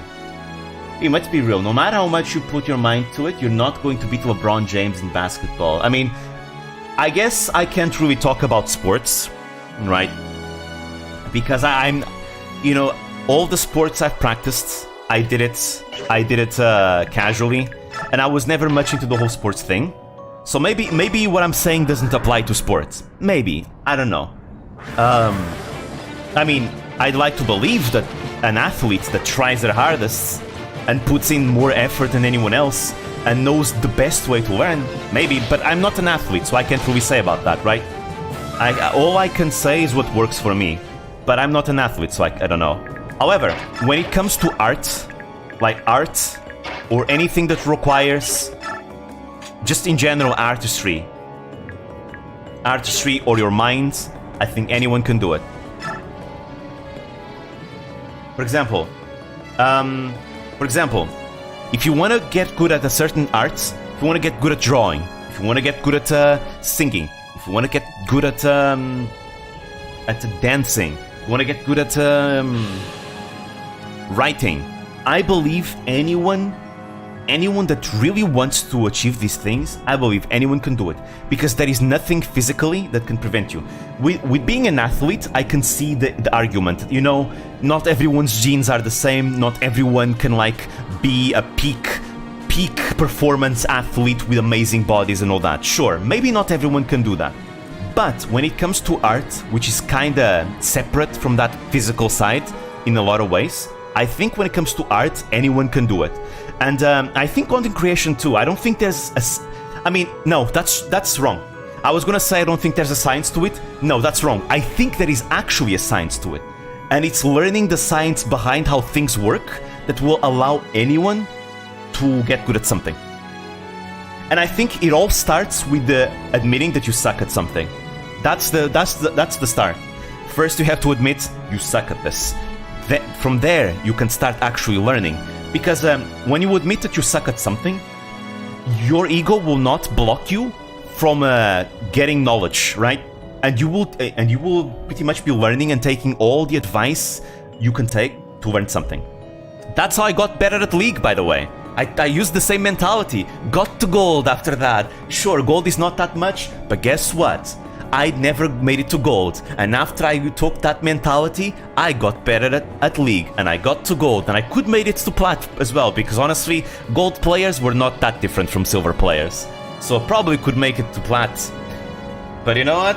I just didn't, because, I just don't have that interest, that's all. it's a matter of interest, ultimately. If you really, really want it, you could probably get to... If I really, really wanted, I probably got to Plat. Or maybe higher. Same thing with art, you know? Guys, I don't like editing. But I told myself, I have to do it. I suck with technology. I'm not very good at technology. I don't know, I don't understand anything about editing. I just asked a friend of mine, give me, like, in a nutshell, basics of editing. Right? And she taught me the basics. And from there, I just watched tutorial. As I made my videos, I watched tutorials. And whenever I wanted to do something that I could visualize in my head, right? And that's how it is. I got better gradually. It wasn't an immediate thing, but it gradually got better and better. And I'm still improving, right? I still have a long, long road to improve. There's way better editors out there than me. Way better editors. I'm nothing special, really. My editing is really simple, if you really think about it. Really, really simple. I think the one thing that distinguishes my editing from other people is that I give a lot of emphasis to sound effects, right? I don't neglect sound effects. And a lot of people that have amazing editing, they don't really use sound effects as much as they should. Because I really think sound effects is great. And honestly, the only reason why I give so much importance to sound effects, because of Umineko. Because, whoa, Umineko has so many cool sound effects. This is so cool. Because Umineko is known as a sound novel, right? They give a lot of emphasis to their audio. And that's what gave me my own, you know, emphasis on audio. Because of things that I saw people doing that I want to do myself, right? This is how one improves. You see people do certain things, you try to copy them, and you integrate that into your skill set. And that becomes kind of your thing, right? This is how you do it. Another reason why I can visualize a lot of the edits that I do is because I've seen a lot of YouTube throughout the years, so I have an idea of what I want to do, right? But same thing, well, guys. I was super shy. I could never act.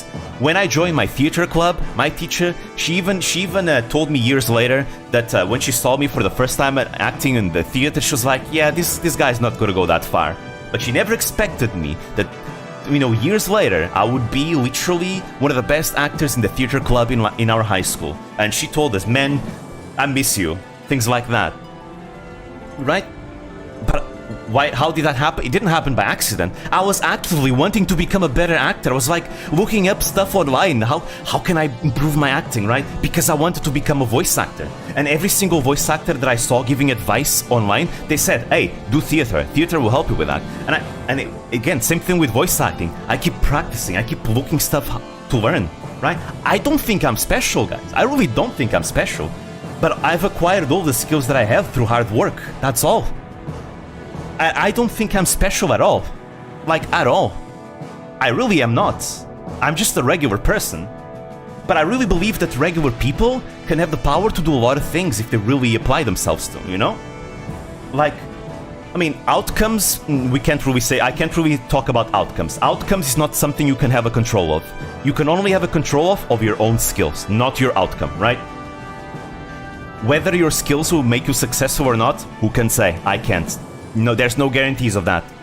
But when it comes to you getting good at a skill, I believe that is completely in your hands, and you can have the power to do that. If there's something you really want to do, man, I'd love to learn how to draw and become a better artist.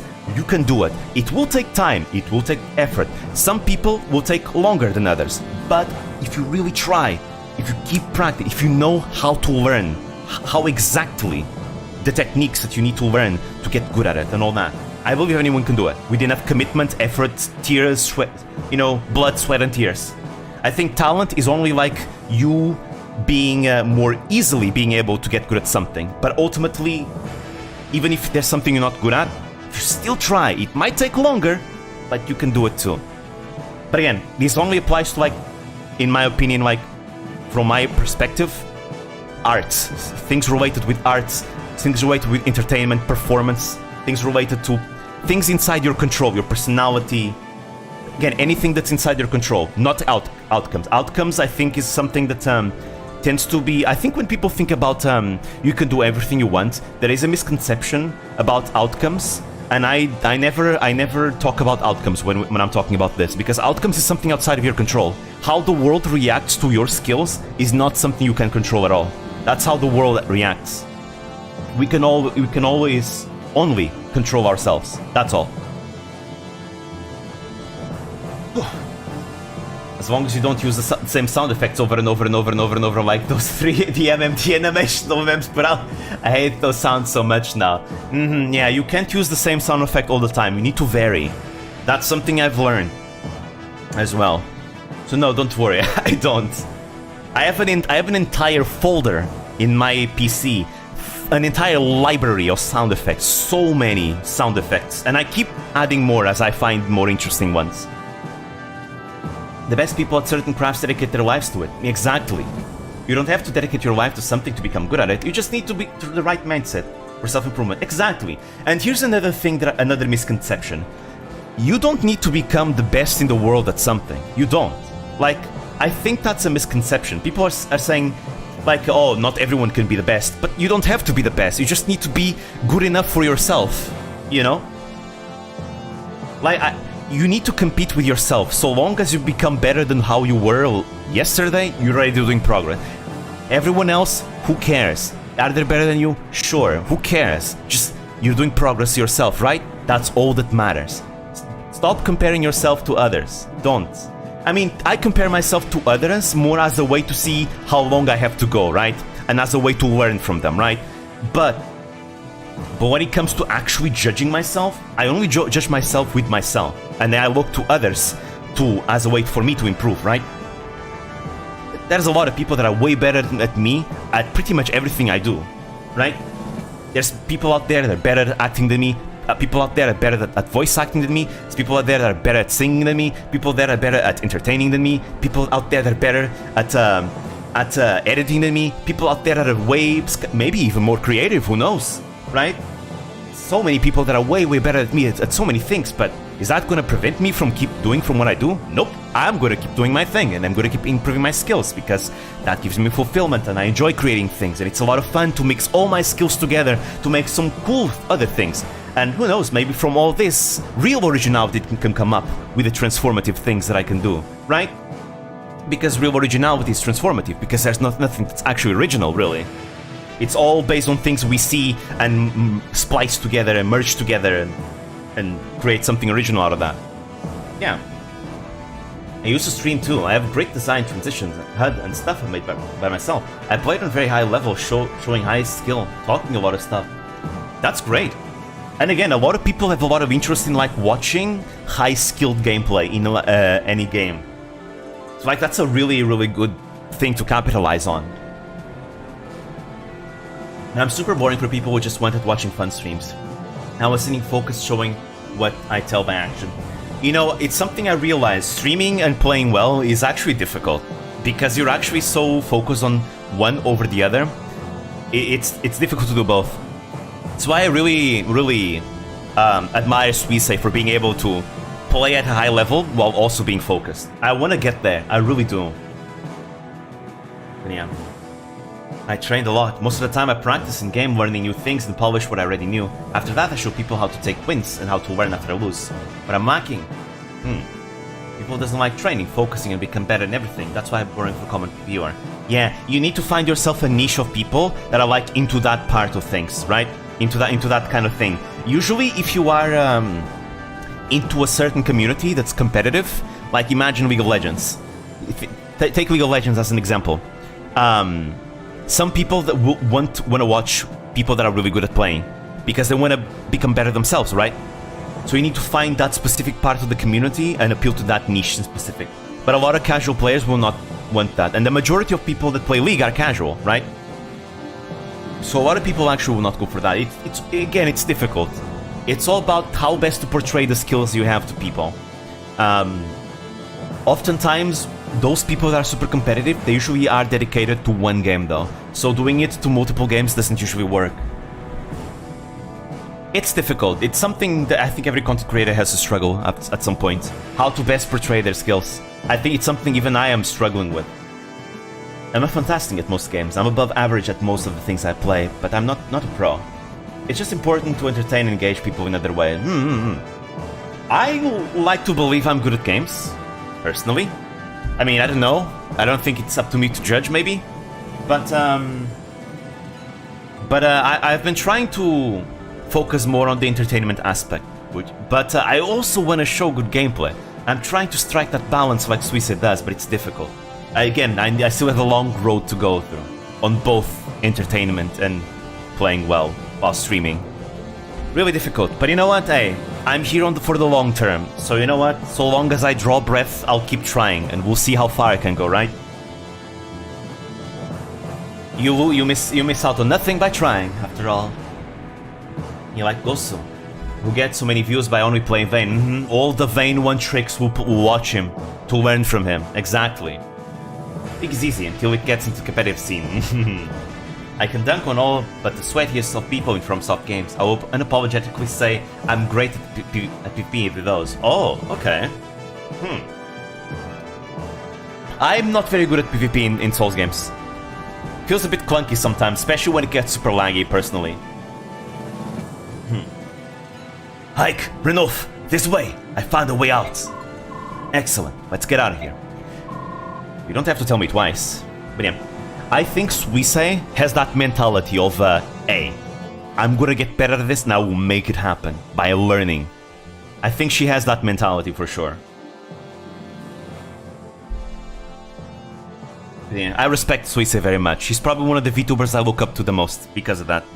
To me, whenever I see someone who can do whatever they want, right? Even if it's like the most outlandish thing they would never do, to me that to me seems more inspiring, right? Because it's like they're proving that regular people can do it, right? Regular people can like get good at skills. Remember, no matter how good you are at a game, there will always be a Korean who puts you to absolute shame. Probably, yeah. But again, like everything, even in games, it's always better to just focus on your own improvement and not focus on anyone else. Because so long as you are improving, that's all that matters, right? You are improving, you're making more with your skills. You don't have to be the #1 in the world. Maybe you will become the #1 in the world, who knows? But you don't have to. That, I feel, is the path to, is a very toxic path when you want to become the best one no matter what. And then it's going to become toxic. You're going to not have fun anymore with what you're trying to do. You're going to try to become better. You're never going to like what you're doing. Again, you're not going to have fun, which is what you should be having. You should be having fun. You're going to start feeling spiteful to others that are better than you. You're going to start feeling jealous as well. And that's not good. If you just have fun and focus on yourself, all of those negative things go out the window and you're just enjoying yourself. And hell, sometimes seeing someone that's better than you can be really exciting because, oh, so I can, maybe if I work hard, I can get there too one day. Sure, maybe that person will be better than me, but it's possible to get to that stage, right? Think about it, how lonely it must be to be the best person at something. To me, that's hell. To me, that's lonely, you know? Really lonely. That's why I like to be defeated in games, you know? That's why I like to, you know, face hard fights in games, because it's not lonely, it's fun, you know? There's always a way forward, there's always more you can become, right?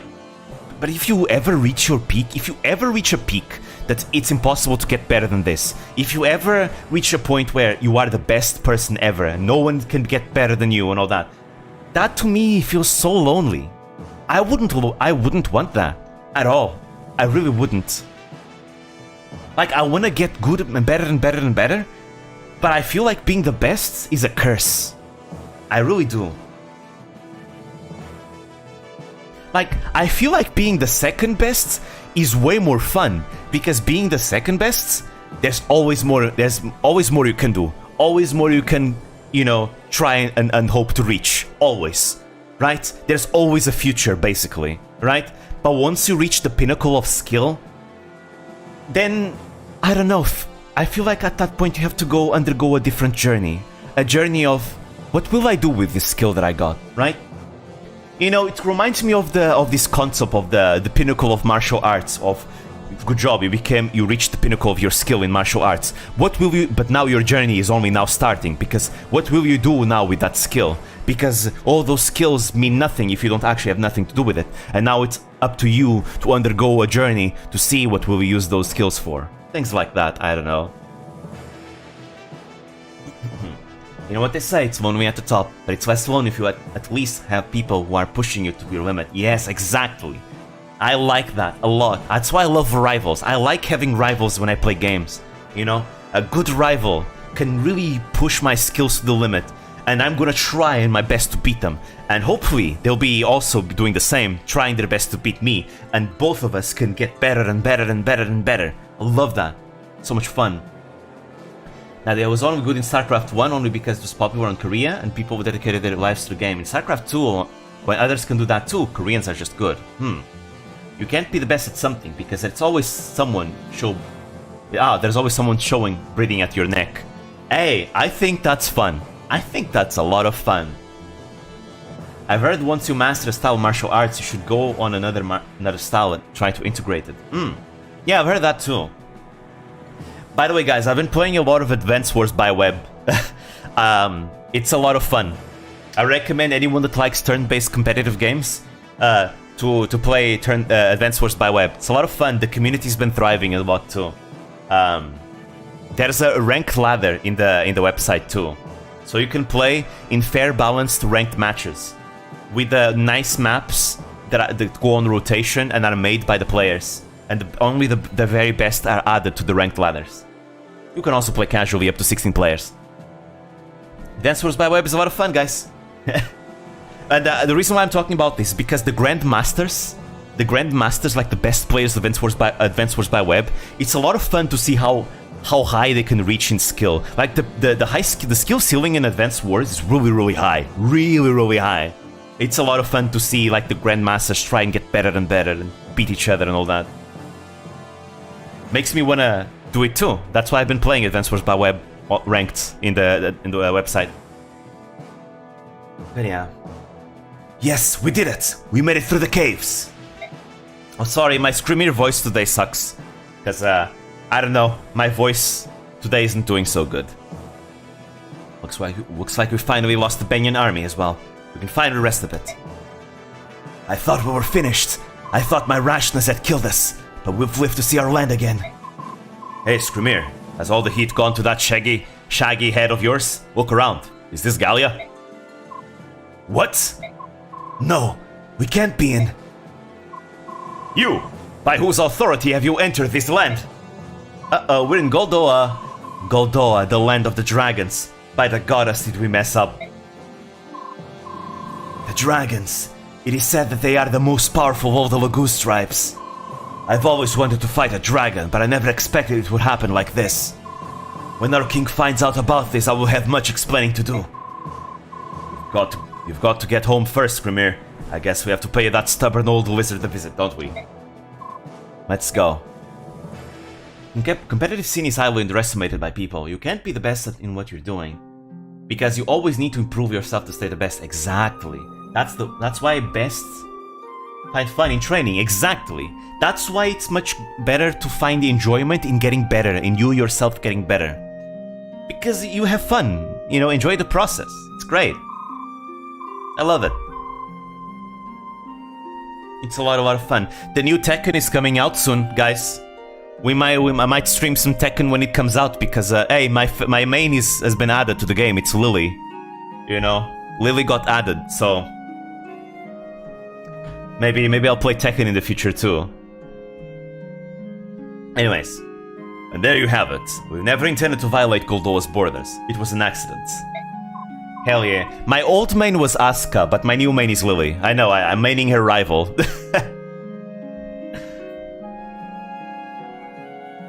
I see. I understand your predicaments. However, your reasons neither justify nor change the fact that you trespassed on our territory. I order you to leave immediately. Go back to the way you came, through the caves. You would have us go through the Kauku caves again? Never!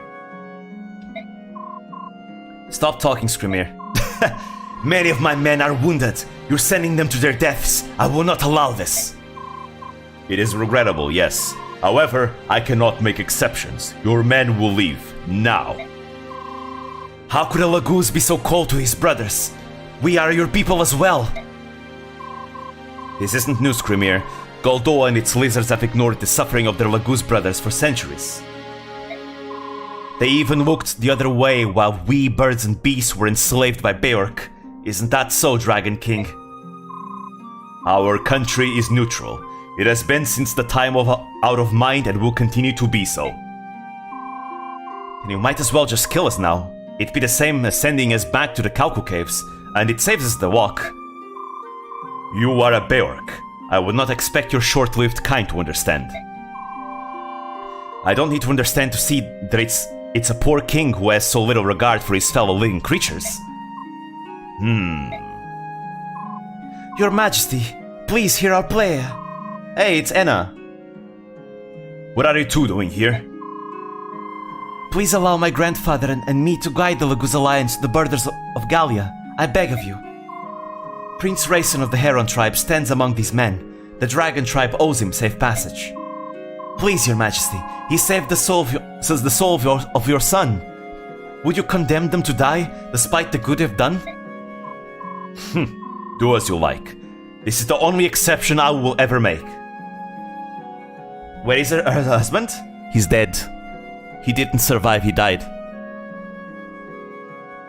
He's the only exception I will ever make. But Anna is still pregnant, by the way. Thank you, your Majesty. Again, dragon pregnancies last for years. So yeah, she's been pregnant for over 3 years. More than that. Well, here you are. I think you know the way from here. Thanks, Nasir. You really saved us back there. It's the least we could do. I will pray for your safety. Hey, wait up, you two. We haven't seen you in a long time. Don't you have some time to stay and talk with us for a little while? Oh, her name is literally Anna. I was confused that you were... No, her name is literally Anna. Much breathing, your wife. A long time? What do you mean? We just saw you 3 years ago. Yeah, dragon lifespans, you know. Oh, that's right. 3 years isn't all that long for you dragons, is it? Oh, I'm sorry. I suppose 3 years would feel slightly longer for Beork. I would love to stay and talk, but now is not the proper time. In truth, we are not even allowed to speak with you at all. Now, please go. Why? Why do you isolate yourselves from everyone? I don't expect you to understand. But I want you to know that we obey our king's decision of our own free will. That is all I can say. Yeah, Nasir, he never died. Again, canonically, Ike defeats the Black Knight, the building falls, and Enna is the one that you don't use. Nasir is the one that's playable. But yeah, Nasir never died. He was always alive. He's supposed to help you in the fight against Ashnard, actually. Nasir, you should go. Many of your wounded need immediate attention. Head back to Gallia at once and tell the Lion King what happened. Alright, I didn't get it, but I'll go now. We'll see each other again? I certainly hope so. You are one of our dearest friends. Take care and be safe. Yeah, it's that bullshit boss fight, that RNG-based one. I should have probably saved state in that fight. And just kept trying to get the good RNG. Yep, in my run, he died. Whew. Goldoa, the land of dragons, lies secluded in the southwestern corner of Tellius. No foreigner, Laguz or Beork, is permitted within its borders. The Alliance emerges from the lava tubes and into Goldoa by accident. The Dragon King, Deginsia, is displeased by this trespass. However, Ike's former companions Nasir and Ina appeal to Deginsia to allow the passage of the Laguz Alliance. Rayson's actions during the last war earn them the grudging respect of King Deginsia, who allows them safe passage. We've come a long way. Meanwhile, Benyan calls off its pursuit of the Alliance and finds its passage into Gallia blocked by the nation's great mountains and deep forests. The Central Army's momentum breaks upon these obstacles like an ocean wave against solid rock. Senator Valtome arrives to take command of the Central Army. He orders Zelgius to march on to Gallia by way of Crimea, observing diplomatic protocol, Oh boy. Valtome petitions the queen for passage, as well as supplies and additional troops. Queen Alincia, however, goes against the wishes of the Crimean nobles and resolutely denies each of Valtome's requests. Her reply enrages Valtome, who sees Crimea as little more than a vassal of the empire. Oh boy. Ignoring Zelgius's counsel, Valtome orders his army to enter Crimea and take whatever they need from the villages along the way. Ah yes, ransack the villages. Oh, and this is how Crimea gets dragged into the war. But I don't think we have time for it today. I'm actually enjoying today's stream. I don't know. I feel good today. There's something about it. It feels nice to talk. But I'm probably gonna end it. I'm just gonna read the story. I hate it when games voice some of their game and keep the rest text. It's just so inconsistent. This was kinda Fire Emblem trying it for the first time. Well, technically, Path of Radiance did it first in cutscenes, but this game does it more. It's kind of a gradual thing. Modern Fire Emblem games like Echoes, Three Houses, and Engage, they all have full voice acting. Well, actually, Engage doesn't have full voice acting, but most of it is voice acted. Like, the entire story is voice acted. When I say the NPCs are not voice acted, but other than that, everything is voice acted. Which is weird, because Three Houses and Echoes is fully voice acted, even NPCs. And now I prefer Path of Radiance stay in text because voice acting there is unique. Oh, did I come back to the Benyon Senate being total douchebags? So nothing's changed. Yep, welcome to Benyon. Your Majesty, the Benyon army has crossed the border. They are seizing food and supplies and calling it tribute to the Empire. Ah yes, of course. There are no casualties yet, but they are acting like bandits. I see. So they simply ignored me. And here's Lucia with her short hair now. What shall I tell the troops, Your Majesty? Order the Royal Knights to mobilize. Ride out and advise Benyon to withdraw. Uh-oh. Lincia is not playing around this time. You know, old Lincia would try to talk again and again. New Lincia is like, okay, we tried to talk once, no more. Now we bring the knights. We'll ask them again, and if they don't leave, we kill them. Lincia's grown so much as a ruler, everyone. So proud of her. If they do not comply, I approve the use of force to remove them from our lands. But, Your Majesty, this is the Benyon army we're talking about. It would be unwise to provoke them.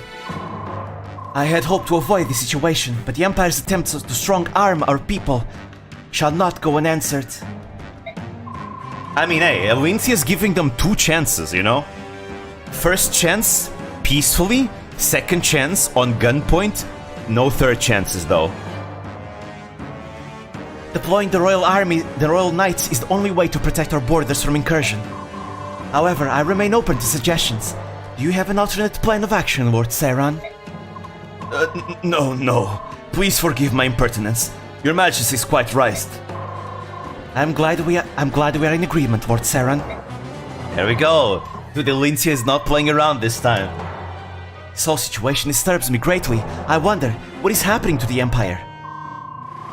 I doubt that the Apostle would allow this sort of thing to happen. We should prepare for the worst. I fear something horrible must be happening within Benyon. Yeah, we haven't heard of the Apostle in a long-ass time. And Duke Persis was arrested. Supposedly the Apostle is is ill, quote-unquote ill, and is in a room all the time, right? And the Prime Minister is under house arrest as well. So yeah. Anyways, I'm gonna read here. So we're gonna fight with the Crimean Royal Knights in this one. Hey, did you hear? The Imperial Army is requesting Crimea's assistance. Yeah, I heard. I also heard that the messenger treated our queen with no respect at all. Who do they think they are? Shh, not so loud. Benyon is ruled by the Apostle. They helped us when Dane invaded. It's only right that we pay back the favor by coming to their aid. But Benyon is fighting with the Beast Tribes of Gallia. Why would we fight Gallia? The Beast Tribes helped us rebuild Crimea. That's true, but come on, think about it. Who would you rather side with? A land of Beork or the land of the Lagoon? Oh, I almost said the S words. The answer's as plain as day. We side with the Beorg. Hell, racism. Hell yeah. You have a point. I choose Gallia over Benyon. Really? But why? The people of Gallia helped us rebuild the village even though we're Beorg. They even repaired the roads to the farm that's up on the mountain. That wasn't an easy job either. Yes, I remember. What was his name? Mordecai? He was strong, yet very kind. He looked frightening at first, but the children in the village loved to play with him. He was a wonderful man. If the Queen decides to answer Benyon's request for troops, we'd have to fight Gallia. How terrible would that be? That's war, isn't it? Yes, I suppose it is, at that. I wish we didn't have to fight anyone at all. War sucks. War bad. Look, the people are getting slightly less racist now. Progress. Progress. As the people remember the good things the others did, suddenly their hatred goes slowly away. Anyways, here's Almighty's favorite character, Makalov. It's been one thing after another. First the civil unrest, then the Imperial invasion. I'm so sick of hearing about all of it. You and me both. I figured I'd be able to get in some me time now that Crimea's peaceful again. Get a card game started or something. You're a royal knight. If the Queen decides you should go sweep away 10 or 100 Imperial soldiers, you should probably go do it. Yeah, but we've been ordered to mobilize, and I can't think of any excuse to get out of it. Maybe I could pretend to be dead. Any ideas, Amy? Don't make General Joffrey mad. You're a royal knight. You'd better follow his orders. Amy, you're supposed to help me. She's obviously been spending way too much time with you, Khalil. Well, of course you twit. Alright, Makalov, it's time for you to pay up and go. What? But... I think my stomach's acting funny. That's enough, you layabout. Oh, Marcia, there we go. Oh, hi, Marcia. Don't surprise me like that. Makalov, I knew I'd find you here, slacker. You're making the whole squad wait for you. Hurry up and head back. I don't know about this. Fighting the Imperial Army means fighting my old comrades. I don't want to fight my old friends. You know what I mean? I think I see. You owe them money, don't you? Isn't that the real reason why you don't want to see them? Cheese breath? When did you learn to read minds like the Herons? I can't, you spineless sea cucumber. I can't, you spineless sea cucumber. It's just so typical of you that I guessed. Stop, Astrid. Marcia, please, that's quite enough. But Astrid, it's despicable. Look at how calm Sir Makalov is. He never gets irritated or upset. It's the mark of a true knight. A good knight must know how to keep his cool on the battlefield. But we're in a bar. Oh, I hope to be as good a knight as Sir Makalov someday. How I dream of that day. Heh. I don't believe this. You don't want to end up... You don't want to end up like me, baby. Oh, I completely agree. Who'd want to end up a clown-haired chowderhead? The love you two have for each other is so wonderful. I wish I had a sibling. Sure. I'll sell him to you. Cheap. The dialogue is so good. It's so good. And never change. Anyways, Alincia time. Joffrey, please take this with you. Why, this is a master crown. I'm honored, Your Majesty. I will cherish it. I've been asking you to fight difficult battles against terrible odds. Your Majesty, allow me to reiterate. That is exactly what I wish. No matter the task, no matter the odds, I can only succeed at it so long as you depend on me. I am yours entirely, Your Majesty. I shall take those words to heart. Joffrey O'Delbray, you are truly my finest and most faithful knight. Thank you, Your Majesty. Hey, you got the master crown. Lucia. Joffrey's so gallant, Here are the war funds. Remember, Joffrey, you will face the Imperial Army. Should there be a conflict, you must not be caught unprepared. I shall be prepared, Lucia. Hey, money! Ooh, kinda wanna go another one, but this chapter kinda goes for a while. I'll end it here. I'll end it here, but I'll promote Joffrey first. Okay, here we go. Our Lance pal, Joffrey, is gonna promote. And tier 3, he no longer has a helmet. Nice. Immediately. Because we're not gonna use him long term, may as well be strong short term. There we go. I'll do battle preps off screen. But yeah, this is what we're gonna use. But yeah. This was nice though. No longer having a helmet sound degrading. Yeah, he has less protection now. How does he get more defense if he has less protection? What the hell? This makes no sense. Literally shoot him with an arrow in the head. Anyways, that was it. Damn, that was an interesting stream. We got to talk about Vtubers, we got to advance the story a little bit. We got to talk about skills, I got to argue about units with Almighty. See, that's how you know Almighty is becoming a true Fire Emblem fan. The moment you start arguing about unit viability, that's the moment you know you're becoming a Fire Emblem fan. So there we go, Almighty, you're getting yourself into the spirit of things. That's the spirit. We all love to argue about units. That was an interesting stream. I liked it, it was fun, I enjoyed it. I had a lot of fun. Again, I like the streams when I can talk a lot, you know? Because yes, I like to focus on the gameplay, but because this is a strategy game, and I've played Radiant Dawn so many times that I don't need to pay attention to play Radiant Dawn.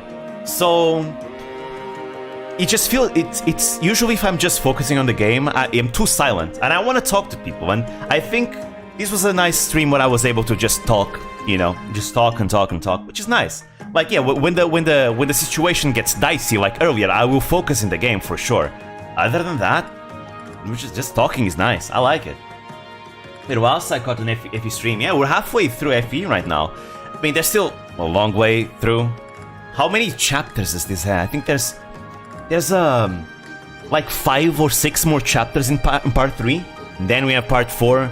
So there's still a lot to go through. Like halfway through. But hey, I like this game a lot. I'm still gonna play it as the only Let's Play playthrough until I get to finish part 3. Then I'm gonna go back to playing Nier as well. But yeah, honestly, I wanna play. Honestly, I might just finish Fire Emblem before Nier, because man, I wanna play Valkyria Chronicles more and more. This urge to play Valkyria Chronicles is growing more and more and more. But I want to play it only after I finish Radiant Dawn. Only. You know? Because, you know, Radiant Dawn is a game with racism that talks about war and the tragedy of war. Valkyria Chronicles is a game about racism that talks about war and the tragedy of war. So, you know, I may as well play it after Radiant Dawn, so we're not repeating ourselves too much with 2 games at the same time. But I'm still gonna hate Null. Even after in time I found how much more suck units, just miserable units. Null will be my first who I hated the most. I never forget him. And you'll hate him always. Nothing quite like fighting racism. Nier Automata, I think I'll do it after I finish Radiant Dawn, because like, I like Nier Automata, but man, I really want to play Valkyria Chronicles. Again, it's fine. We'll have Nier Automata. Don't worry. It'll be coming. It'll be coming. Metal Gear Rising's on sale. That's fine. I already bought it. Months ago, Randomness told me about Metal Gear being on sale, and I already bought it. So yeah. Actually, when will I play Metal Gear? Right, I'm gonna play Metal Gear Rising after Valkyria Chronicles. That's the plan that I set to myself. So yeah. Once Radiant Dawn is finished, it's gonna be Valkyria Chronicles. After Valkyria Chronicles 1, it's gonna be Metal Gear Rising, and then after Metal Gear Rising, we're gonna go jump into Valkyria Chronicles 4. So yeah, that's the plan. As for the Nier side of the branch, after I'm done with Radiant Dawn, I'll go once again doing the Nier streams together with Valkyrie Chronicles. Once Nier Automata is finished, we'll go back to Yakuza 2. Yakuza Kiwami 2. Yeah, that's the plan. And I'll probably play every single Yakuza game most likely after 2. We'll see. That's a bit of a leap from 1st to 4th. Yeah, it's because Valkyrie Chronicles 2 and 3, they came out only for the PSP, right? They're not on Steam, right? Because they're not on Steam, can't buy them. So I only have, and I bought the 2 of them in a bundle, the 1 and 4 on a bundle. So yeah. Also, the PSP ones are not as good. The scope and scale of the gameplay is much lesser. It's nice, but you know, unless you have some other methods, you probably can't play it. So yeah, that's why we're only gonna play Valkyrie Chronicles 1 and 4. That's why. But yeah, that's the plan. So, by the way, next week, the next stream, I'm probably only gonna have 1 stream. Because again, Tuesday, I'm not gonna be able to stream Tuesday. I'm gonna skip that to Wednesday. And Friday and Saturday, both of those days, I will also be outside because I'm gonna be doing some college exams, right? Some college entry exams. So I'm not gonna be able to stream for those days. So I'm only gonna stream once, and the reason why I also want to stream once is because I want to focus a bit more on the editing of the Louis guide, right? Because I don't want to take too long finishing it. I've already taken more than a month to finish the Louis guide, and I really want to finish it. So I'm probably going to start taking a bit of a slowdown on the streams to focus on the Louis guide. So far, we'll see. But next stream will only be one stream. Good luck with the exams, thank you! But yeah, that's the plan. Anyways, without further ado, thank you guys for watching. I'll see you next time. Sweet dreams. Bye bye. Wait, need to take out the audio. There we go.